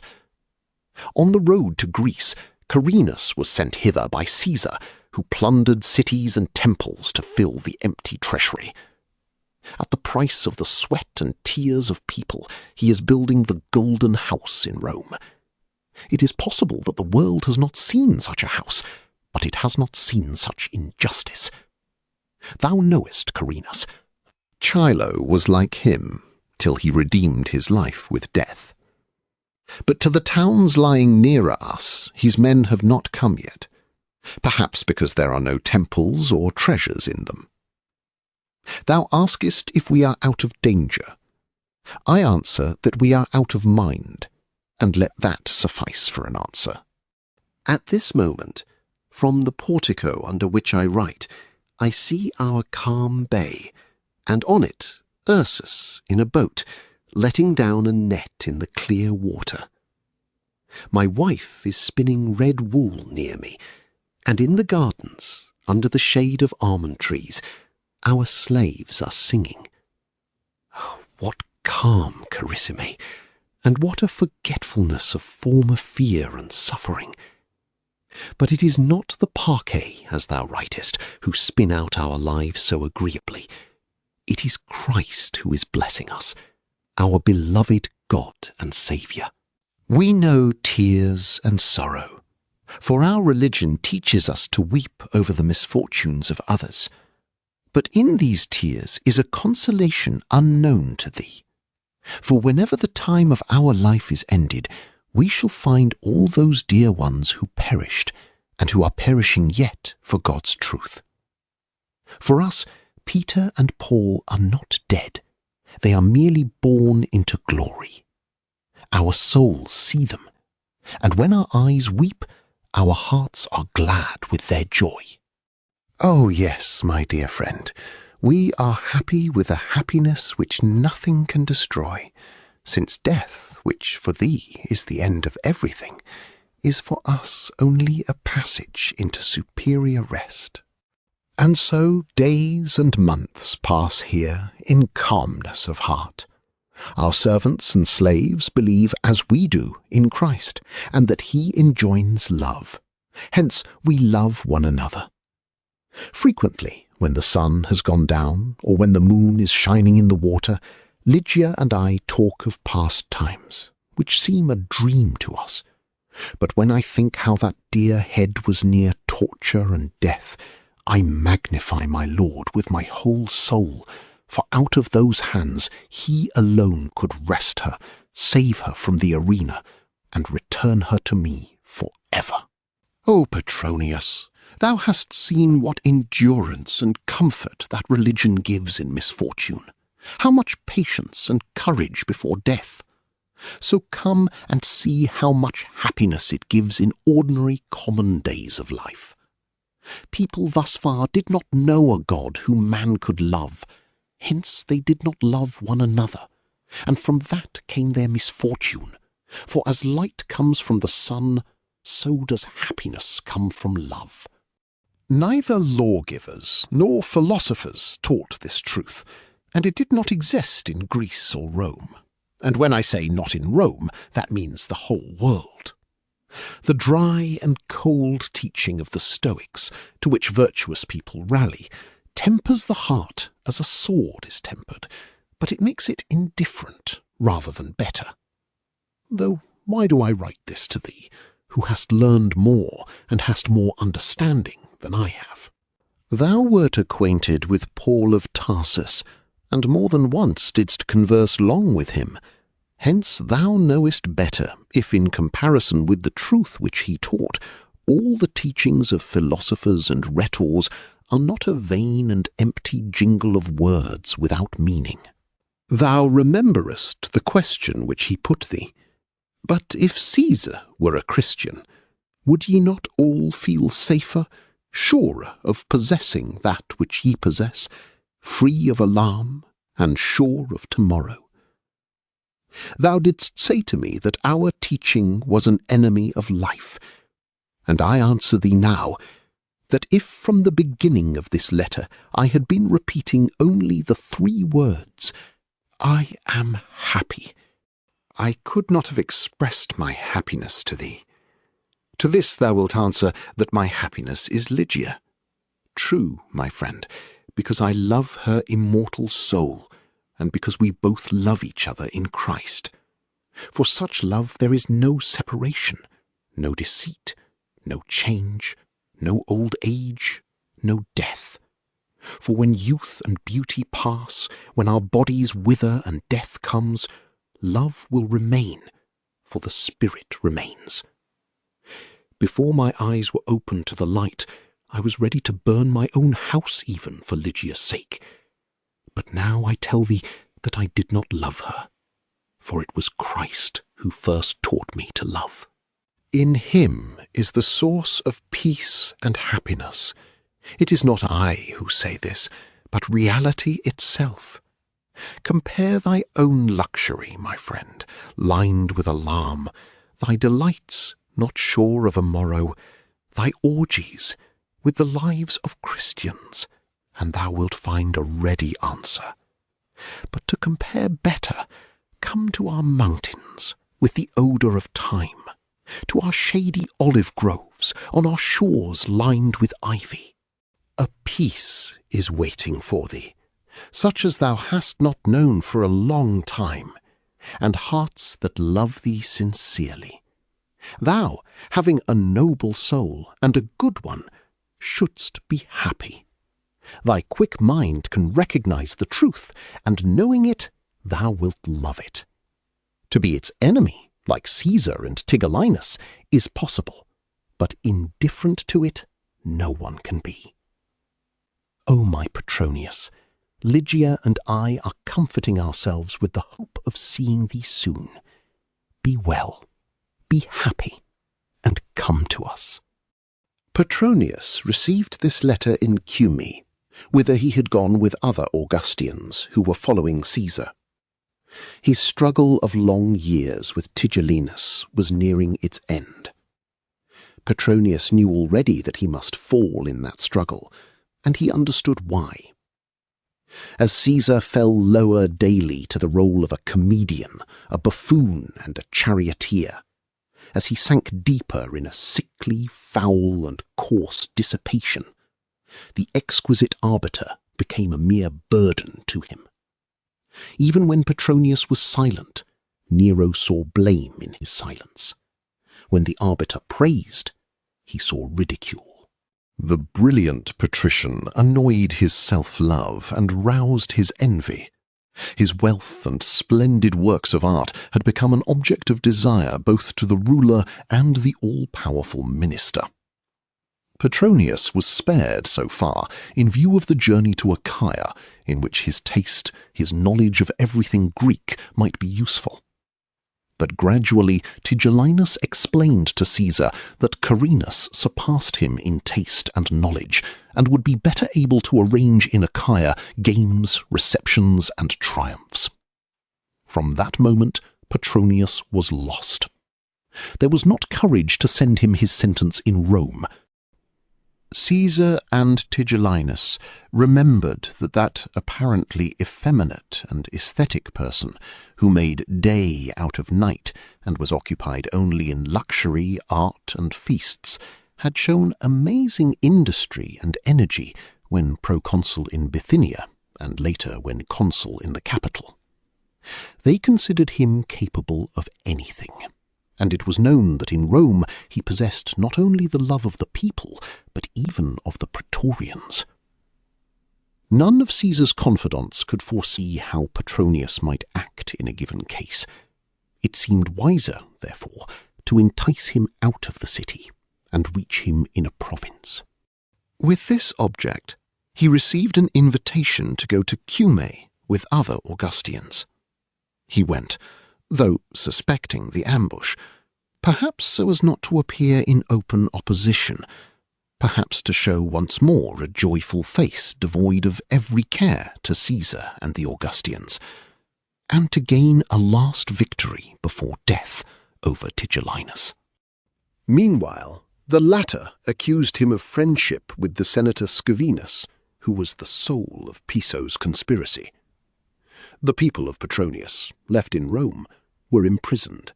His house was surrounded by praetorian guards. When he learned this, he showed neither alarm nor concern, and with a smile said to Augustians whom he received in his own splendid villa in Cumae, "Ahenobarbus does not like direct questions. Hence ye will see his confusion when I ask him if it was he who gave command to imprison my familia in the capital." Then he invited them to a feast before the longer journey, and he had just made preparations for it when the letter from Venetius came. When he received this letter, Petronius grew somewhat thoughtful, but after a time his face regained its usual composure, and that same evening he answered as follows: "I rejoice at your happiness, and admire your hearts, for I had not thought that two lovers could remember a third person who was far away. Ye have not only not forgotten me, but ye wish to persuade me to go to Sicily, so that ye may share with me your bread and your Christ, who, as thou writest, has given you happiness so bountifully. If that be true, honour him. To my thinking, however, Ursus had something to do with saving Lydia, and the Roman people also had a little to do with it. But since thy belief is that Christ did the work, I will not contradict. Spare no offerings to him. Prometheus also sacrificed himself for man, but, alas, Prometheus is an invention of the poets, apparently, while people worthy of credit have told me that they saw Christ with their own eyes. I agree with thee that he is the most worthy of the gods."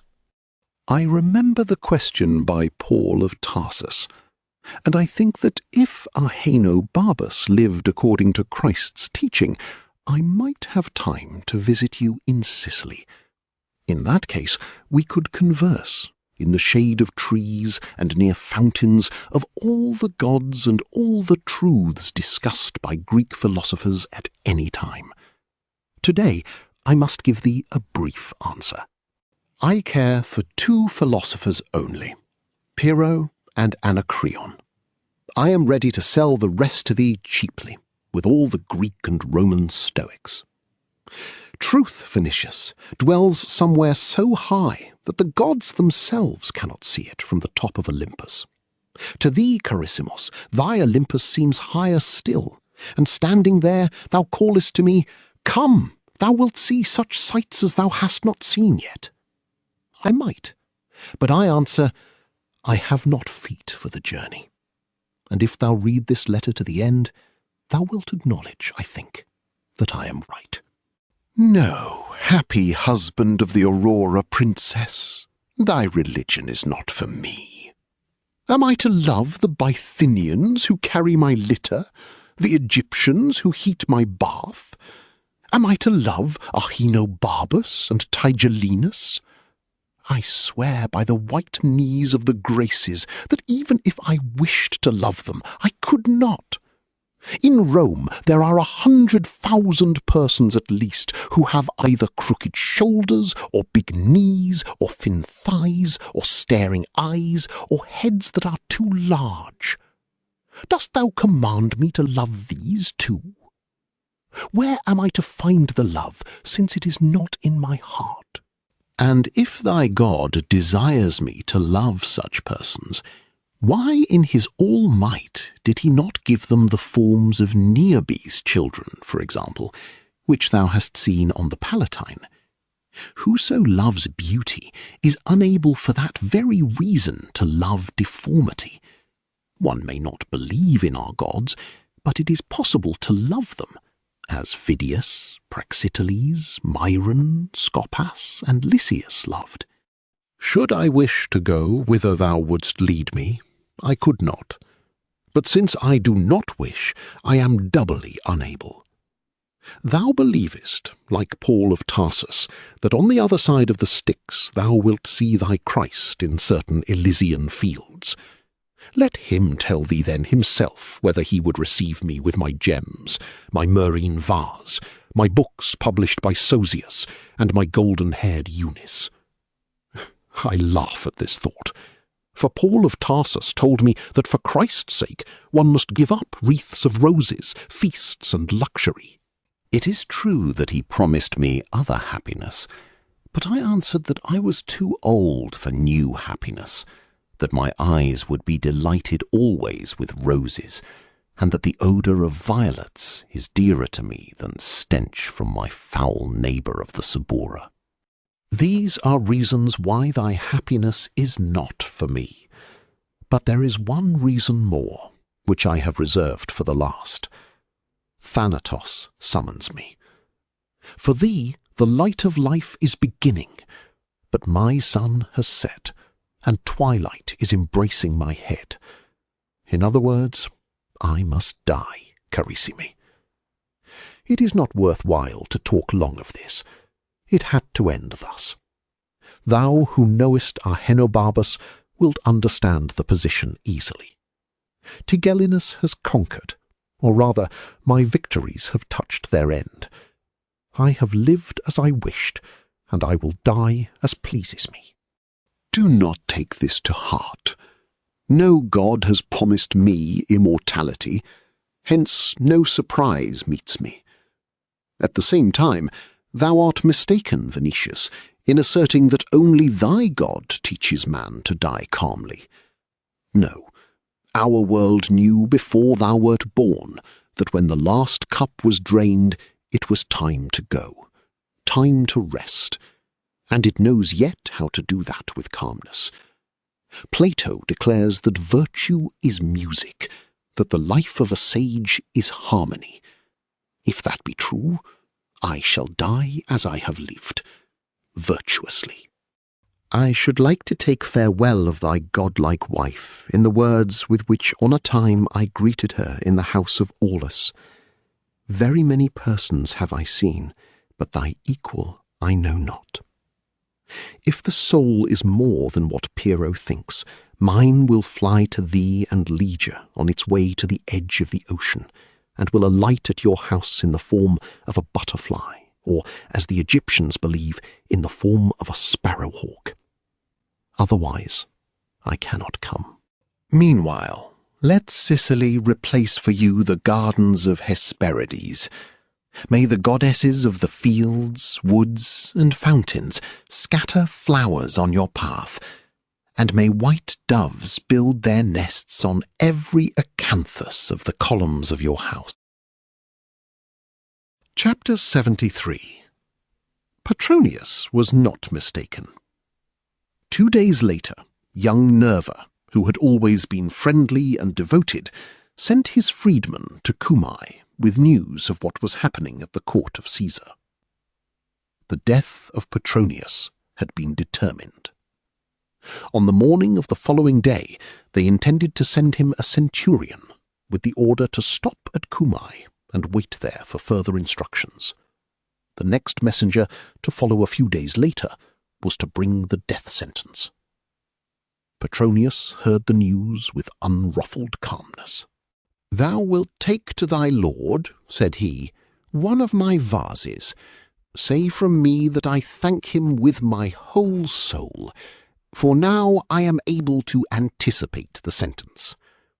And all at once he began to laugh, like a man who has came upon a perfect thought and rejoices in advance at its fulfilment. That same afternoon his slaves rushed about, inviting the Augustians, who were staying in Cumae, and all the ladies, to a magnificent banquet at the villa of the arbiter. He wrote that afternoon in the library. Next he took a bath, after which he commanded the vestiplicae to arrange his dress. Brilliant and stately as one of the gods, he went to the triclinia to cast the eye of a critic on the preparations, and then to the gardens, where youths and Grecian maidens from the islands were weaving wreaths of roses for the evening. Not the least care was visible on his face. The servants only knew that the feast would be something uncommon, for he had issued a command to give unusual rewards to those with whom he was satisfied, and some slight blows to all whose work should not please him, or who had deserved blame or punishment earlier. To the cithara players and the singers he had ordered beforehand liberal pay. At last, sitting in the garden under a beech, through whose leaves the sun rays marked the earth with bright spots, he called Eunice. She came, dressed in white, with a sprig of myrtle in her hair, beautiful as one of the Graces.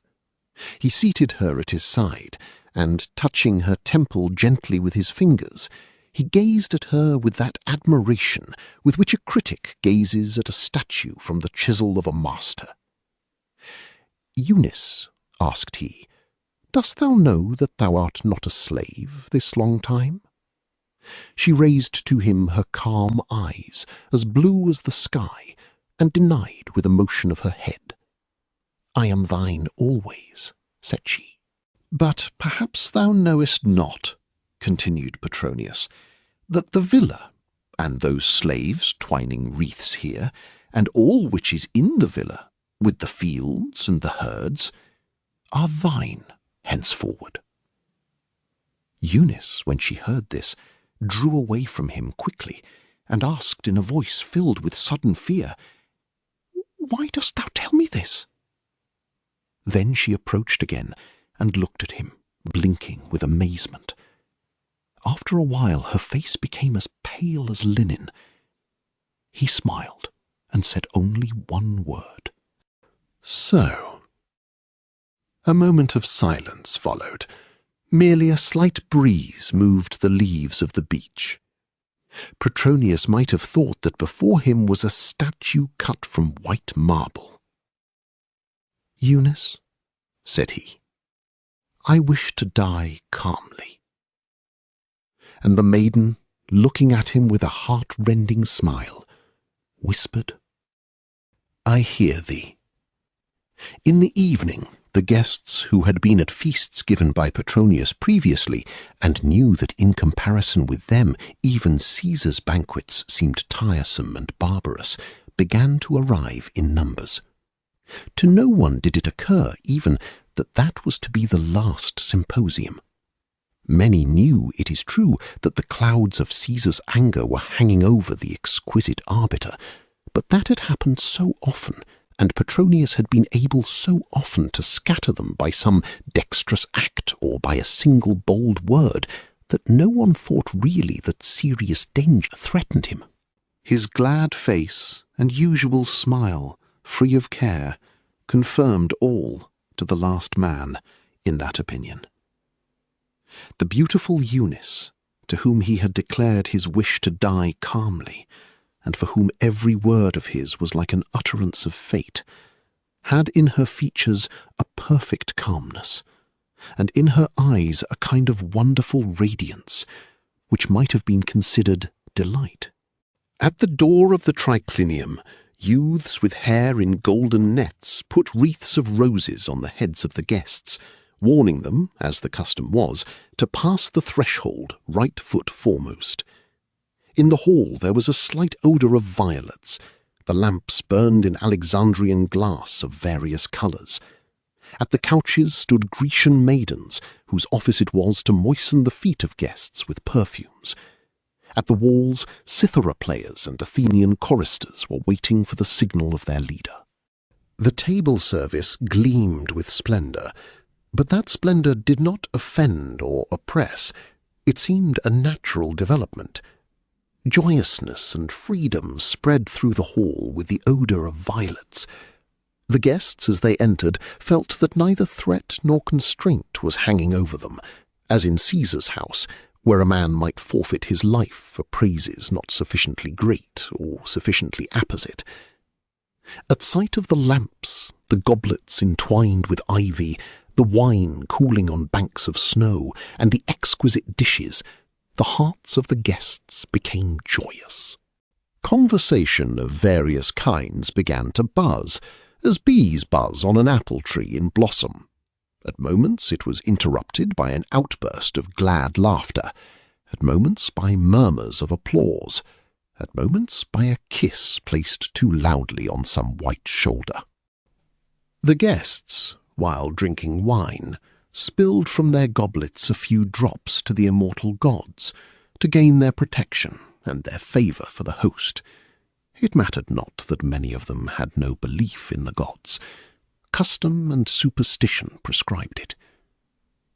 Petronius, inclining near Eunice, talked of Rome, of the latest divorces, of love affairs, of the races, of Spiculus, who had become famous recently in the arena, and of the latest books in the shops of Atractus and the Sozi. When he spilled wine, he said that he spilled it only in honour of the Lady of Cyprus, the most ancient divinity and the greatest, the only immortal, enduring, and ruling one. His conversation was like sunlight which lights up some new object every instant, or like the summer breeze which stirs flowers in a garden. At last he gave a signal to the leader of the music, and at that signal the citharae began to sound lightly, and youthful voices accompanied. Then maidens from Kos, the birthplace of Eunice, danced and showed their rosy forms through robes of gauze. Finally, an Egyptian soothsayer told the guests their future from the movement of rainbow colours in a vessel of crystal. When they had enough of these amusements, Petronius rose somewhat on his Syrian cushion, and said with hesitation, "Pardon me, friends, for asking a favour at a feast. Will each man accept as a gift that goblet from which he first shook wine in honour of the gods, and to my prosperity?" The goblets of Petronius were gleaming in gold, precious stones, and the carving of artists. Hence, though gift-giving was common in Rome, delight filled every heart. Some thanked him loudly, others said that Jove had never honoured gods with such gifts in Olympus. Finally, there were some who refused to accept, since the gifts surpassed common estimate. But he raised aloft the marine vase, which resembled a rainbow in brilliancy, and was simply beyond price. "This," said he, "is the one out of which I poured in honour of the Lady of Cyprus. The lips of no man may touch it henceforth, and no hand may ever pour from it in honour of another divinity." He cast the precious vessel to the pavement, which was covered with lily-coloured saffron flowers, and when it was broken into small pieces, he said, seeing around him astonished faces, "My dear friends, be glad and not astonished. Old age and weakness are sad attendants in the last years of life. But I will give you a good example and good advice. Ye have the power, as ye see, not to wait for old age. Ye can depart before it comes, as I do." "What dost thou wish?" asked a number of voices, with alarm. "I wish to rejoice, to drink wine, to hear music, to look on those divine forms which ye see around me, and fall asleep with a garlanded head. I have taken farewell of Caesar, and do you wish to hear what I wrote him at parting?" He took from beneath the purple cushion a paper, and read as follows. "I know, O Caesar, that thou art awaiting my arrival with impatience, that thy true heart of a friend is yearning day and night for me. I know that thou art ready to cover me with gifts, make me prefect of the Praetorian Guards, and command Tigellinus to be that which the gods made him, a mule driver in those lands which thou didst inherit after poisoning Domitius. Pardon me, however, for I swear to thee by Hades, and by the shades of thy mother, thy wife, thy brother, and Seneca, that I cannot go to thee. Life is a great treasure. I have taken the most precious jewels from that treasure, but in life there are many things which I cannot endure any longer. Do not suppose, I pray, that I am offended because thou didst kill thy mother, thy wife, and thy brother, that thou didst burn Rome and send to Erebus all the honest men in thy dominions. No, grandson of Cronos, death is the inheritance of man. From thee other deeds could not have been expected. But to destroy one's ear for whole years with thy poetry, to see thy belly of a Domitius on slim legs whirled about in Pyrrhic dance, to hear thy music, thy declamation, thy doggerel verses, wretched poet of the suburbs, is a thing surpassing my power, and it has roused in me the wish to die. Rome stuffs its ears when it hears thee. The world reviles thee. I can blush for thee no longer, and I have no wish to do so. The howls of Cerberus, though resembling thy music, will be less offensive to me, for I have never been the friend of Cerberus, and I need not be ashamed of his howling. Farewell, but make no music. Commit murder, but write no verses. Poison people, but dance not. Be an incendiary, but play not on a cithara. This is the wish and the last friendly counsel sent thee by the Arbiter Elegantii. The guests were terrified, for they knew that the loss of dominion would have been less cruel to Nero than this blow. They understood, too, that the man who had written that paper must die, and at the same time pale fear flew over them, because they had heard such a paper.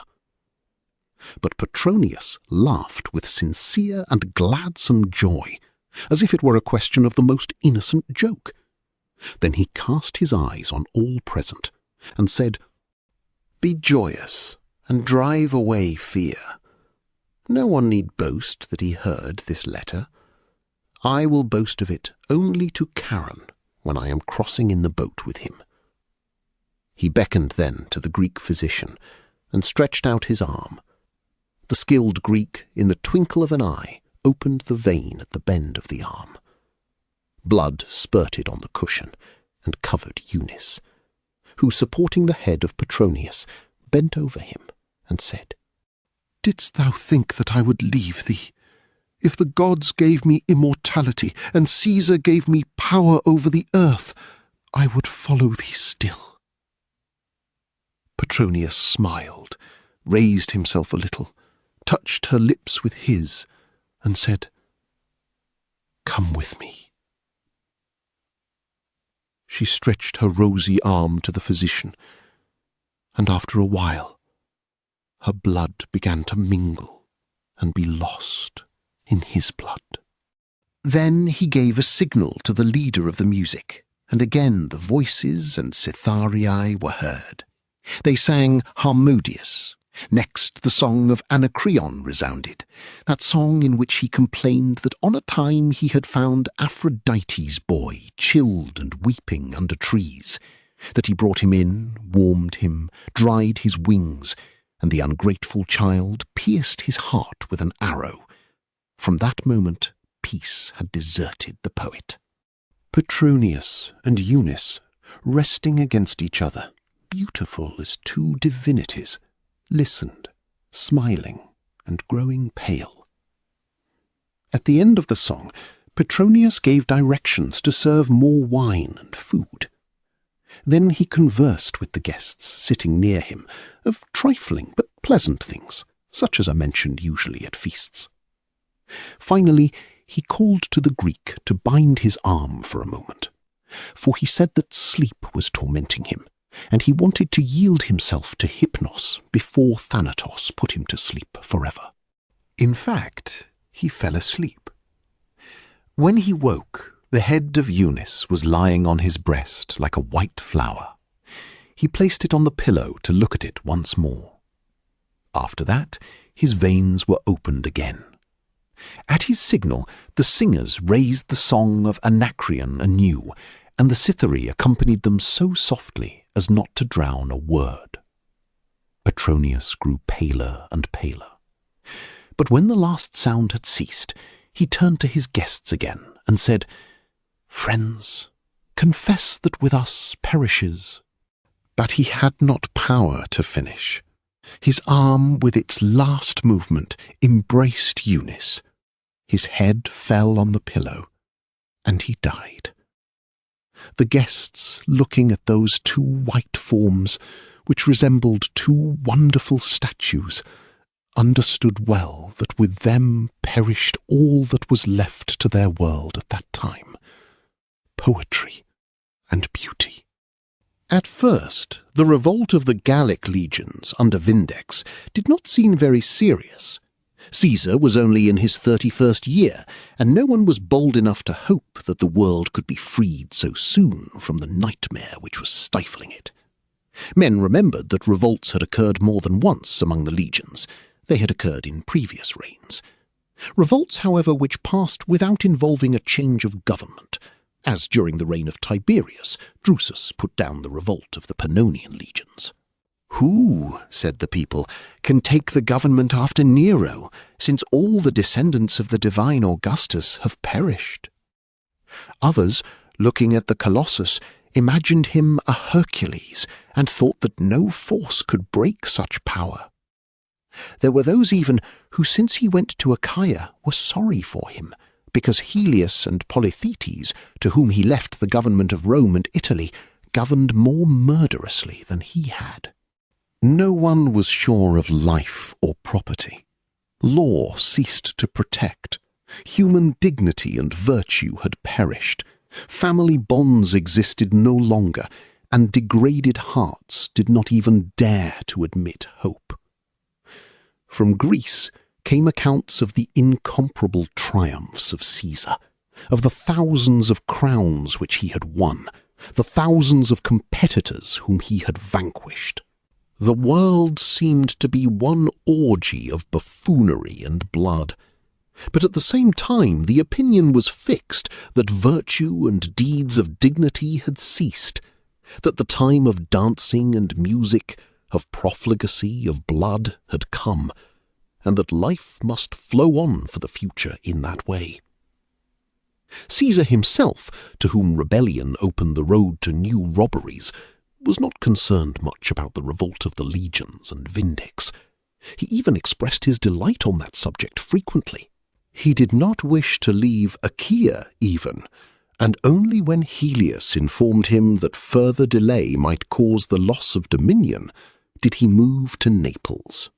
There he played and sang, neglecting news of events of growing danger. In vain did Tigellinus explain to him that former rebellions of legions had no leaders, while at the head of affairs this time was a man descended from the ancient kings of Gaul and Aquitania, a famous and tried soldier. "Here," answered Nero, "the Greeks listen to me, the Greeks who alone know how to listen, and who alone are worthy of my song." He said that his first duty was art and glory. But when at last the news came that Vindex had proclaimed him a wretched artist, he sprang up and moved toward Rome. The wounds inflicted by Petronius and healed by his stay in Greece opened in his heart anew, and he wished to seek retribution from the Senate for such unheard-of injustice. On the road he saw a group cast in bronze, representing a Gallic warrior as overcome by a Roman knight.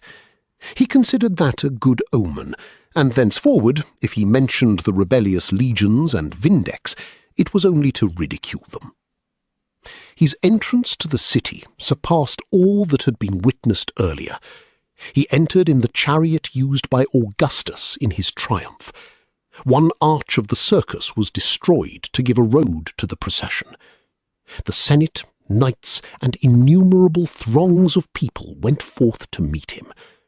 The walls trembled from shouts of "Hail Augustus! Hail Hercules!"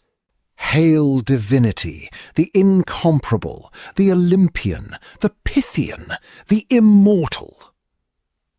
Behind him were borne the crowns, the names of cities in which he had triumphed, and on tablets were inscribed the names of the masters whom he had vanquished.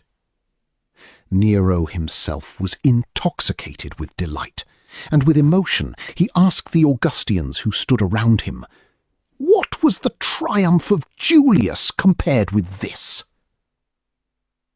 The idea that any mortal should dare to raise a hand on such a demigod did not enter his head. He felt himself really Olympian, and therefore safe. The excitement and the madness of the crowd roused his own madness.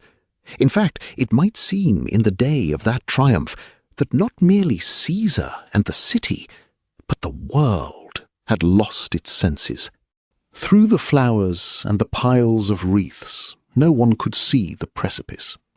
Still, that same evening, columns and walls of temples were covered with inscriptions, describing Nero's crimes, threatening him with coming vengeance, and ridiculing him as an artist. From mouth to mouth went the phrase, "He sang till he roused the Gauls." Alarming news made the rounds of the city and reached enormous measures.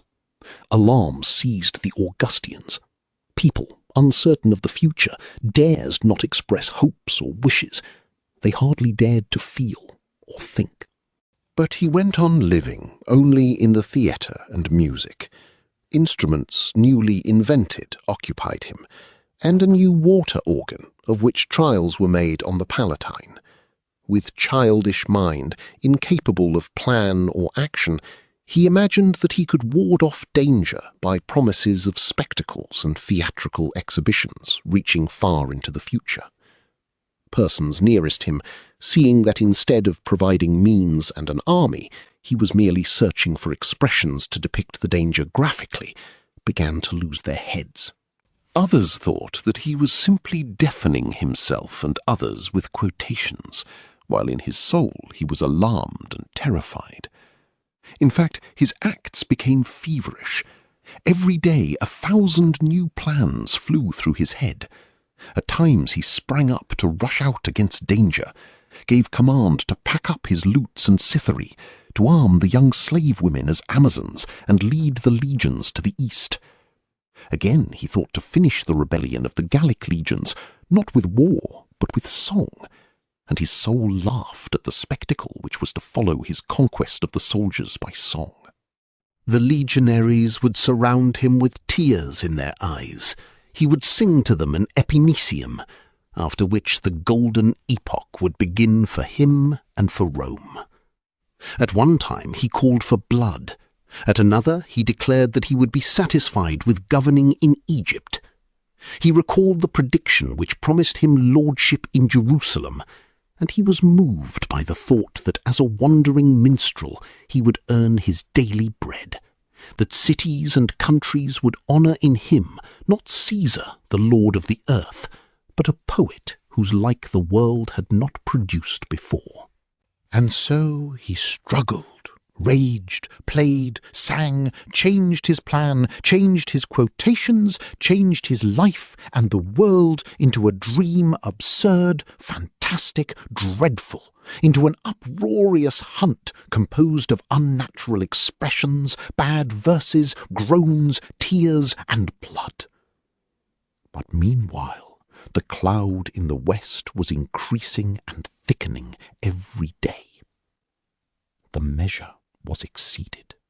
The insane comedy was nearing its end.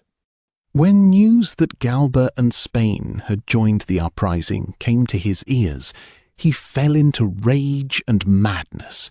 He broke goblets, overturned the table at a feast, and issued orders which neither Helius nor Tigellinus himself dared to execute: to kill Gauls resident in Rome, fire the city a second time, let out the wild beasts, and transfer the capital to Alexandria seemed to him great, astonishing, and easy. But the days of his dominion had passed, and even those who shared in his former crimes began to look on him as a madman. The death of Vindex and disagreement in the revolting legions seemed, however, to turn the scale to his side. Again, new feasts, new triumphs, and new sentences were issued in Rome, till a certain night, when a messenger rushed up on a foaming horse with the news that in the city itself the soldiers had raised the standard of revolt and proclaimed Galba Caesar. Nero was asleep when the messenger came, but when he woke, he called in vain for the night guard, which watched at the entrance to his chambers. The palace was empty. Slaves were plundering in the most distant corners that which could be taken most quickly. But the sight of Nero frightened them. He wandered alone through the palace, filling it with cries of despair and fear. At last, his freedmen, Phaon, Sporus, and Epaphroditus, came to his rescue. They wished him to flee and said that there was no time to be lost, but he deceived himself still. If he should dress in mourning and speak to the Senate, would it resist his prayers and eloquence? If he should use all his eloquence, his rhetoric and skill of an actor, would anyone on earth have power to resist him? Would they not give him even the prefecture of Egypt? The freedmen, accustomed to flatter, had not the boldness yet to refuse him directly. They only warned him that before he could reach the forum, the people would tear him to pieces, and declared that if he did not mount his horse immediately, they too would desert him. Phaon offered refuge in his villa outside the Numantian gate. After a while they mounted horses, and, covering Nero's head with a mantle, they galloped off toward the edge of the city. The night was growing pale, but on the streets there was a movement which showed the exceptional nature of the time. Soldiers, now singly and now in small groups, were scattered through the city. Not far from the camp, Caesar's horse sprang aside suddenly at sight of a corpse. The mantle slipped from his head. A soldier recognized Nero, and, confused by the unexpected meeting, gave the military salute. While passing the Praetorian camp, they heard thundering shouts in honor of Galba. Nero understood at last that the hour of death was near. Terror and reproaches of conscience seized him. He declared that he saw darkness in front of him in the form of a black cloud. From that cloud came forth faces in which he saw his mother, his wife, and his brother. His teeth were chattering from fright. Still, his soul of a comedian found a kind of charm in the horror of the moment. To be absolute lord of the earth and lose all things seemed to him the height of tragedy, and faithful to himself, he played the first role to the end. A fever for quotations took possession of him, and a passionate wish that those present should preserve them for posterity. At moments he said that he wished to die, and called for Spiculus, the most skilled of all gladiators in killing. At moments he declaimed, "Mother, wife, father, call me to death." Flashes of hope rose in him, however, from time to time, hope vain and childish. He knew that he was going to death, And still he did not believe it. They found the Nomentine gate open. Going farther, they passed near Austrianum, where Peter had taught and baptized. At daybreak, they reached Phaon's villa. There the freedman hid from him no longer the fact that it was time to die. He gave command then to dig a grave and lay on the ground so that they might take accurate measurement. At sight of the earth thrown up, however, terror seized him. His fat face became pale, and on his forehead sweat stood like drops of dew in the morning. He delayed. In a voice at once abject and theatrical, he declared that the hour had not come yet. Then he began again to quote. At last he begged them to burn his body. "What an artist is perishing," repeated he, as if in amazement. Meanwhile, Phaon's messenger arrived with the announcement that the Senate had issued the sentence that the parricide was to be punished according to ancient custom. "What is the ancient custom?" asked Nero, with whitened lips. "They will fix thy neck in a fork, flog thee to death, and hurl thy body into the Tiber," answered Epaphroditus abruptly. Nero drew aside the robe from his breast. "It is time, then," said he, looking into the sky. And he repeated once more, "What an artist is perishing." At that moment the tramp of a horse was heard.